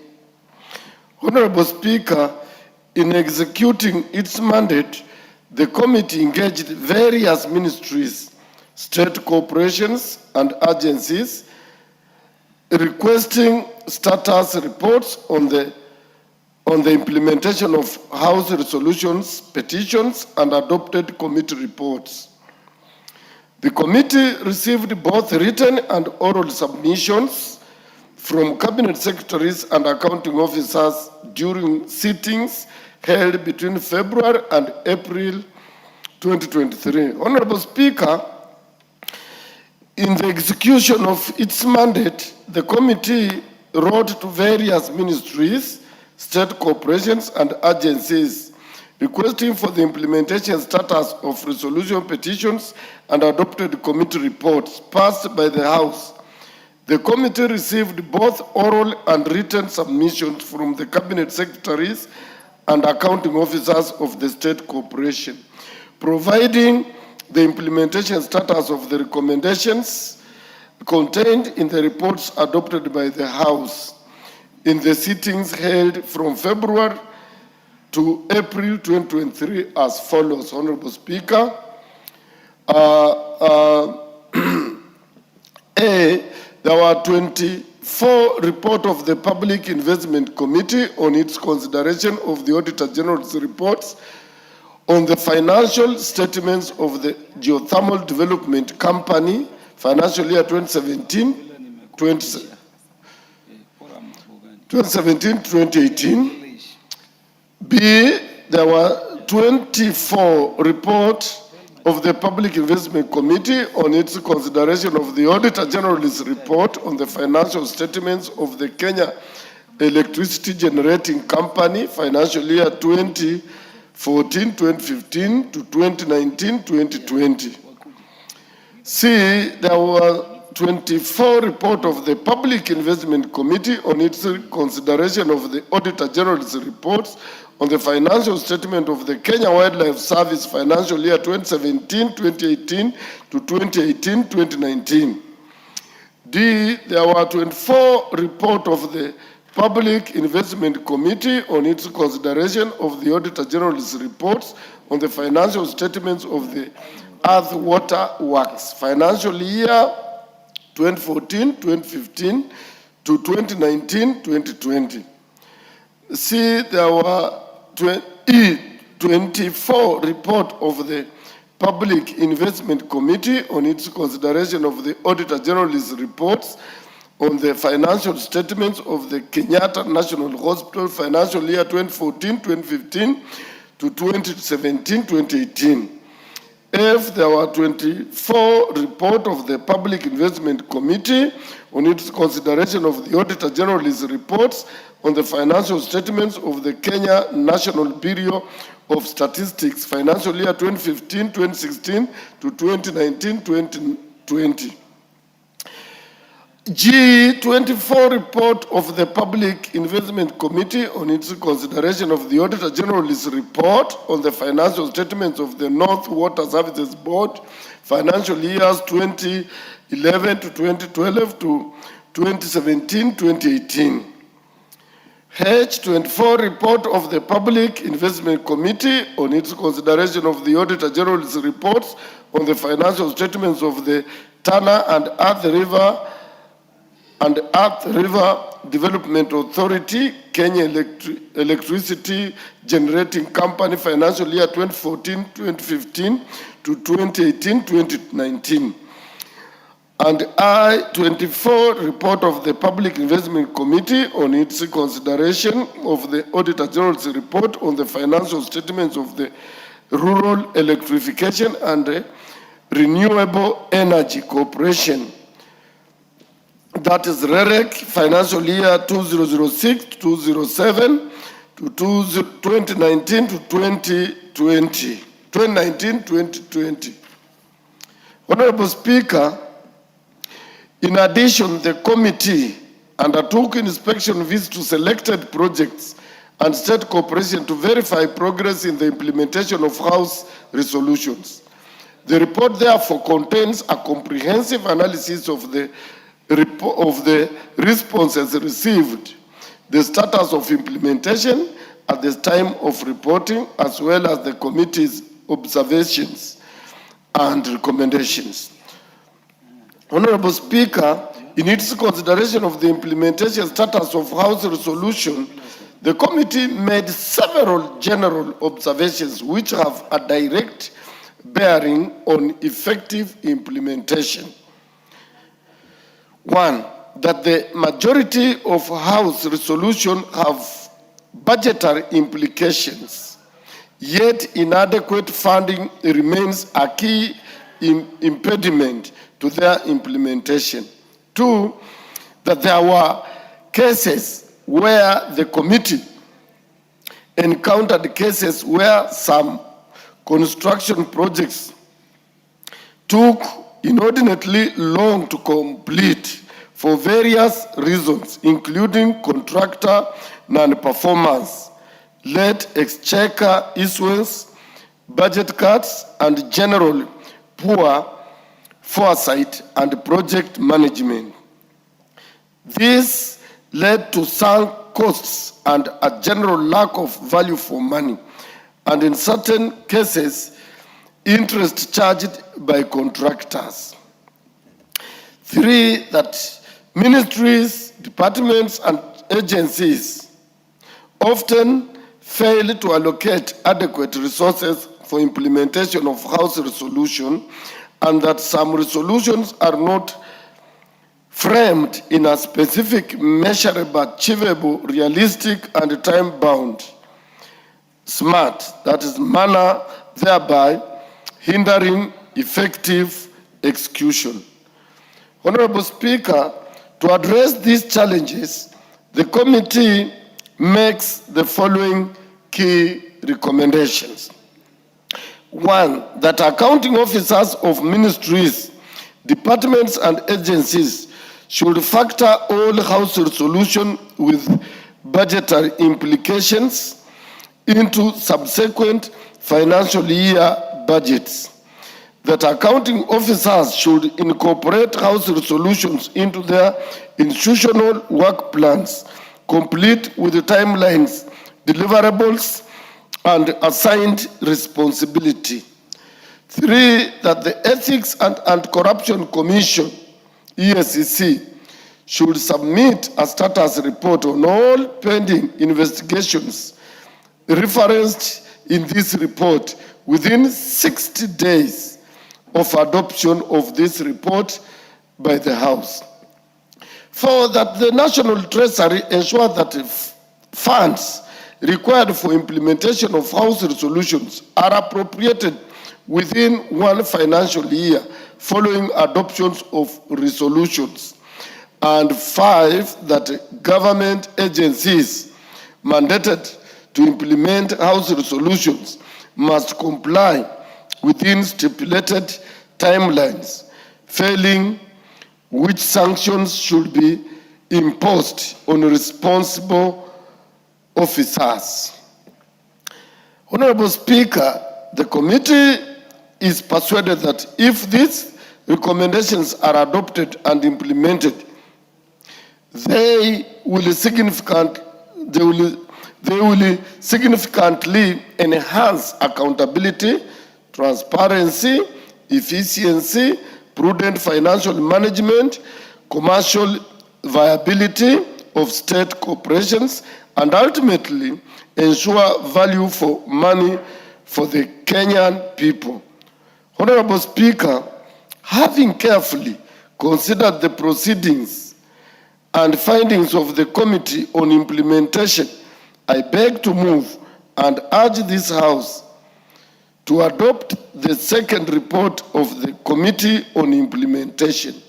I thank you, Honorable Speaker, and I now request the Honorable Rose Museo Mumo, who is my deputy, to second the motion. Thank you, Honorable Speaker. Honorable Rose Mumo. That is Rose Museu. Yes. How come we are not able to locate Honorable Rose Museu? She's seated there. Our ICT department is failing us.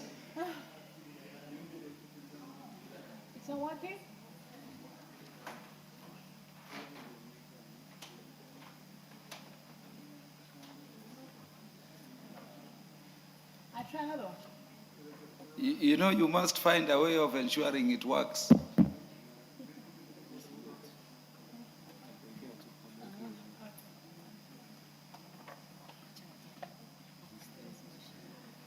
Can we give Honorable Rose Museu the mic?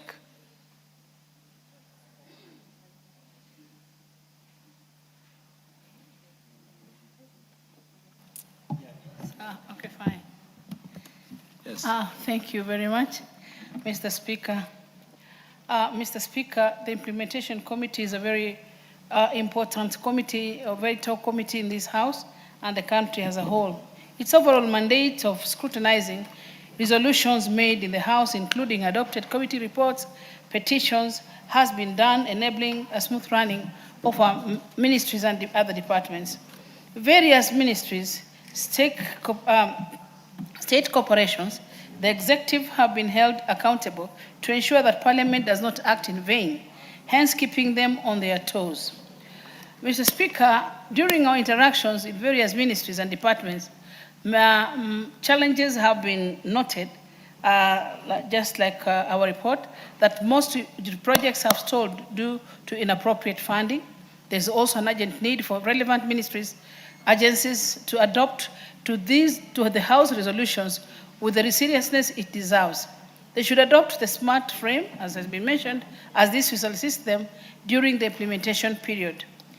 Treasury also, they need to make sure money allocated to various projects is released on time, and this will enable timely completion of projects. I wish to second this motion, Mr. Speaker.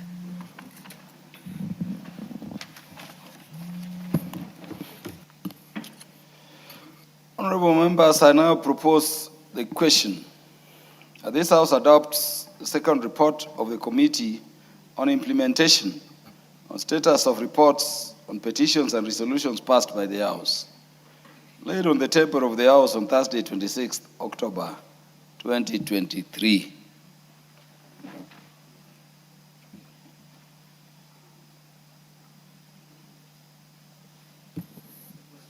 The Honorable Timothy Toroitich.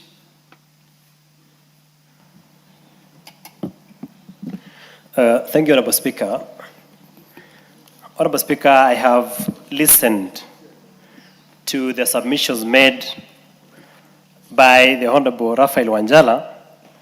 Honorable Speaker, as a former committee member on the Committee on Implementation, Honorable Speaker, suffice to say that this is a very important committee of the House.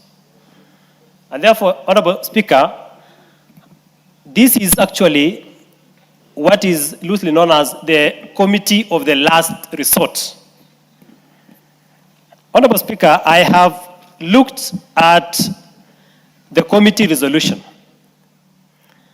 And the committee resolution, Honorable Speaker, reads in part or in full that the committee is persuaded that if these recommendations are adopted and implemented, they will significantly enhance accountability, transparency, efficiency, prudent financial management, commercial viability of state corporations, and ultimately ensure value for money for the Kenyan people. Honorable Speaker, I'm left to wonder because the Committee on Implementation is actually the committee of last resort of this House.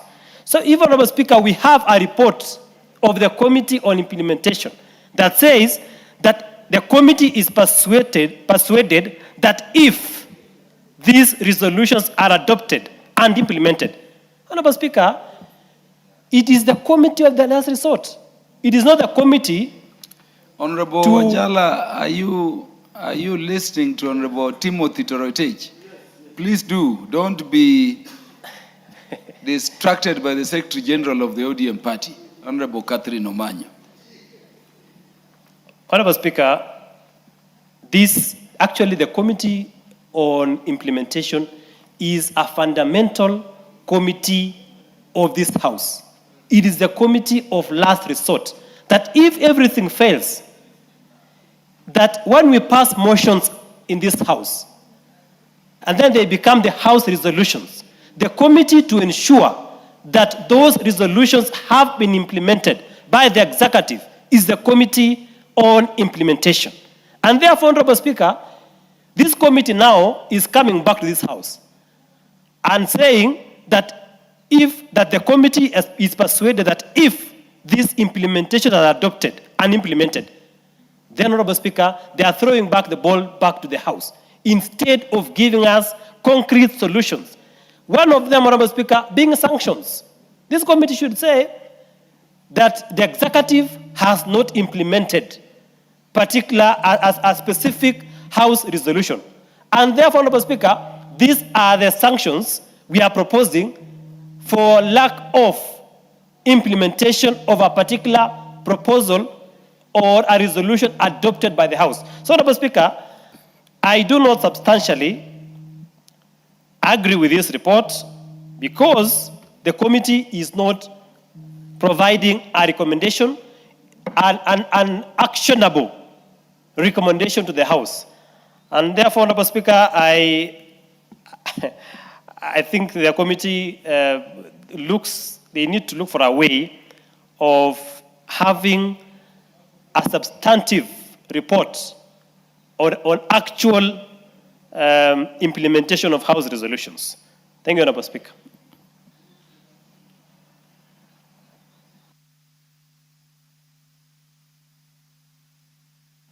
Honorable Karemba, you want to contribute to this?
Would Honorable Muliungi approach the speaker?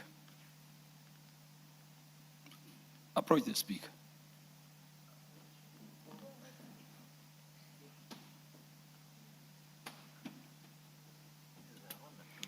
Yes.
Honorable Muliungi, what is out of order?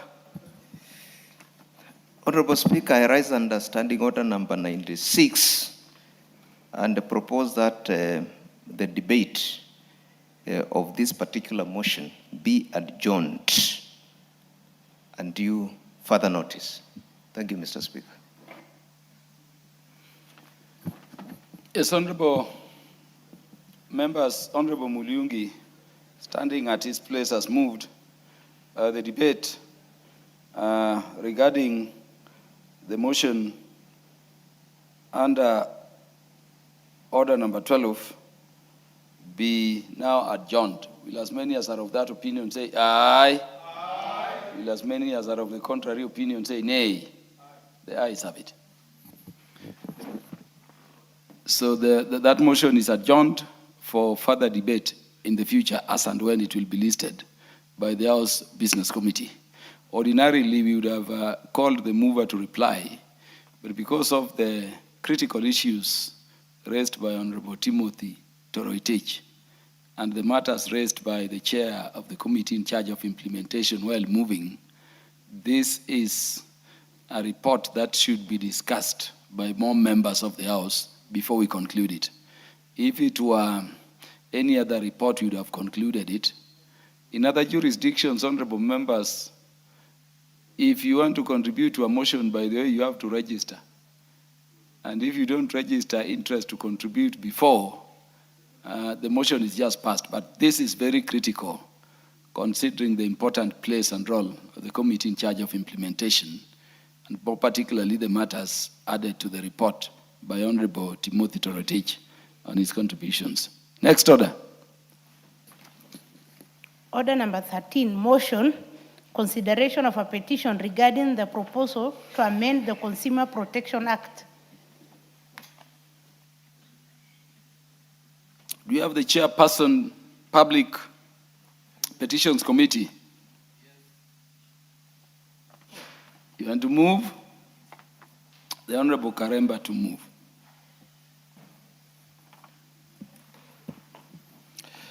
Thank you, Honorable Speaker. Honorable Speaker, I beg to move the following motion: that this House adopts the report of the Public Petitions Committee on Public Petition number 14 of 2025 regarding the proposal to amend the Consumer Protection Act to provide for the induplam rule. Honorable Speaker, the role of oversight is a core mandate of the National Assembly as stipulated under the Constitution of Kenya 2010. In fulfillment of the constitutional duty, the Public Petitions Committee is mandated under the Standing Orders 2, Order 208A 2B to consider all petitions tabled in the House. Public Petition number 14 of 2025 was presented to the House pursuant to the Standing Order 225-2A by the Honorable Speaker on behalf of the petitioner, Mr. Allen Wayaki Gishoi, EBS, on the 17th of April 2025. The petitioner specifically sought the intervention of the National Assembly through the Public Petitions Committee to amend the Consumer Protection Act, Cap 51, to codify the induplam rule and extend its protection to all borrowers in Kenya, regardless of the type of lender. Honorable Speaker, the committee undertook a comprehensive examination of the petition. We received oral and written submissions from various stakeholders, including the petitioner, Mr. Allen Wayaki Gishoi, EBS, Senior Counsel, 2, the Office of the Attorney General, and 3, the Central Bank of Kenya. The submissions received formed the basis of the committee's observations and recommendations as outlined in the report. And Honorable Speaker, the committee observations were as follows. Having considered all the submissions and issues for determination, the committee made key observations. 1, the induplam rule is a long-standing legal principle that limits the amount of interest a creditor can recover. The core principle is that interest stops running when the unpaid interest equals the outstanding principal amount, preventing the accumulation of interest beyond double the outstanding principal sum. 2, while Section 44A of the Banking Act codifies the induplam rule for banks, this protection does not extend to other lenders, such as SACCOs, microfinance institutions, digital and mobile lenders, and unregulated mobile money lenders, and in quotes, Shylocks. This creates a massive legislative gap that leaves the most vulnerable borrowers unprotected. 3, the current legal framework is unjust and inequitable. It provides protection for citizens who borrow from banks while leaving the hustlers, in quotes, MSMEs, and the financially distressed at the mercy of predatory lenders. The fourth observation was that Kenyan courts have delivered divergent opinions on whether the induplam rule applies to non-bank lenders.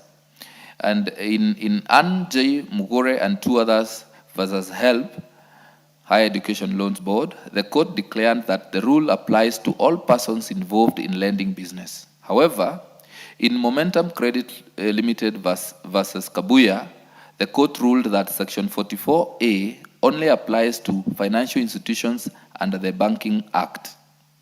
This uncertainty demonstrates a clear need for legislative clarification.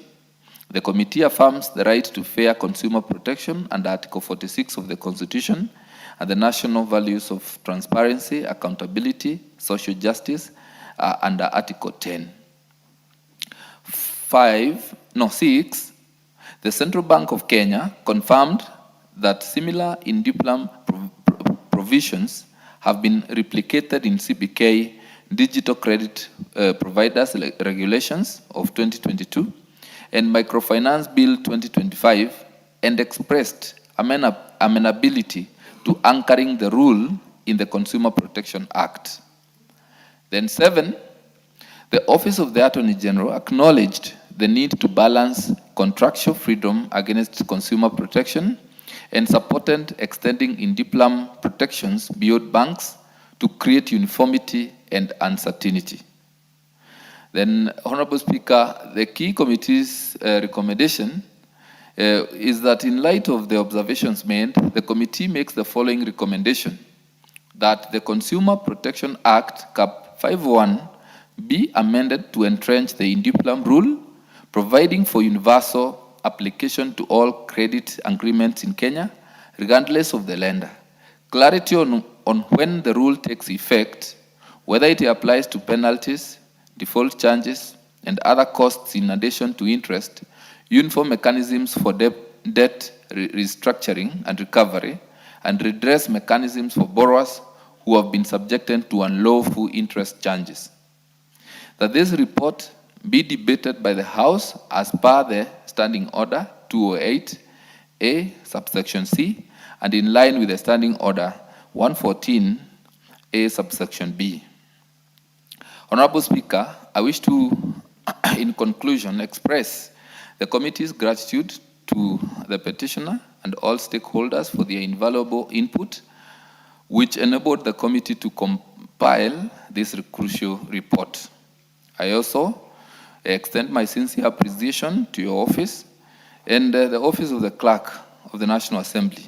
I further thank the honorable members of the Public Petitions Committee for their diligent participation in the deliberations, as well as the committee secretariat for their professional support in preparing this report. Therefore, Honorable Speaker, I submit and I now call upon the Honorable Dorothy Ikiara to second the motion, as I urge the House to adopt the report. Thank you, Honorable Speaker. Honorable Dorothy Ikiara.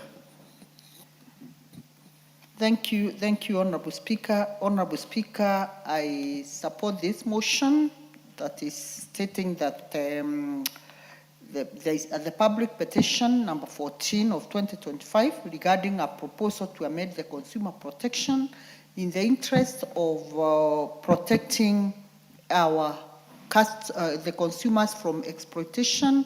Honorable Speaker, I do agree with the recommendations of the committee, and I thank the chair and the entire committee, Honorable Speaker, for coming up with this recommendation. I second.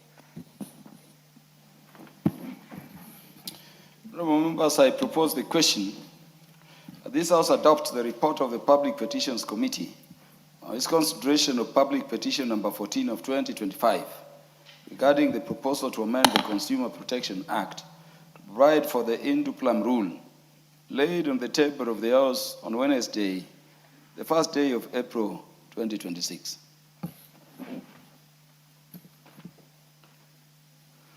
The Honorable Beatrice Elachi.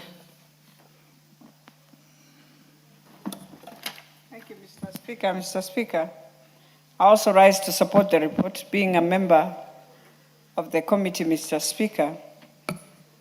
I think it was a very interesting petition, Mr. Speaker. And you realize when you're talking about the Duplam rule in Kenya, which is a legal principle that limits amounts of interest a lender can recover on non-performing loan.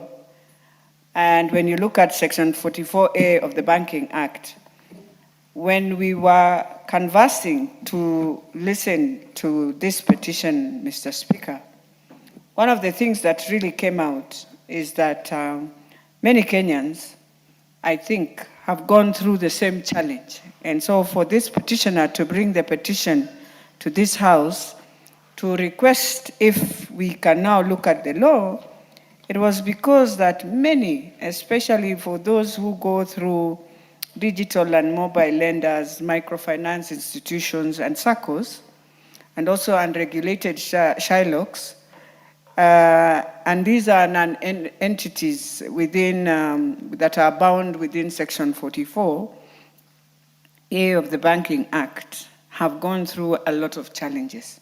And so, Mr. Speaker, even when you look at what the Attorney General said, one, he definitely affirmed that the Duplam rule is a legal principle, yes. And he also came out and really, when you look at the report, and said that Kenyan courts have also grappled with the issue of whether the Indiplam rule applies to non-regulated lenders and other institution lenders that do not qualify as financial institutions. But you realize that is where the bigger majority of Kenyans, Mr. Speaker, will go and look for money. Your mama Boga at home, your small groups that we have, they're the ones who you will find themselves going to look for loans from these small institutions or institutions that are non-compliant to this. And then when their loans are not performing, or you don't have money to pay the loan and your loan now becomes non-performing, then you find yourself in the biggest challenge. Mr. Speaker, there was something else that they said that we need to ask ourselves, how do we look at? And they also argued that HELB was charging them exorbitant interest rates and penalties which went beyond the principal amount borrowed, hence a violation of their constitutional rights. And so the petitioners' prayers at that time that the court declared the rates and penalties charged violated their constitutional rights and the Indiplam rule. But HELB argued that the Indiplam rule does not apply to them and that the Higher Education Loans Board Act allowed for imposition.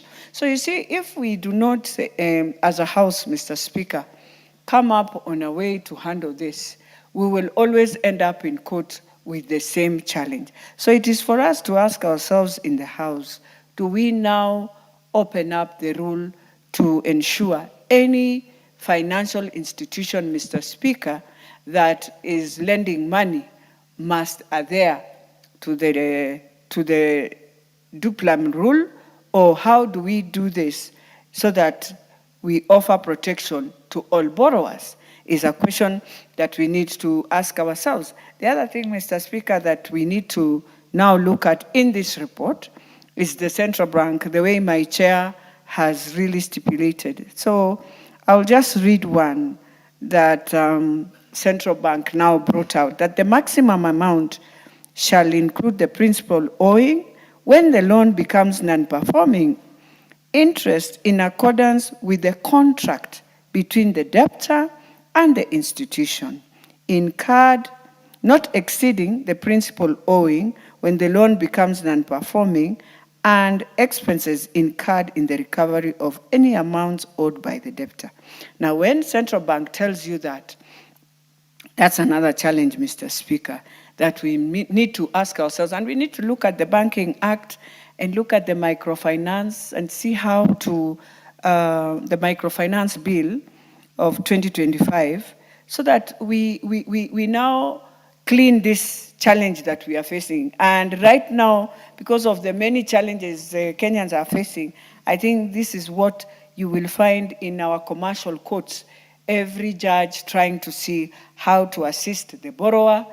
And even in mortgages, Mr. Speaker, we have the same challenge, as much as we will talk about just money lending. But I know in mortgages, many Kenyans are also going through the same crisis through HFCK, which I know has now moved to become a bank. But they are forgetting that, that people have borrowed money for mortgages. You reach a point when you have a non-performing mortgage, which is a loan also.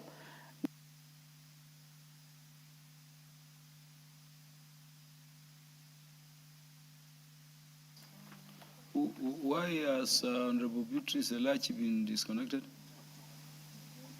You need more minutes. Minute, I finish, Mr. Speaker. No, use all the minutes you need to. So I was just explaining about the very mortgage. important And for me, the biggest worry right now for Kenyans is that the moment an institution now moves to become now a bank, and you are a small, not really small, I'll say you are instituted within the microfinance laws at that time. What happens to a lender who had borrowed money for his mortgage and now is non-performing, maybe because he was sacked or anything? Does it mean you come for the house?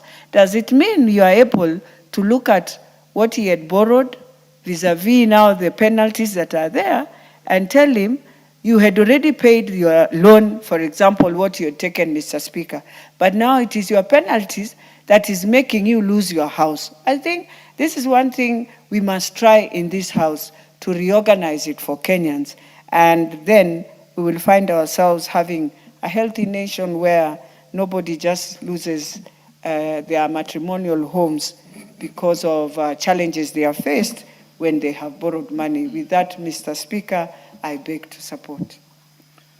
The Honorable Timothy Toretich.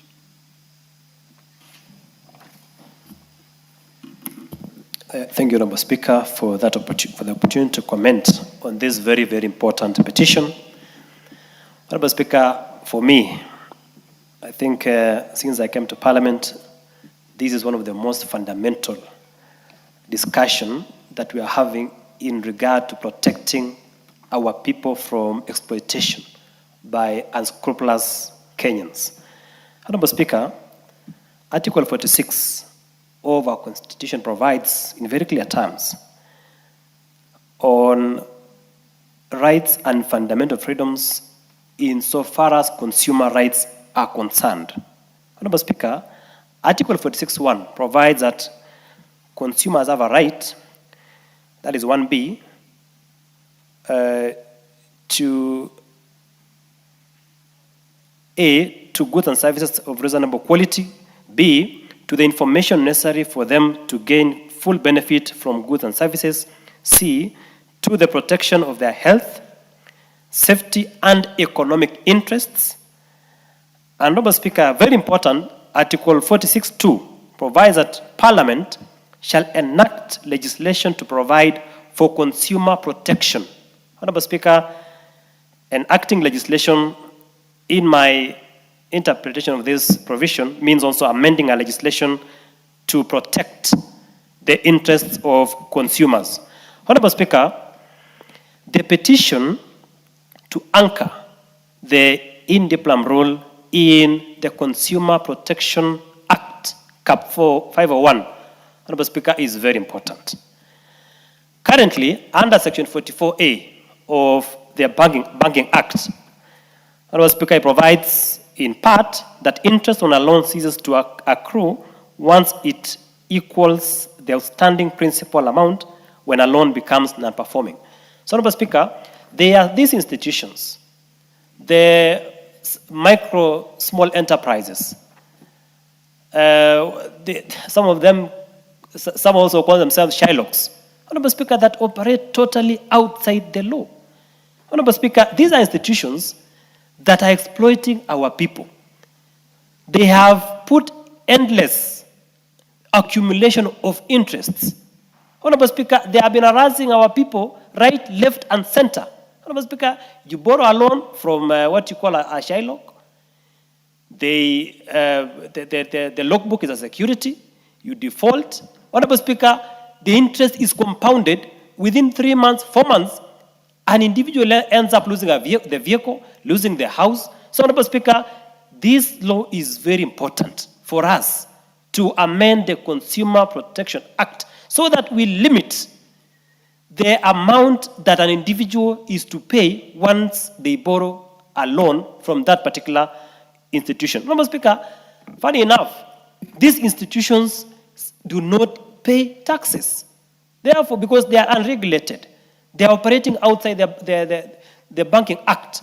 They are operating outside the law. Honorable Speaker, so in my opinion, and of course, Honorable Speaker, what has made it worse is the courts have given inconsistent judicial interpretations. So that matter has not been settled by the courts. Honorable Speaker, and for that reason, if we amend the Consumer Protection Act and we anchor in the in-diplom rule, that means the courts will be guided. Because as we speak, the courts do not have a specific legislation they refer to in its quest to defend the interest of the consumers. So, Honorable Speaker, the committee led by Honorable Karemba, my good friend, is doing a very good job in bringing this particular petition before this House. Honorable Speaker, we need a full House to debate this particular amendment or proposed amendment to the Consumer Protection Act, because it is meant and geared towards protecting the interests of our people. Honorable Speaker, and this House plays a very fundamental role. As a lawyer, you know what Montesquieu said, the father of separation, the father of separation of powers, that for a proper functional democracy, there must be 3 arms of government. And one of them, Honorable Speaker, to ensure there are checks and balances, to ensure that the people are protected, is the legislature. So that is why, Honorable Speaker, we have to play our oversight role, not only to oversight public institutions, but also those private institutions that are exploiting our very own people in this country. Honorable Speaker, those Shylock entities have exploited Kenyans for far too long, charging punitive interests on loans, harassing our people. Honorable Speaker, deploying mechanisms that are outside the law. They are even acting outside the law in trying to recover the purported excessive interest that they charge on our loans. So, Honorable Speaker, I rise to support this very important petition, and I call upon Shylocks in this country. Please be human. If you have acquired, if you have obtained, if you have gotten what you wanted, if you gave a loan of 100,000 and the same has been repaid, even if it has delayed, be human enough and allow Kenyans to, let them have peace, Honorable Speaker. Honorable Speaker, for that reason, I support this particular petition that is geared towards protecting consumer interests and protecting our people in this country. Thank you, Honorable Speaker. There being no more interests. The Honorable Wanjiku Muya, you may make your contributions to the motion. Thank you, Honorable Speaker. And allow me first to congratulate the newly elected member in absentia, Honorable Kamau, because yesterday I didn't get a chance, and welcome him to the House. Honorable Speaker, the amendment before the House is honestly very critical. But as we marshal the ideas of speaking so much against the Shylocks, the circles, we must also call ourselves to the reasons why the consumers go to these Shylocks, go to these circles. I believe it's because the market is not very friendly. The banking sector has never been very friendly to the microfinance or to the medium micro operators. And when they go to seek for the loans, sometimes they are asked for this title deed, sometimes the loans are taking forever, and maybe a consumer have immediate need. And for this reason, Honorable Speaker, the consumer is left with no other option other than visiting the Shylock. So it's not that many businessmen and women would really want to go to the Shylocks and these other microfinance which are not really operating within the law, but the circumstances do take them to those avenues. So as we speak, it is also good for the central bank or the ones pushing this petition to consider how to modify and make the circumstances within the banking sector in terms of credit favorable and friendly and approachable to consumers. Honorable Speaker, we have seen times and again, even the banking sector itself take more than the interest. In fact, there are some few years back, Honorable Speaker, when this House had come with a law, I think through Honorable Jude Jomo, which was capping the interest rate to correspond with the central bank requirement. Then some years later, I think that cap was demolished or it was done away with. Honorable Speaker, we witnessed banking industry become very unkind to consumers because if you had taken a loan, let's say, with 13% interest, then overnight, that cap was removed, they charged you the same loan with maybe 18 or almost 20. In fact, I'm a victim. Let me just give myself as an example. I had taken a facility with an interest rate of 13%. Then when the cap was done away with, the same loan was again approved without even my own approval. Just because at the back of the form, where the creditors are giving the clients to sign, there are some terms and conditions that you have to sign. At all costs, you have to sign. And one of very tricky and very hidden law there is that you shall move in accordance to the banking requirements. So when the bank change the interest rate to 13 today and move upward to 18, your loan is automatically charged as such. And for such cases, Honorable Speaker, you'll find that the consumers are exploited because when you booked a loan with a rate of 13% for a certain number of years, you calculated your income and you knew how much you are going to pay for that period. But just one day, the loan is not now corresponding to your plans, and it is honestly very, very unfair to the consumers. So the whole banking sector has to be called to order by this House. Of course, this is a very good move, starting with this avenue of SACCOs and Shylocks, but also the banking sector must also make the environment friendly enough to allow more customers get the loans through their businesses. With that, Honorable Speaker, I thank you for the opportunity and I support. The mover will now, that is Honorable Zamzam Chimba, you may make your contribution. Asante sana Mheshimiwa Spika. Kwanza niweze kumwambia mwenzangu kuwa toka tumepata rais mpya katika taifa, ile interest vile ilivyokuwa juu katika mabenki ameweza kushukisha chini Mheshimiwa Spika. Na ni muhimu sana ikisemwa tusipelekwe na hisia za uchochezi na hisia za upinzani tu Mheshimiwa Spika. Jambo la kuigwa ni la kuigwa na la kusema wazi ni la kusema wazi. Rais William Samoei Ruto ameweza kuhakikisha kuwa ile interest ambayo ilikuwa inachajiwa zamani kiwa juu ameiregesha chini ili wanabiashara waweze kufanya biashara kwa wepesi Mheshimiwa Spika. Mheshimiwa Spika, nikirudi katika hao wakopeshaji ambao wanatoa pesa kama Shylock na wengine Mheshimiwa Spika, ni dhahiri kuwa wamefanya wizi. Juzi tu na jana mtoto wa dadangu alinipigia simu akanambia nilichukua mimi 1400 kuweza kuongezea katika kununua matatu yangu, lakini sasa nimelipa zote. Wamekuja baada ya siku 2 ilikuwa imebaki pengine ile yao kidogo ya kuongezea kwa juu, wamekuja wanamdai tena double. Ushaona Mheshimiwa Spika, na wamekuja wameingia kwa gari yake wakachukua ufunguo wakatoka na gari. Kwa hivyo hivi vitu tunapigana navyo Mheshimiwa Spika. Hawa ambao wanazungumza mambo mengine wajue vitu kama Shylock, na wengine tunaona watu credit pia wanafanya double, wanafanya paka mara 3 ya ile pesa ambayo mtu amekopa. Kwa hiyo ikiwa hawa tunaweza tukawaregulate wakarudi katika msururu sawa, kama vile sheria inavyosema, ukichukua mkopo Mheshimiwa Spika, ile ambayo unatakiwa kulipa usilipe zaidi ya ile ambayo ulichukua Mheshimiwa Spika.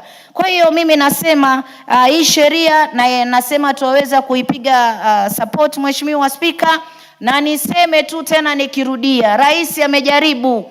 Rais amejaribu sana. Mambo haya yalikuwa yamekuwa magumu sana, lakini kwa wakati huu ndio unaona hata sasa tunaleta haya ya kupenyeza kidogo tuweze kupiga msasa. Lakini rais ameweka wazi kuwa mikopo katika banki. Mheshimiwa, nimesikia hata ukimtaja waziri wangu. Sasa hii mambo yako vizuri sana. Mheshimiwa Joe yuko sawa katika wizara yake Mheshimiwa Spika, na Mheshimiwa Joe ni katika wale ambao wamebobea na wanafanya kazi vizuri katika hii Kenya. Tukiangalia katika blue economy ama wizara ya madini Mheshimiwa Spika, ilikuwa imevivia, ilikuwa imelala, lakini amekuja amepiga msasa. Kwa hiyo nitamwambia mwenzangu ukimtaja hapa Hassan Joho, mtaje tukijua kuwa huyu anaweza kuwa rais wa Kenya siku moja na amebobea na yuko sawa Mheshimiwa Spika. Kwa hiyo hawa watu ambao wanatoa mikopo, hii ni wizi wa dhahiri. Wanaibia Wakenya, wanafanya Wakenya wanakuwa na idhilali. Mtu amechukua tuktuk, anakuja ofisini kwangu, Mama Zamzam, tuktuk yangu imechukuliwa, nimelipa 900,000, ilikuwa imebakia tu 10,000 peke yake.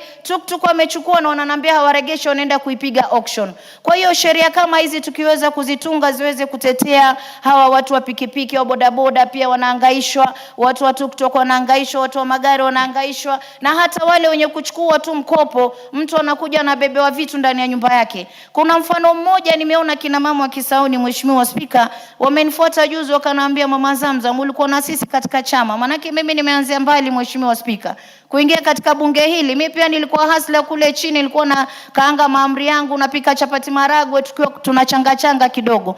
Kwa hiyo tulikuwa katika benki moja yajiita benki ya wanawake, sitaki kuitaja jina, lakini ilikuwa sisi tunaweka zile savings zetu Mheshimiwa Spika, na kisha unachukua loan yako unalipa, lakini zile savings bado zimebaki pale.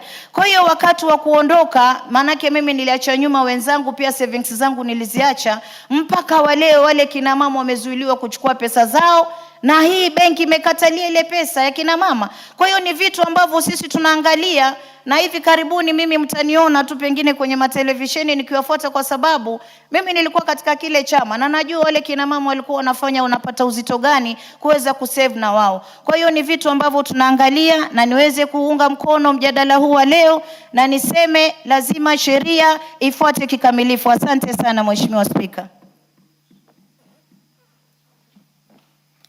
Do you have any more interest in the motion? None has been registered with the Speaker.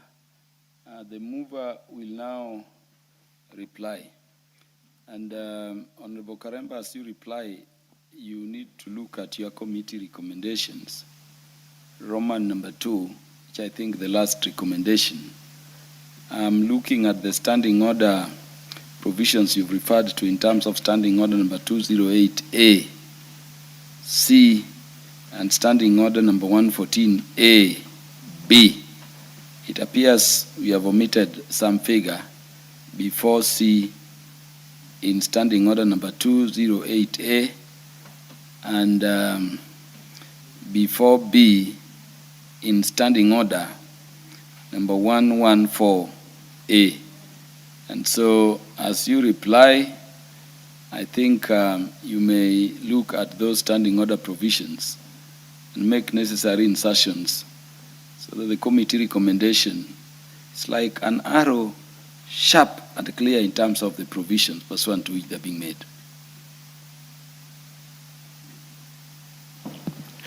Thank you, Honorable Speaker. I wish to thank the honorable members who have added their input to this very important report.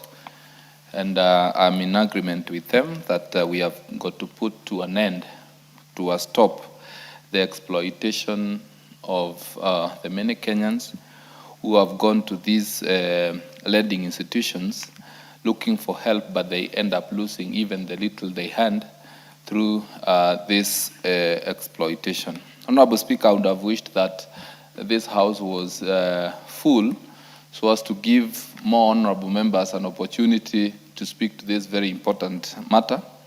Because, Honorable Speaker, I believe the very many affected Kenyans have representatives in this House. And Honorable Speaker, with the recommendation, with those inputs, and also taking into consideration what you've stated, I hereby reply. Thank you very much, Honorable Karemba. Honorable members, I now put the question. The House adopts the report of the Public Petitions Committee on its consideration of public petition number 14 of 2025 regarding the proposal to amend the Consumer Protection Act to provide for the in duplum rule laid on the table of the House on Wednesday, the first day of April 2026. Will as many as are of that opinion say aye. Aye. Will as many as are of the contrary opinion say nay. The ayes have it. Yeah, again, Honorable Karemba, we've decided to move in this direction because the committee recommendation is clear in substance. What is required following the recommendation is that the Consumer Protection Act, Cap 501 of the laws of Kenya, be amended to entrench the in duplum rule as per Annexure 4 of the report. So there are other legislative actions, including the enactment of the bill for the passage of that provision. That in substance is clear, and that is why we have proceeded in the manner we have done. Next order.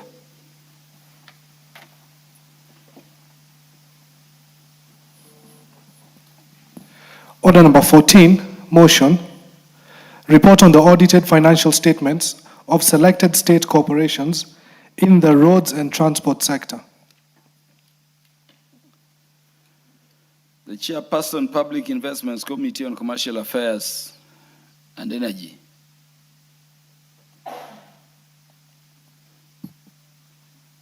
Do we have the mover? This is the Honorable David Kosing. I don't have any indication from the mover to defer, but I will defer for the last time. No single mover should hold house business without prior information. The next time this one comes, I will order it dropped and lapsed for the convenience of the House. And I want to urge committee chairperson to take interest in house business. Next order. Order number 15, the Books and Newspapers Amendment Bill, National Assembly Bill number 47 of 2025. Second reading. Do you have the chairperson, Parliamentary Broadcasting and Library Committee? So this one was specifically mentioned to the Speaker together with a request for deferment of the House consideration of this particular order. And so it is ordered to defer for future House deliberations as and when the House Business Committee will schedule it. It is directed deferred. Next order. Order number 16, motion. Fourth report on audited financial statements for the National Government Constituencies Development Fund. The Chairperson, Centralized Funds Accounts Committee, the Honorable Mliungi, to move. Thank you, Mr. Speaker. Mr. Speaker, I beg to move that this House adopts the fourth report of the Decentralized Funds Accounts Committee on its examination of the report of the Auditor General on the examination of the financial statements of the National Government Constituencies Development Fund account for the financial years 2016/2017, 2017/2018, 2018/2019, 2019/2020, 2020/2021, and 2021/2022, laid on the table of the House on Thursday, 21st March 2024. Honorable Speaker, the committee examined the Auditor General's reports for the 6 financial years under review and received oral and written submissions from the Executive Officer of the NGCDF Board, together with supporting documents, before arriving at its findings and recommendations.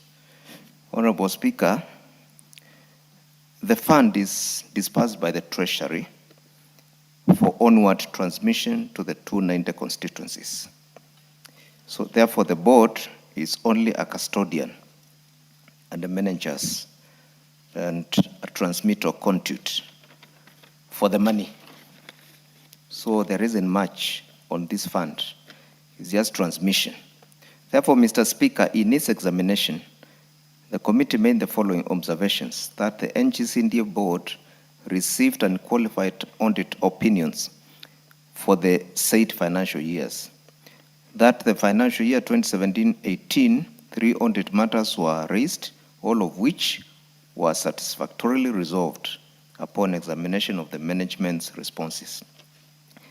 C, that delays in exchequer releases resulted in delays in project implementation all over the country. D, in order to mitigate these audit findings, the board has strengthened its governance framework through the establishment of an audit committee, automation of financial processes, implementation of cloud backup systems, and enhancement of management information systems. E, as I've said, the main challenge was mainly the late disbursement of funds by the National Treasury. Honorable Speaker, pursuant to this challenge, the committee recommended that the National Treasury ensures the timely disbursement of funds to the NGCDF account, and that all allocations intended for a given financial year be released within the same financial year. The committee extends its gratitude to the Office of the Speaker and Office of the Clerk for the support accorded to it in the discharge of the oversight mandate. Honorable Speaker, I beg to move. Thank you. And I request the Honorable Muthoni Ekiara to second. The Honorable Dorcas Muthoni Ekiara.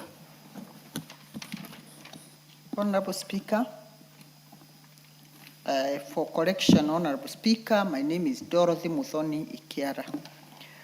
Honorable Speaker, I rise to second the motion for the adaptation of the 4th report of the Decentralized Funds Accounts Committee on the examination of the reports of the Auditor General on the financial statement of the National Government Constituency Development Fund NGCDF accounts for the financial year 2016-2017, 2017-2018, 2018-2019, 2019-2020, 2020-2021, 2021-2022.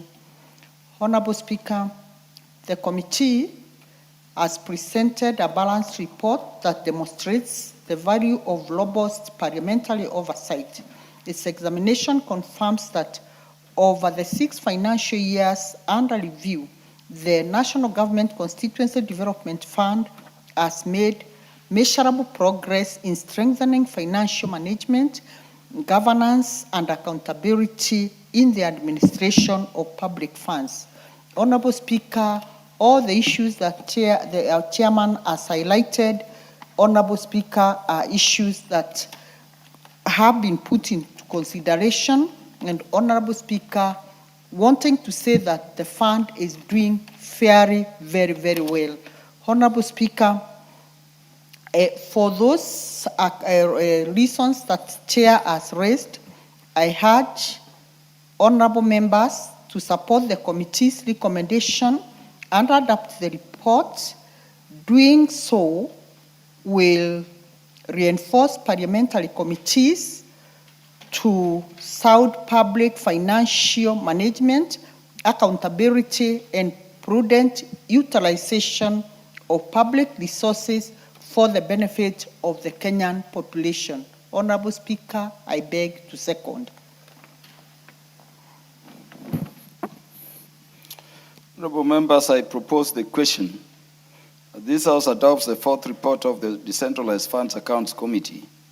Its consideration of the audited accounts for the National Government Constituencies Development Fund, NGCDF, for the financial years 2016-2017, 2017-2018, 2018-2019, 2019-2020, 2020-2021, and 2021-2022, laid on the table of the House on Thursday, 21st day of March, 2024. The Honorable Harrison Kombe.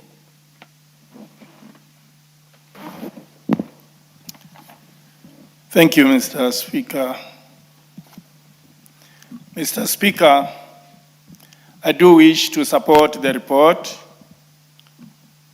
and in particular, on the recommendation that the disbursement to the relevant NGCDF account by the Treasury should be done appropriately and in good time. And in turn, the NGCDF management to also disburse the funds to the constituencies in good time to give room and time for the implementation of the approved projects in our respective constituencies.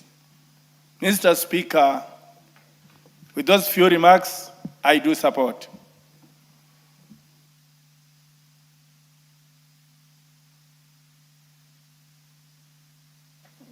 The Honorable Beatrice Elachi. Thank you, Mr. Speaker. Mr. Speaker, I also rise to support the DFAC report. And Mr. Speaker, to thank the committee, but also to speak on a few things, Mr. Speaker, that we need to look at. First is to thank so far the CS of Treasury, CS Mbadi. Since he came into office, Mr. Speaker, I think we have seen some very great changes in terms of the disbursement of the fund. And also, I want to thank the members because we have also seen change completely, Mr. Speaker, and you can attest on it, every member here, ever since we have now the new acting CEO, Magut. I think he has transformed completely the whole institution and the fund, that today I can attest here, being a member of the NCDF committee, that things have changed and we have tried our best to now transform the institution that manages this fund to be more professional, Mr. Speaker, and to ensure that constituencies are receiving their funds based on how Treasury is also releasing the funds. And Mr. Speaker, what we need to ask ourselves is how are we going to ensure we have so many auditors on this fund, Mr. Speaker.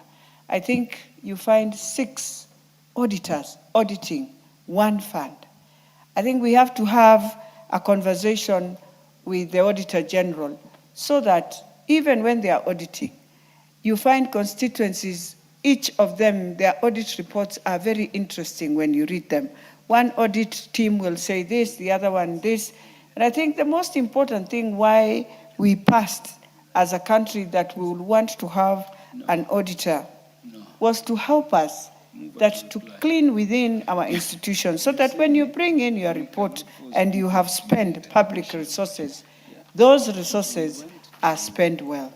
And so it was not really meant to bring out all the time. You find every year you are told the same thing, then it means also there is need of capacity of those areas where every time if your audit is the same query that you were given last time is the same one you are given this time, it means there is lack of governance and capacity within that institution. So as I finalize, Mr. Speaker, the most important thing we need to do as a House is to really look at how the Auditor General will help every constituency so that we also have trainings and capacity of those constituencies. And there, because it is very rare for you to tell me that you can mismanage NGCDF, unless you are just a thief, Mr. Speaker.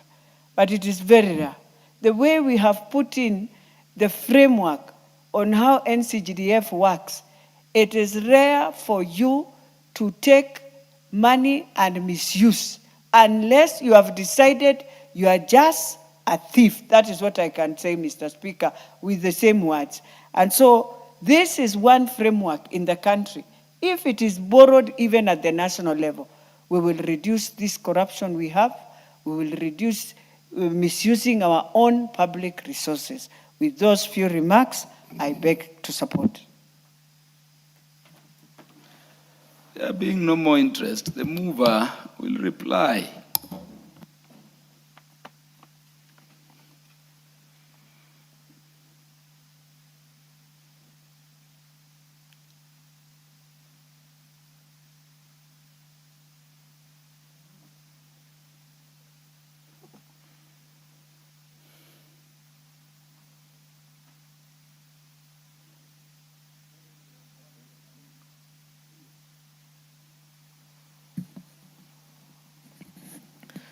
Thank you, Mr. Speaker. Mr. Speaker,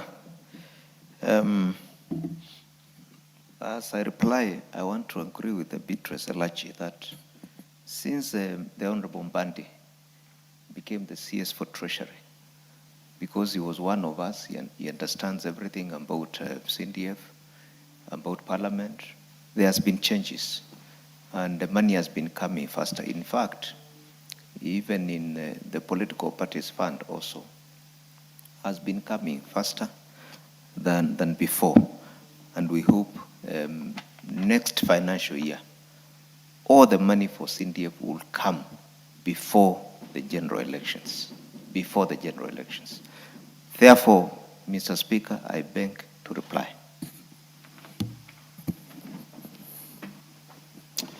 Members, I now put the question. This House adopts the fourth report of the Decentralized Funds Accounts Committee on its consideration of the audited accounts for the National Government Constituencies Development Fund, NGCDF, the financial years 2016-2017, 2017-2018, 2018-2019, 2019-2020, 2020-2021, and 2021-2022. Laid on the table of the House on Thursday, the 21st day of March 2024. Will as many as are of that opinion say aye? Aye. Will as many as are of the contrary opinion say nay? The ayes have it. Next order. Order number 17, the County Library Services Bill, Senate Bill number 40 of 2024, second reading. I have the request of the Chairperson, Departmental Committee on Sports and Culture, to defer the consideration by the House in plenary of the matter appearing under order number 17, which request the Speaker has acceded to. Order, honorable members, that being the conclusion of the business of the day as per the order paper, and the time being 19:46 p.m., this House stands adjourned until Thursday, the 30th day of July 2026 at 2:30 p.m.